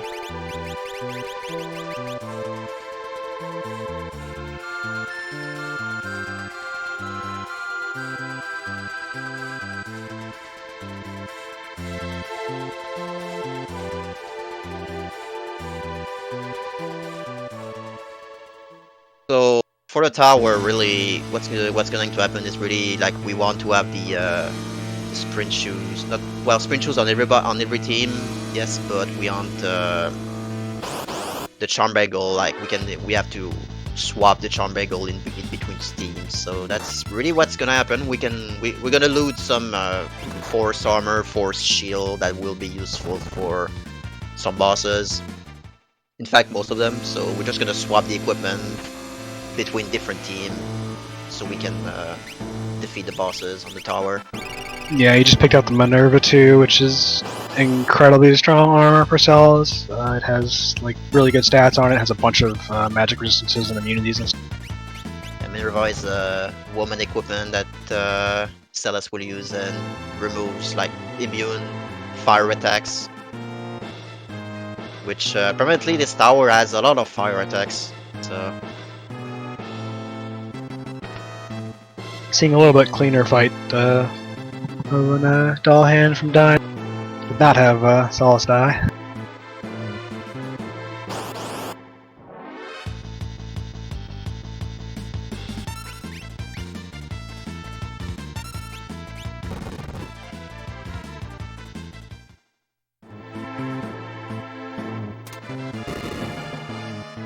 So Takaze is doing like a certain sequence with like which party is going first. So using the Saban party here just for that switch. So the Mog party will be able to proceed later on. And getting the armor as well from that party, so that will be useful for. You wanna do this one first with the switch and the equipment, and then you have it all for everything else. So what Takaze just did is basically took extra steps to get an encounter in the door. The reason for that is if he didn't do that, the next encounter is actually very nasty. It's like I think it's unescapable, but I don't think it is. Right? He can cast flare or something. It's I know it's escapable. nasty. It's I know Outsider Madam though, and they're really, really nasty. Yeah, they have like I think things that ignore magic evade. And they do a bunch of damage, and they'll like just kill people, and they're really fast. You just don't ever want to fight them. Even off step route, like it's often correct to just farm an encounter there, and so you can get to the next room without getting an encounter because it's so dangerous.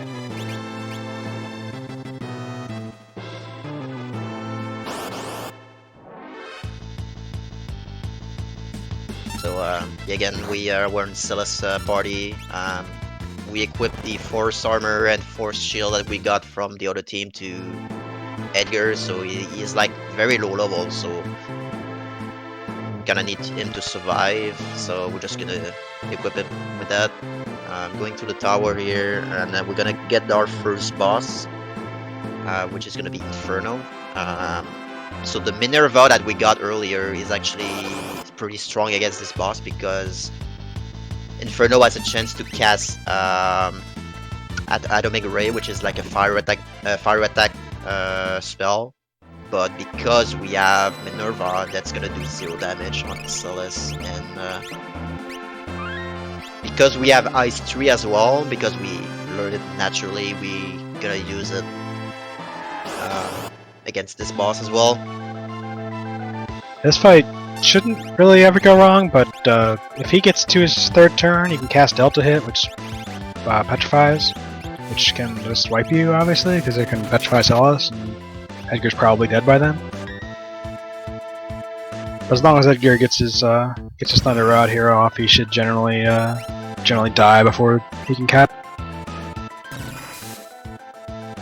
So yeah, Edgar has a lot of M block, magic block, so he has a higher chance. Like he can still get hit, but it's like a lot lower, so he can actually survive. And we kinda need him to wait trick the Ice Trees because until like at a certain point, Inferno will cast an unblockable spell, which is like Dry Attack or something, which petrifies a single party member. So we just need to have Edgar alive just for ATB wait trick, so we can get more Ice Trees out from Silas by killing it.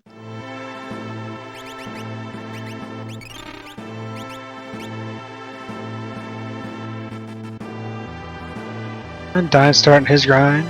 He's not on step route, so he doesn't know what he's going to get, but it doesn't matter too much, but just hopefully get what he needs. And LCC finish up Dullahan here. Pretty much same, just a couple fire rods. Get through. Dullahan actually has like pretty high magic defense and auto reflect and auto haste. Or no, not auto reflect. Auto haste. But you can get them pretty quickly with fire rods because they ignore defense.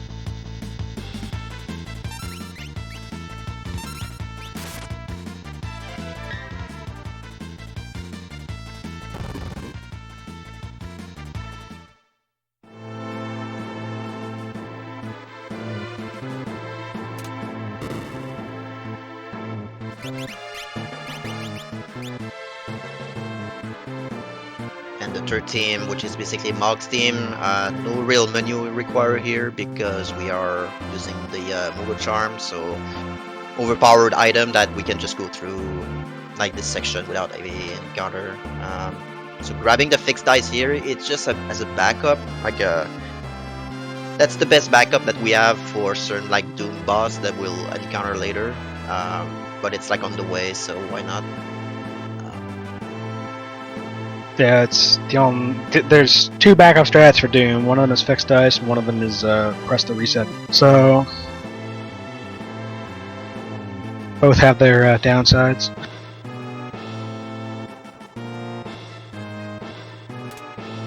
I guess if you have like extra Thunder Rods in your inventory that you didn't use like from earlier, I guess you can use that, but yeah. We'll explain why in a minute, but it won't be too much longer, yeah. Probably.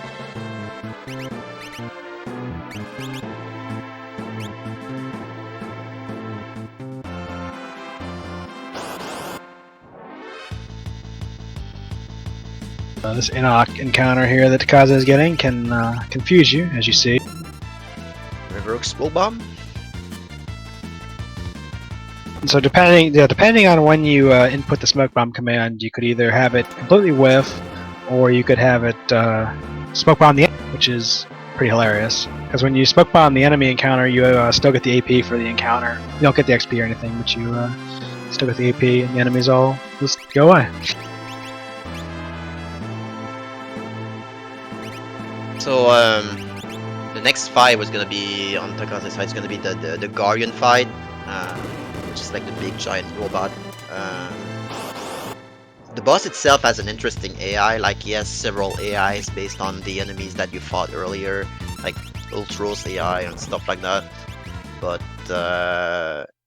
we're just gonna basically Ice Tree the boss until he's dead.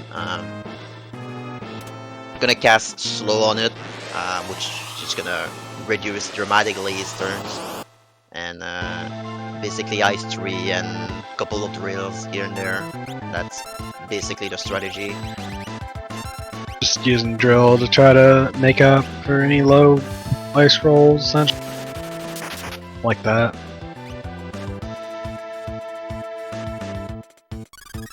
Hopefully kill him before anything seriously bad happens. This guy actually has the second most HP in the game, I want to say. He's got a lot of HP. Yeah. I mean, it's a tank, so I guess that makes sense.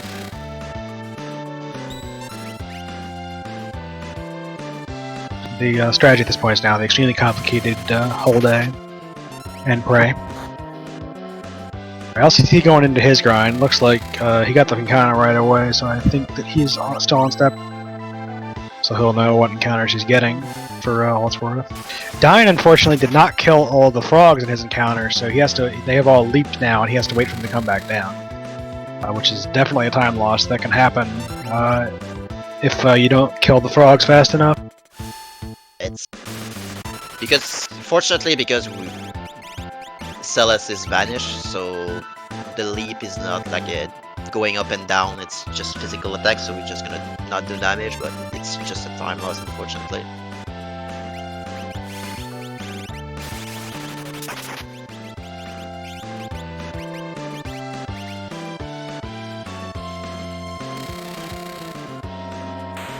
And here, you see Dine going in for this shopping trip. I don't know if you mentioned it, but we're just going here real quick to buy a tower. It's just the equipment for that Gogo is going to use that increases magic.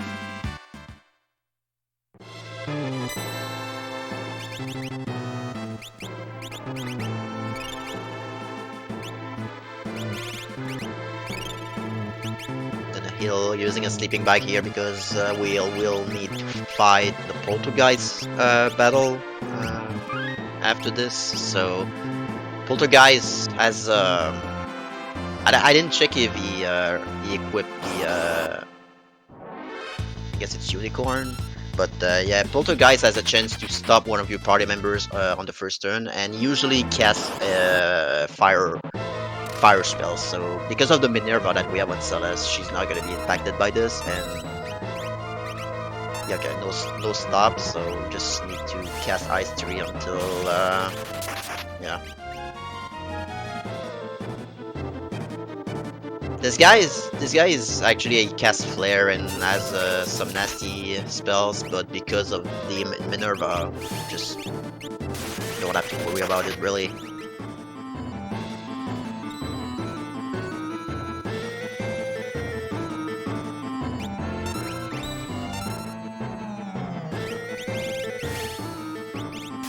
Strategy for a lot of these tower fights is very deep, as you can see. It's cast Ice 3 at them until they die. In earlier iterations of that, we even got the gem box for double Ice 3. That was fun. Yeah.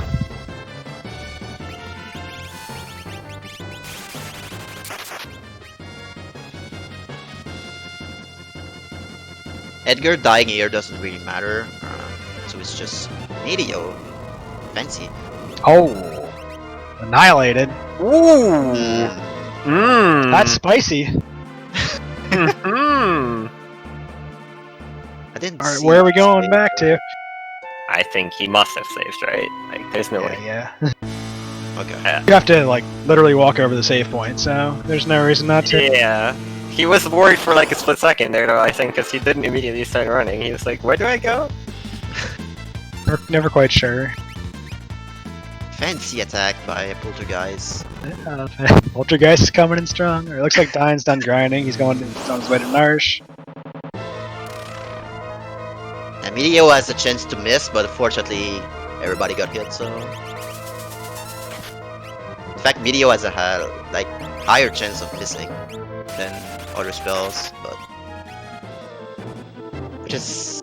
Even with Celas having Force Armor, he went through that and got hit too. Yeah. So that's... She has Force Armor, and I think she only has Thunder Shield here, though, so she's still like not got really high. I'm not sure. She might have Force Shield here, though. Force Shield, pretty sure Force Shield gives you the green aura, though. Yeah. I might be wrong, though. He stacked everything on her. Okay, then it actually hitting Celis is actually pretty unlucky here.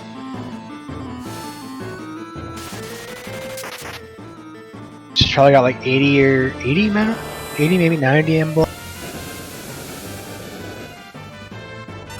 Which isn't as high as you might think because the formula is really weird, but it's still, plus the innate mischance of Medio is pretty unlikely to get hit by it.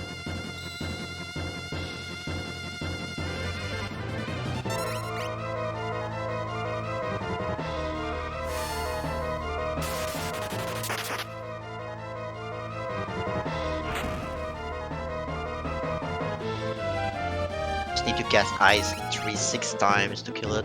The guy has 58k HP. Dine just going into Mog's area with Celis alone. I don't know if that's actually dangerous or not. I don't remember what any of these fights do. It looks like he's just fine, so... I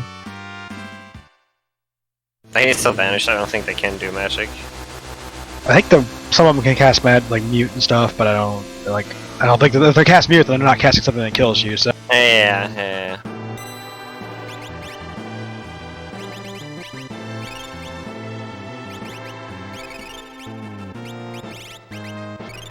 this guy's using his second sleeping bag on Celis here. Get her MP up for the last fight. Moving some more equipment around for the other parties.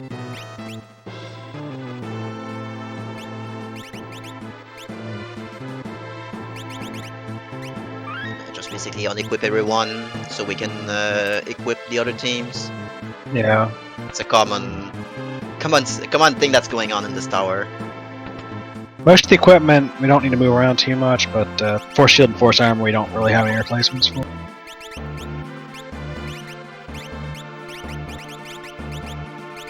So, Doom is can actually be a little dicey. Heh, I get it. Yeah. So this fight is basically the Doom fight. So every time you do an attack or using a spell or anything, he has a chance to counter attack with a physical attack. You want Mog on the back row here just because he can take more damage, but basically get more damage. Basically reduce the damage physical that he gets. So what we're gonna do here, basically casting Pearl Rod from Mog. And Setzer here is queued up to be ready to heal Mog in case a counter attack happens. He can eat 2, so if there's 2 happens, can use an X potion on Mog to bring it back up. But after a couple, after 5 or 6 Pearl Rods, what's going to happen is the boss is gonna switch his AI to the phase 2, I would say. So on phase 2, it's he's gonna cast a spell that will immune one of the 8 magic element that's on the table in the game. So in one of these elements, it's basically Pearl. So there's a chance one out of 8 chance he can immune the Pearl element on this fight. So that makes the Pearl Rods just basically useless because they would just do 0 HP. So that's why we picked up the fixed dice earlier. So if that happens, we can kind of pray to make that work, but we just don't want to do that ever happen at all. So hopefully the You also saw Mog get frozen there, which is why they teach Setzer Fire earlier, so that he can unfreeze Mog. Otherwise, you would be kind of stuck. I think he got the AI glitch. That was force field skip, probably. Maybe. Nope, he didn't. So, like, ideally the way you do this fight is you manipulate the fight in such a way that one of the pro rods you use at the end there gets a counterattack when he has full ATB, just like Welk earlier in the game, in the very beginning, so that he'll get his AI stalled and he won't cast force field. But of course, it's only a 1 in 3. I think it's 1 in 3 for him to counter. Maybe it's either 1 in 3 or 2 in 3, but it's not 100% for him to counter with physical. So you can't like guarantee to get it, but if you set it up right, you have a chance to AI glitch him there at the end and not have him cast force field. But it's Well, the thing is also that if he counters twice, like if you get it and then he counters, which is what happened, then he'll do it anyway because he gets Yeah. out. yeah. Fortunately, he got the water elemental immune, which doesn't impact the fire rod, so he was basically home free at this point. And coming up is the goddess fight, which is like the last statue fight, the goddess. One thing that she does is she casts thunder elemental spell. So the Porter guys was fire, the other one was Doom was ice, and this one is thunder. So hopefully on this fight, the problem with this fight is it's kind of like I would say a DPS rush, if I would say the term like that. You have to basically cast bomb rush and hope it does, like, she doesn't do anything nasty. That's really what it is. There's no real strategy outside of that. She can cast Quasar at the one of the later turn, which basically wipes the whole team. And you kind of want to have, depending on the, I think it's Gogo who has the Thunder Shield, or Sabin, I forgot.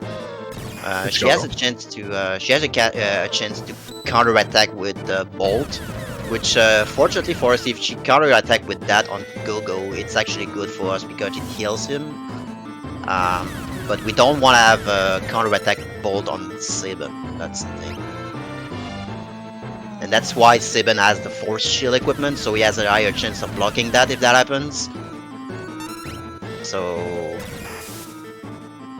yeah, like that. So you basically need you need Sabin alive and Gogo to be at full HP pretty much at like the end of the fight. Because otherwise, if Gogo's alone and not at full HP, or maybe even if he's like with Sabin and not at full HP, he can die to Quasar.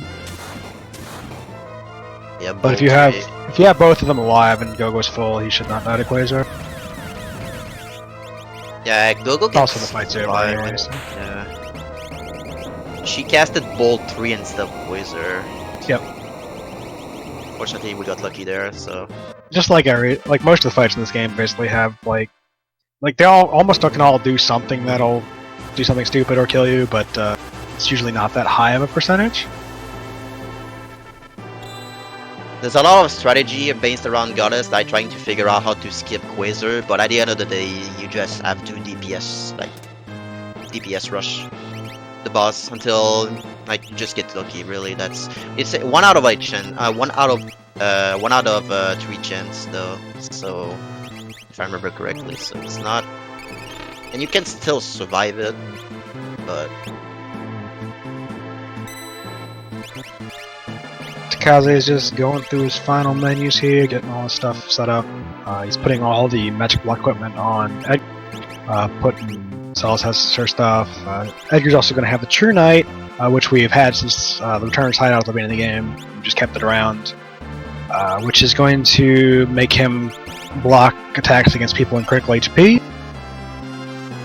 So with his M block and that, even though he's only got 600 health, he'll block attacks, and usually he won't get hit. He does not have max M block, so he can still get hit by attacks.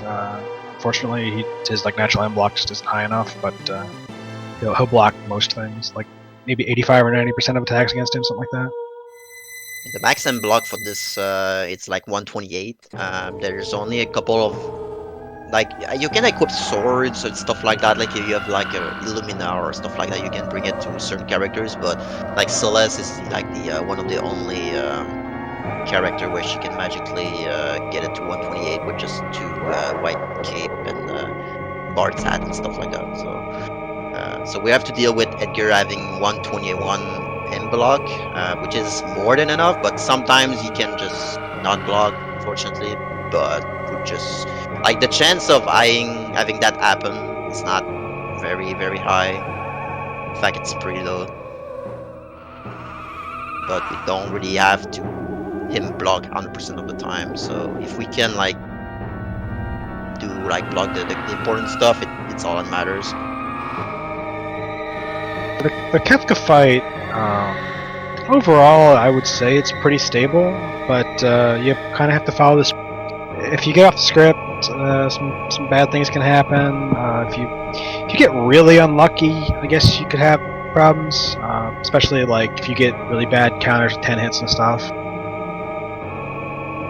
Or if you have like a counterattack that you're not expecting when you like kill a piece and go into the next phase with somebody dead, that can happen. Generally speaking, if you play well, you should get through the fight, I think. But we'll see what happens. There's always some surprise in this fight. It has a lot of pieces to do a lot of different things.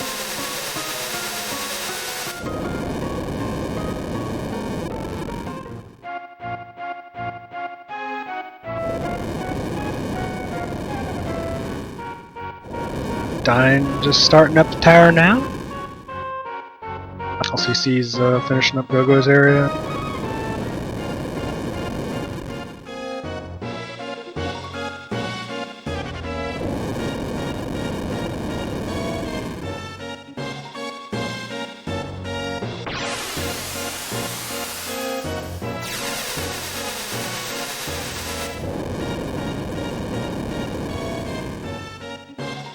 So yeah, the first tier, the Kefka fight is basically separated into 4 tiers: tier 1, tier 2, 3, and 4.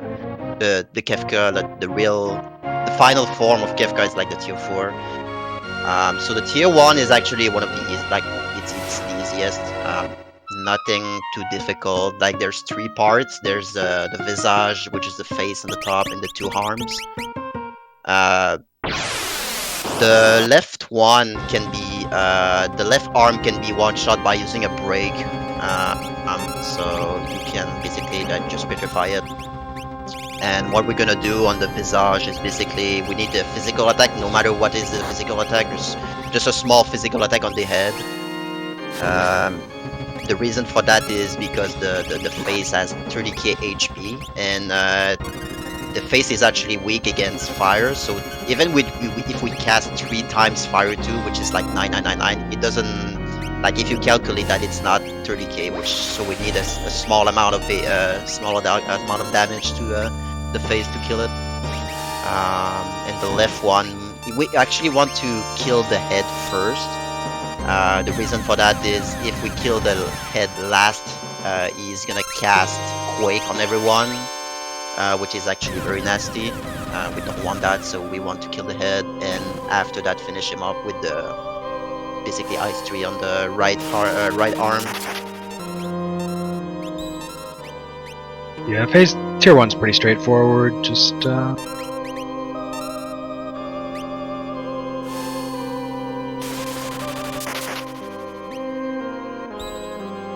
like Bomb Rush and or Ice Tree, depending. I find Ice Tree to be more consistent because I don't know, but we can also be defend. There's not much like other than that. You can save and died. that's the thing that can happen. Yeah, hopefully it doesn't transition.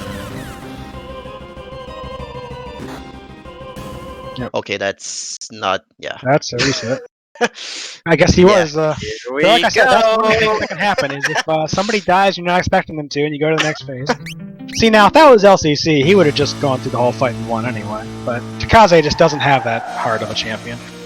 So yeah, the reason we reset there is because when you have a one party member die and you transition to one of the tier from tier 1 to tier 2, that party member is actually gone forever, and it's gonna be like the next one queued up from like the menu that you enter the fight. So I don't know what would have been. That might be like I don't know, Mog or some Setzer, I guess. So we don't want that. We want Sabin because he I has think Bomb it's Rush. Setzer next. Yeah, we want Bomb Rush for this fight. So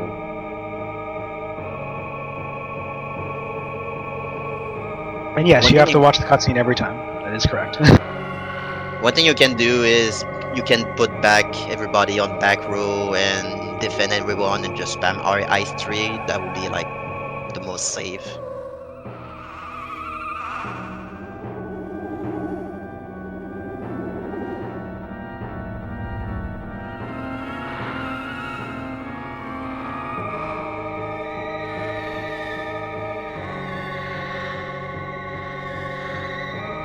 So Dyne starting at the Inferno fight here. So I guess hopefully no problems for that. LCC's just finished up his shopping, bought up all his pearl rods and potions and stuff that he's going to need.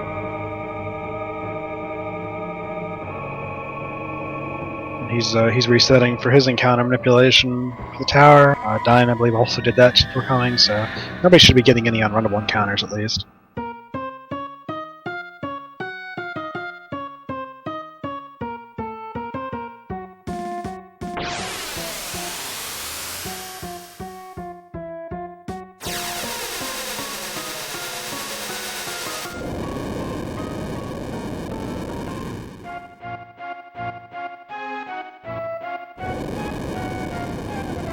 Saw Atomic Ray there from Inferno, which at your blocks and doesn't do anything much less scary than it would have been at previous points in the game.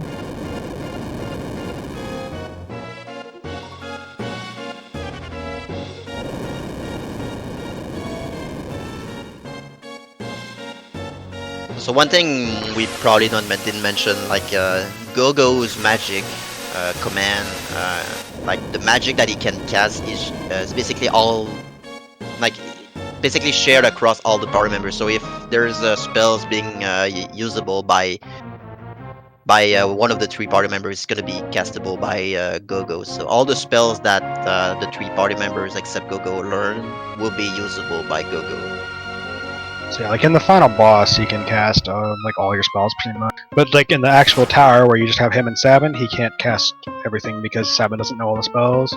It's only like people in that actual party, I'm pretty sure.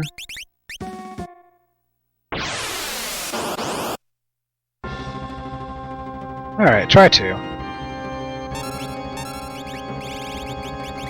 Also using haste here on Solace instead of running shoes, just so you can have 2 pairs of earrings on, basically, for more damage.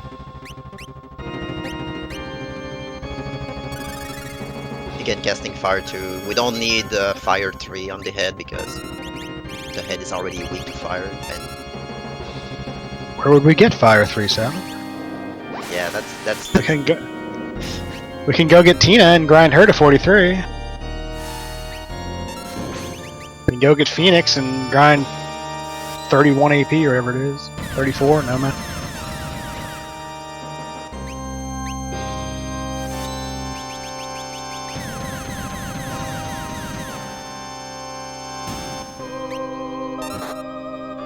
See, now we're trying to get everybody in the Kefka fight at the same time. It's the new dream. We kind of made it to Thamasa.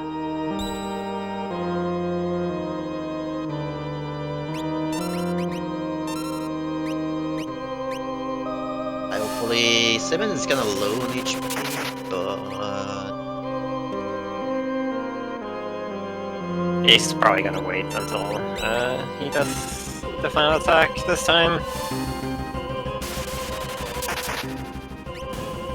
yeah, there we go. Okay, so tier 2 has 4 pieces, and they all get a turn as soon as the things start. They can do a couple different things, which can be more or less annoying depending on how lucky you are. Tools is the middle piece there. It's vulnerable to Doom, so he's probably going to try and use Doom on it. There's and then the back piece is magic, which is vulnerable to Mute. which will probably also be seen.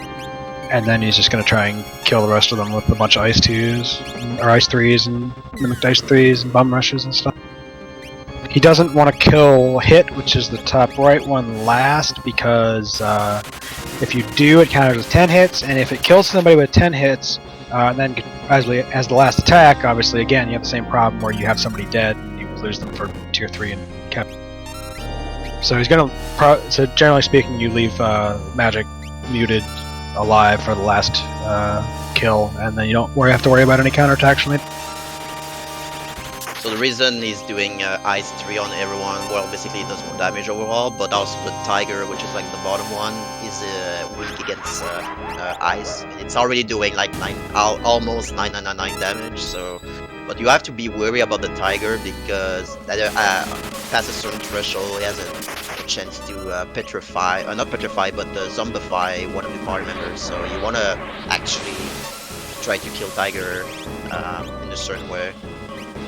There it is. That's, yeah. Speaking of which... Tiger doesn't do anything on its first turn, like the other three, but its second turn it can do a lot of nasty things. Can you guys stop jinxing? It's going great, I don't know. Why would I stop now? He's just getting stabbed into critical HP so he can block for him. I mean, it's fun.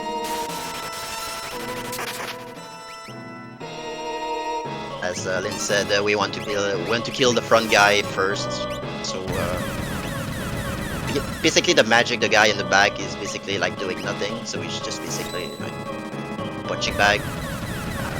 But we want to kill the front one first, so the 10 hits happen. So Edgar, he's not gonna be like, he has a chance to not block, but it's calculated enough that it's not that risky. So Salas at this HP is pretty much completely safe from 10 hits, so he's not getting danger or anything. And from this point, here's Delta hit on LCC screen. That's a good one. He's got the remedies for it though. Yeah, he did. His Edgar was still alive, so he's okay. But if his Edgar was dead, that would have been a game over for him.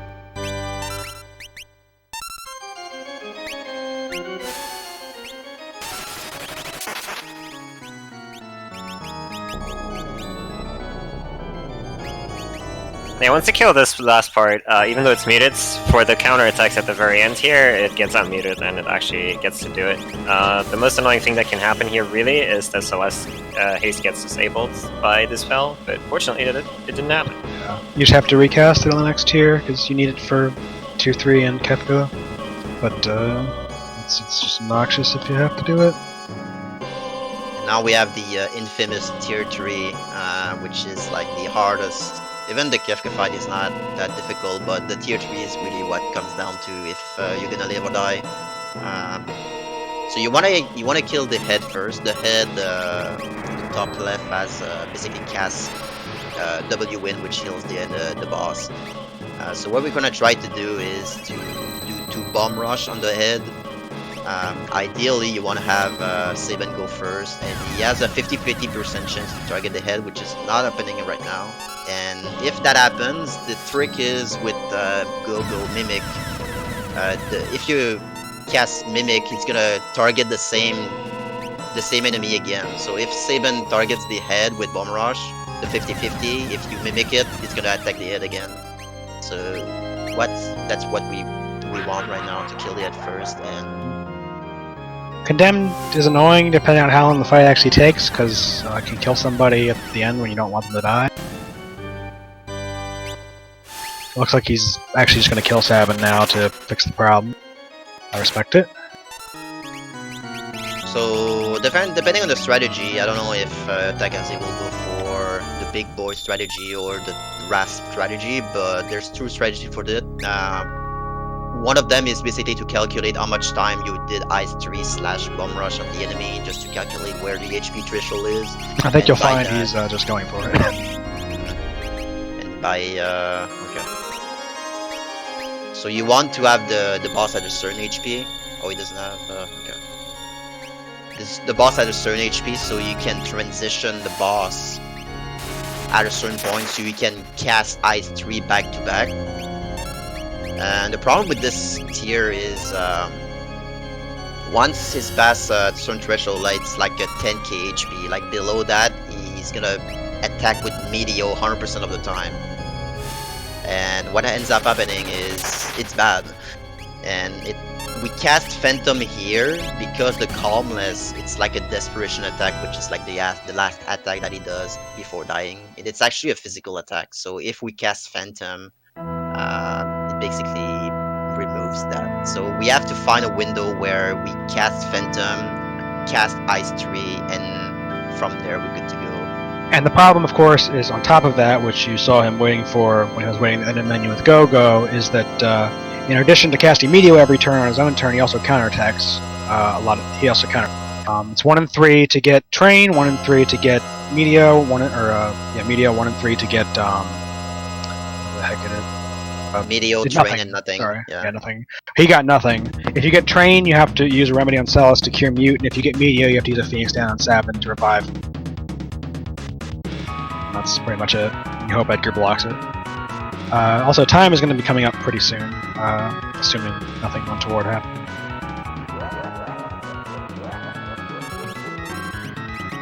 So tier 4, basically a DPS rush, but you need to be careful to trigger the gunner.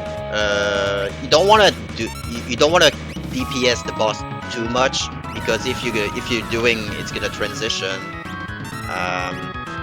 It's gonna transition the AI, and he has a chance to cast Ultima. So you kind of want to be careful with what you do.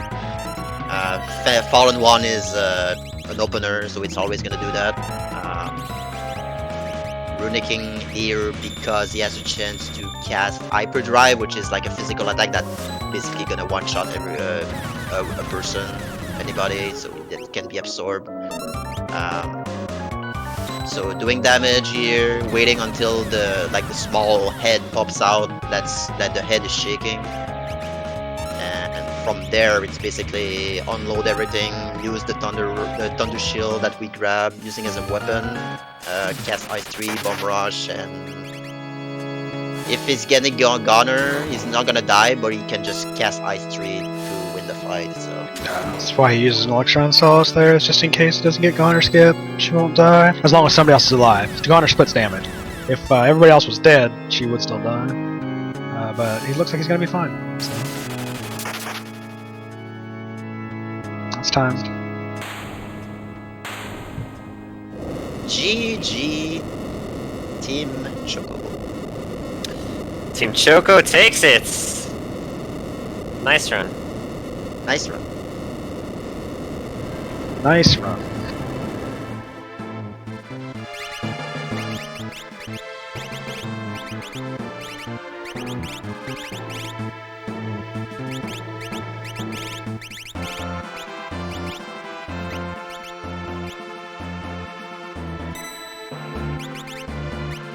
Looks like Dine is just getting some setup for done Goddess. Yeah, he's just doing Goddess now. LCC is just the Guardian, so he's got 3 bosses left, and then Kefka. Pretty close.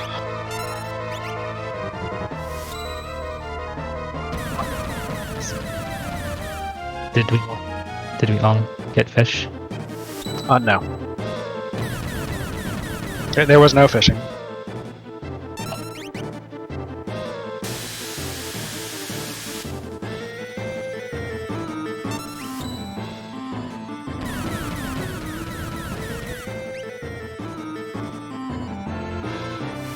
Dying here, getting the Goddess fight. Got Flash Rain, which is unfortunate, but he seems to be fine as far as HP goes, so...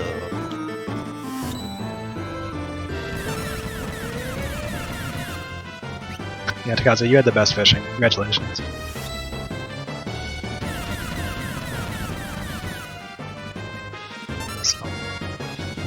I didn't do it properly. Everybody thinks I did it right? Yeah, it was perfect. I definitely didn't tell them you screwed up. Well, thank you, I appreciate it.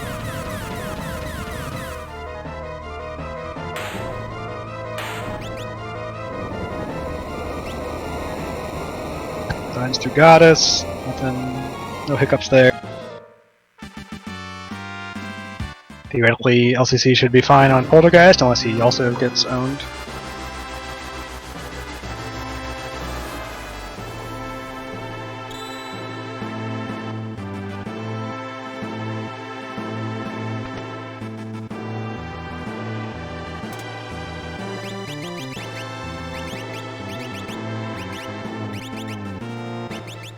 Ah? Okay. Wow. Everything's fine, see? Yeah. It's complete. It's the opposite of what happened to Takaze. Like, Meteor was blocked and missed by everyone. So. We saw a lot of good fights today. I'm not gonna lie. It was a very, very speed run.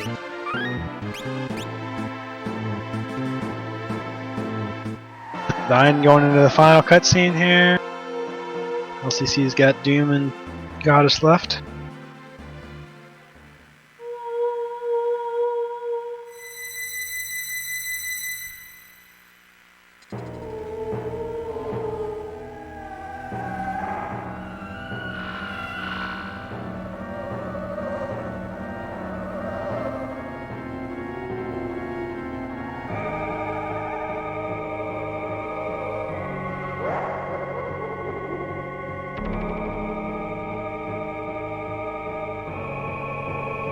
Again, just constantly swapping all your equipment around for the tower stuff, because you've got a limited number of good items, and you kind of want them for all the fights, especially the shields.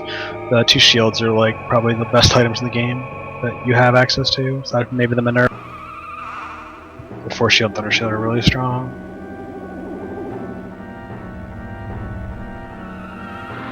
Yeah, Thunder Shield immunes the thunder attacks, absorbs thunder attacks and immunes fire attacks, if I remember correctly.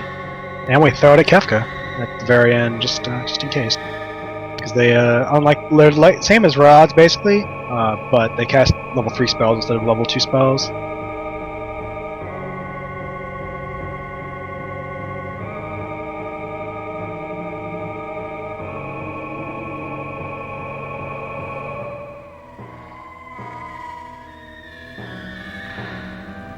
Again, the Doom strat here, just gonna throw Pearl Rods at him. He can counter, hope not to get too many counter. He can also freeze Mog, which we have things to fix. Freeze is a really annoying status if you don't have access to fire spells though, because you just basically have to wait 2 minutes until it goes away. Yeah. Fortunately, learning fire is actually very quick. That was it's a like crit, 20 nice. Yeah. Yeah, it's 20x on Bismarck learn fire, so you typically put it on for the Dullahan fight on Setzer and learn it guaranteed.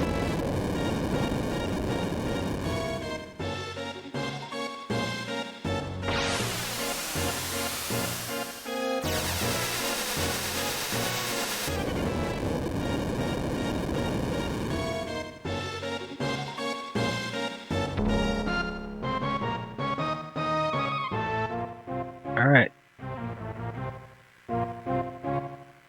See if he gets through force field here. Dine's about to start the last fight. Oh my god. Up. There it is. Alright. Time for some fixed dice. Roll. Nah, he's just Just resetting. gonna reset it. That's fair reset. too. Oh, Doesn't want to man. see it. That's great. That's what can happen. Is 1 and 8, you get the Pearl Element force field, and there goes all your damage.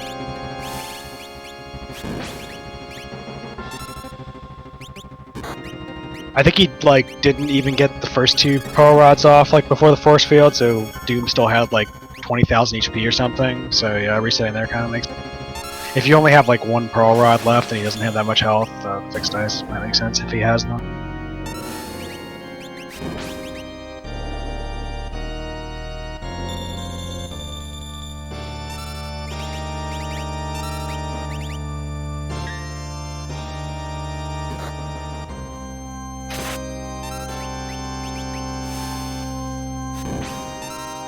I'm going through tier 1. Again, using the same strategy, using fire 2 on the head.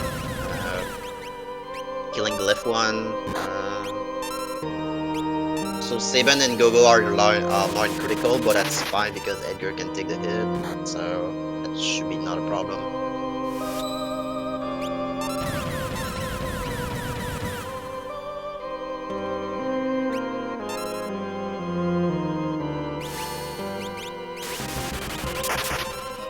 He's fine. Just get lucky, man. It's easy. This game is free. Lightning element. All right, we can deal with that. That's no fun. I'm just kidding.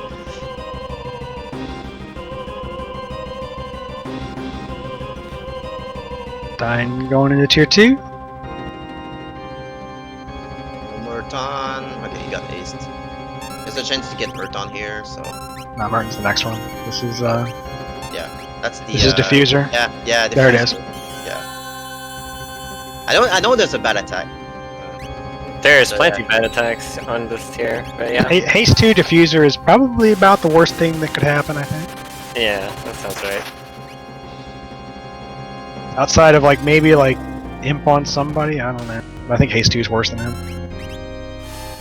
There's a chance. There's a very small chance Mute misses, but yeah, I don't think I've seen that happen yet. I forget what the chance is. I probably figured it out at some point.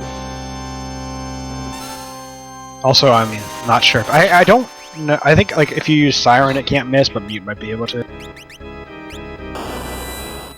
Oh, there's Flare Star. Is that gonna kill Celis? No, no, she's no. immune to it. Yeah, that's right. She has Minerva. Minerva. but this is yeah, very low HP. Yeah, it's kind of a rough situation. Concerning a little bit. Yeah, he's deciding to cure Edgar here, which is not a bad idea. Surely Edgar won't get hit like 4 times, right? True.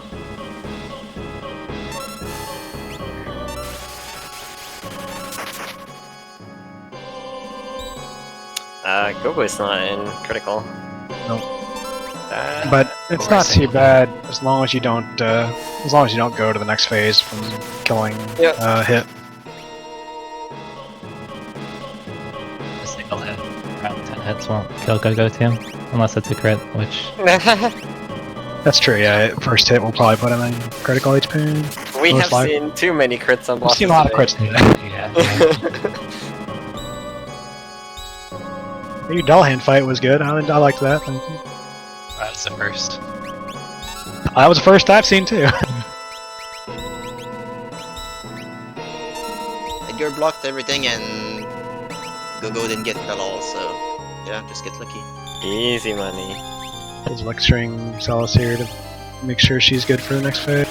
It's good to go.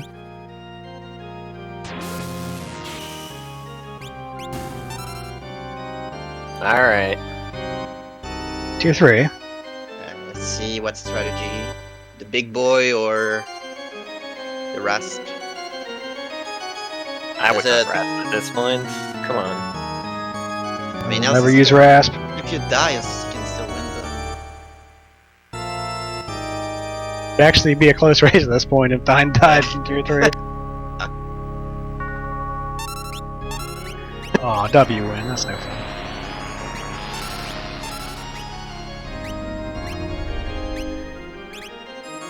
Where's the Mertens at? We want the Saban or Gogo to target the head. Which There we just go. happened, but we need another one.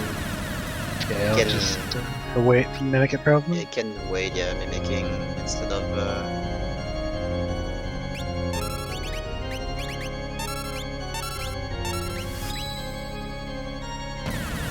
head has 10 HP, so LCC's got seems to have decent health for Goddess. They just get flash rain into that.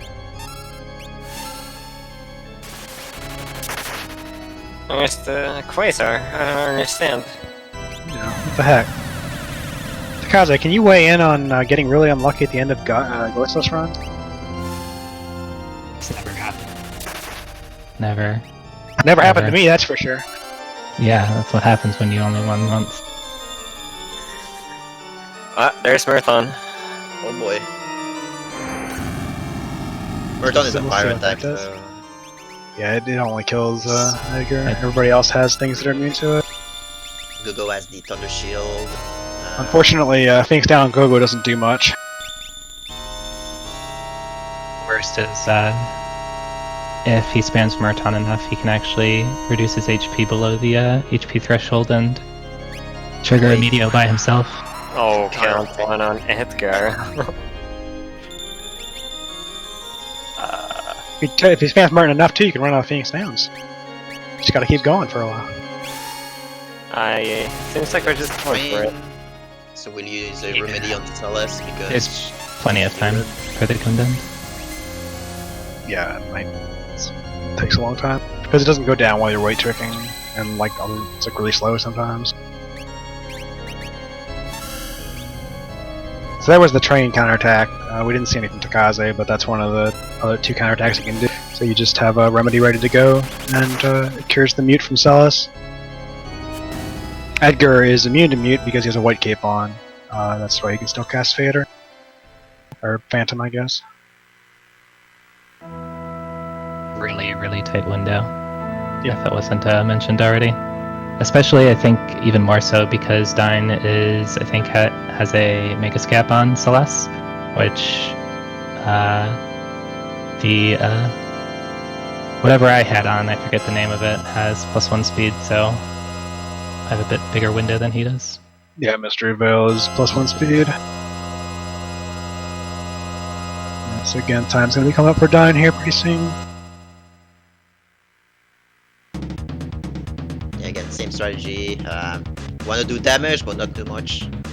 You don't want to do like me and transition until a different AI for triggering Ultima. So you wanna be careful with how much you damage Kefka. Yeah, Kefka does a lot of very spooky things that you don't see any of because it's very carefully routed around them.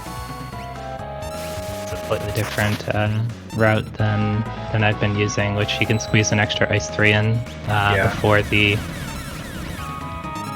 it becomes chaos. Yeah, this is I think this is what Quexel worked on to skip having to use Runic, right? Yeah, it skips Runic, and you don't have to wait around for that. You skip the HP threshold for where you can cast Hyperdrive, basically, so you don't have to worry about Runic. I tried that exactly one time last night, and it didn't work, and I'm like, well, I probably shouldn't try it tomorrow. Yeah.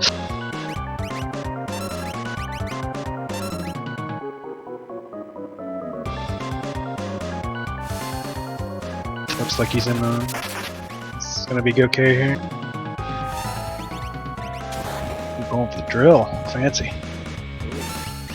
Yeah, I think it makes it a bit... The damage, it's pretty tight in terms of damage. Yeah, shore up the damage rolls for sure.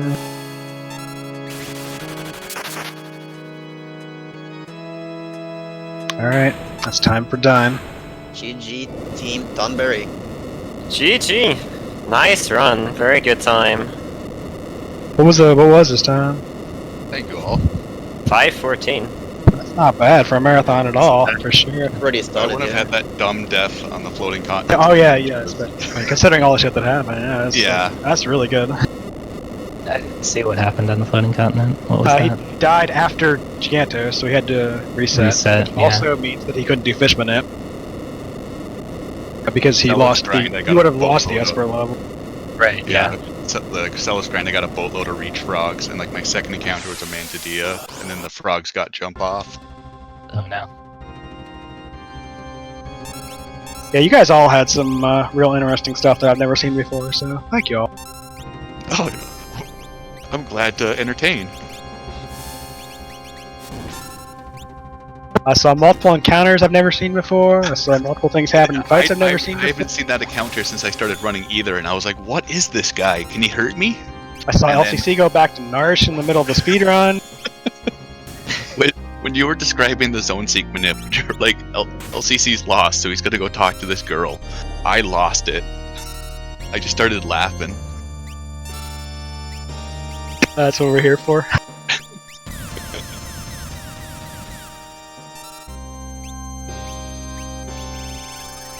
Speaking of LCC, he entered the final fight, so good luck to him, and hopefully he can bring it home as well. He tossed a cure out there to shore up everybody's HP.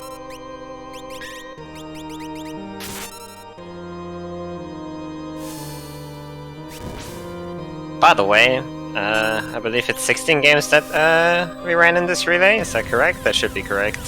And the difference between first and second is 15 minutes. That's impressive. Yeah. That's actually insane. Every time the relay happens, it's one of the that's always impressive when it happens. Oh, LCC lost his 7, but looks like he just gets to get him back up before he goes on.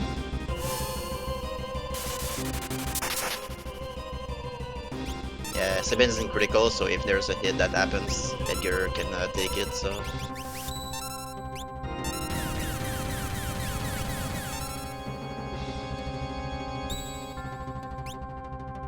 Like so. Good job, 7. Keep talking.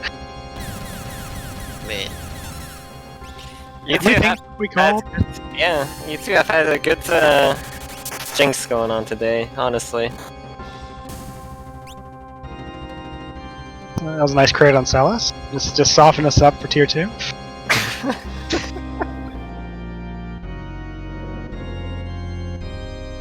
The LCC will never give up, though. Don't worry.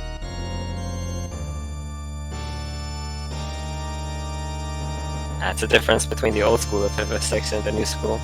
I've seen LCC do so many dumb things on Kefka because something has happened earlier in the fight, and he's just deal.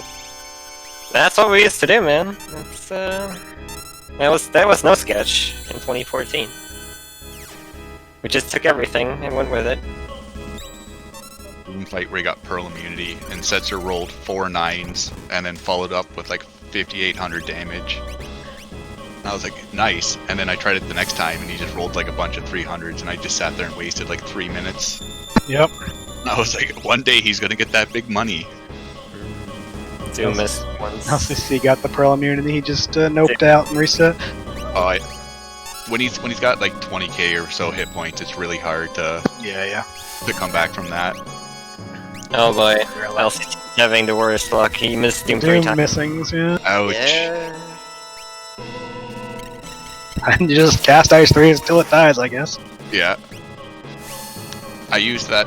I forgot I didn't reset for the beginning of World of Ruin, so I thought Celis would have been at the top of the inventory. So when I was going through Figaro Castle, I threw that Thunder Rod, and I was like, you idiot. Yeah, I saw that. That was good. I was like, maybe this will kill. And I was like, nope, time to run away. They're just showing who's boss.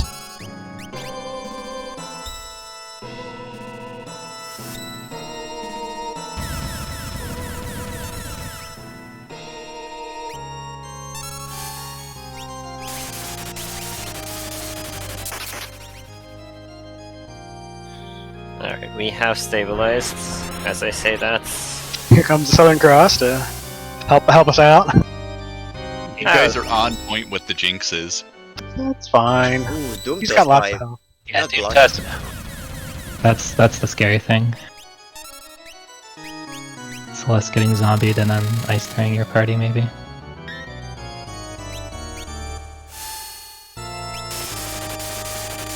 I was ready for fine. that to happen right now. No one would ever get zombied during this fight. It definitely didn't happen in this race already. We've seen, I think Takazi got zombie 3 times. That's Takaze. Zombie I honestly twice before Delahan. What? Yeah. 2 in the same fight. Yeah. Oh, that's rough. You still made out really good. Made out.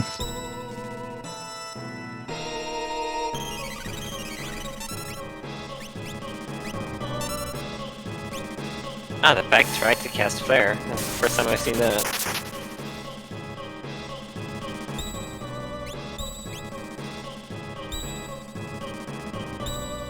I've learned so many things this relay.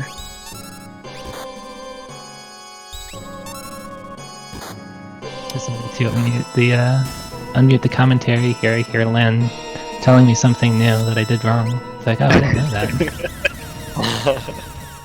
Don't worry, you're absolved from the thing in with Madeline, because the other two people did. I learned about it as you were talking down on Takaze for not doing it. I was like, I didn't know about that. I was like, I'll give it a shot, and you're like, he did it. I'm like, okay. Hey, I don't know if you did it in a way that saved time, but you attempted it. So. I tried it though. Alright, we're past tier 2. On to tier 3.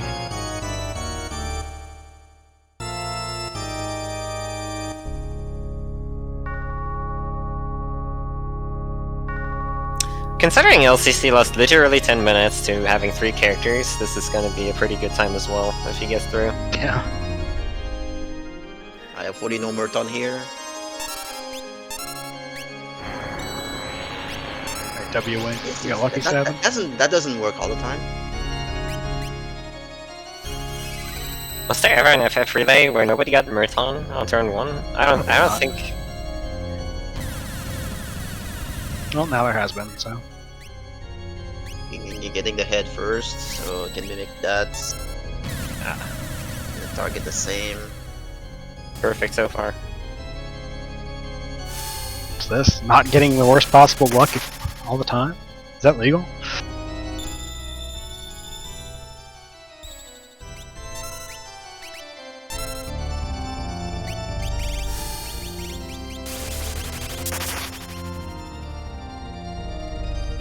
Again, just you're trying to fit into a very specific HP window here, because once he's below a certain point, he'll cast Meteor all the time, and he'll also start countering things. If he's like even lower, or other way around maybe.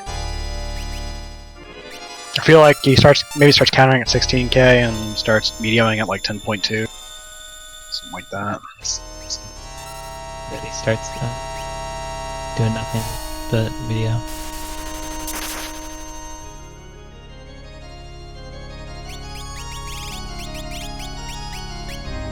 Looks like we're all set. We'll counter check. It's one thing as well. Like if you don't get any counter attack, it's like, well, that I did calculated right. Yeah, you don't have any confirmation as to whether or not you're at the right spot. Alright, you got calmness, so he's through it. Nice. Here, just Kefka left.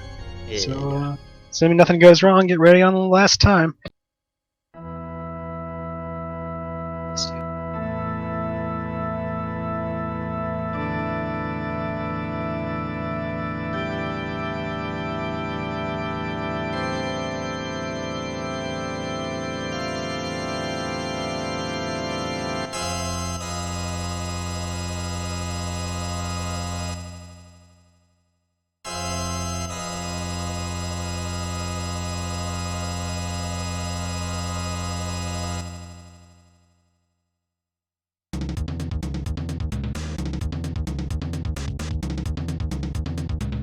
Life, dreams, hope.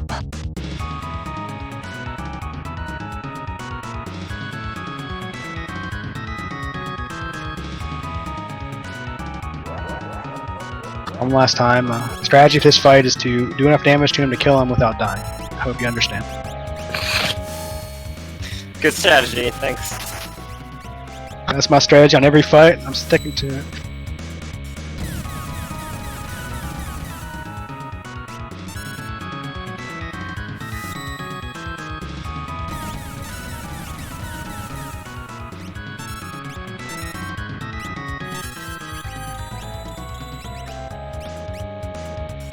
Fall on one again, the scripted first attack. He's doing the same runic strat to Kaze did, basically, just in case he casts hyperdrive here.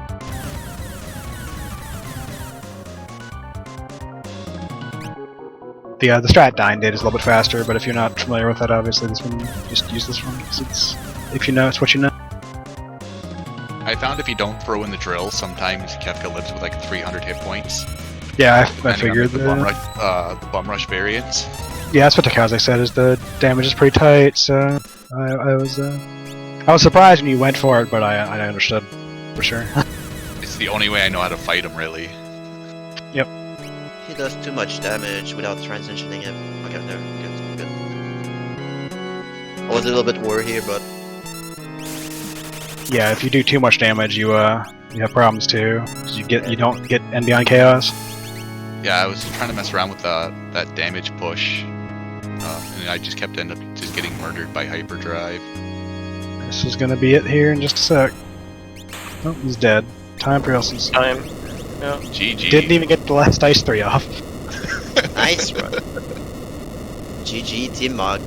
Nice run, FF6 boys, and the whole relay actually. GG, everyone. You guys did great with commentary.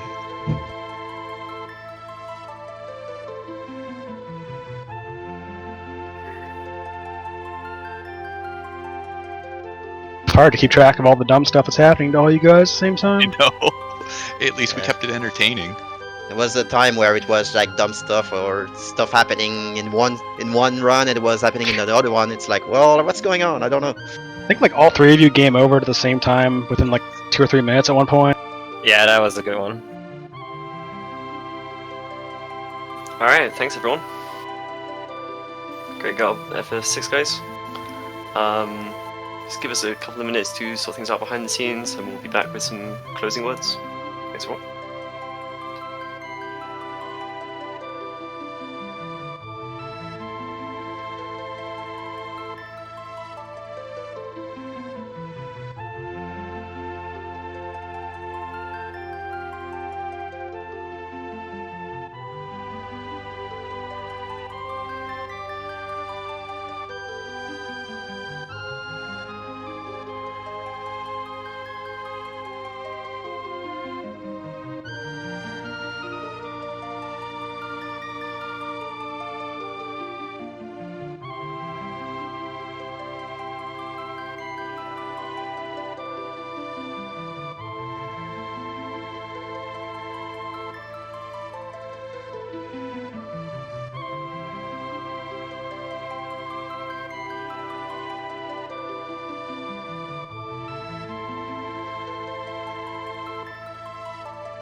Alright, hey everyone.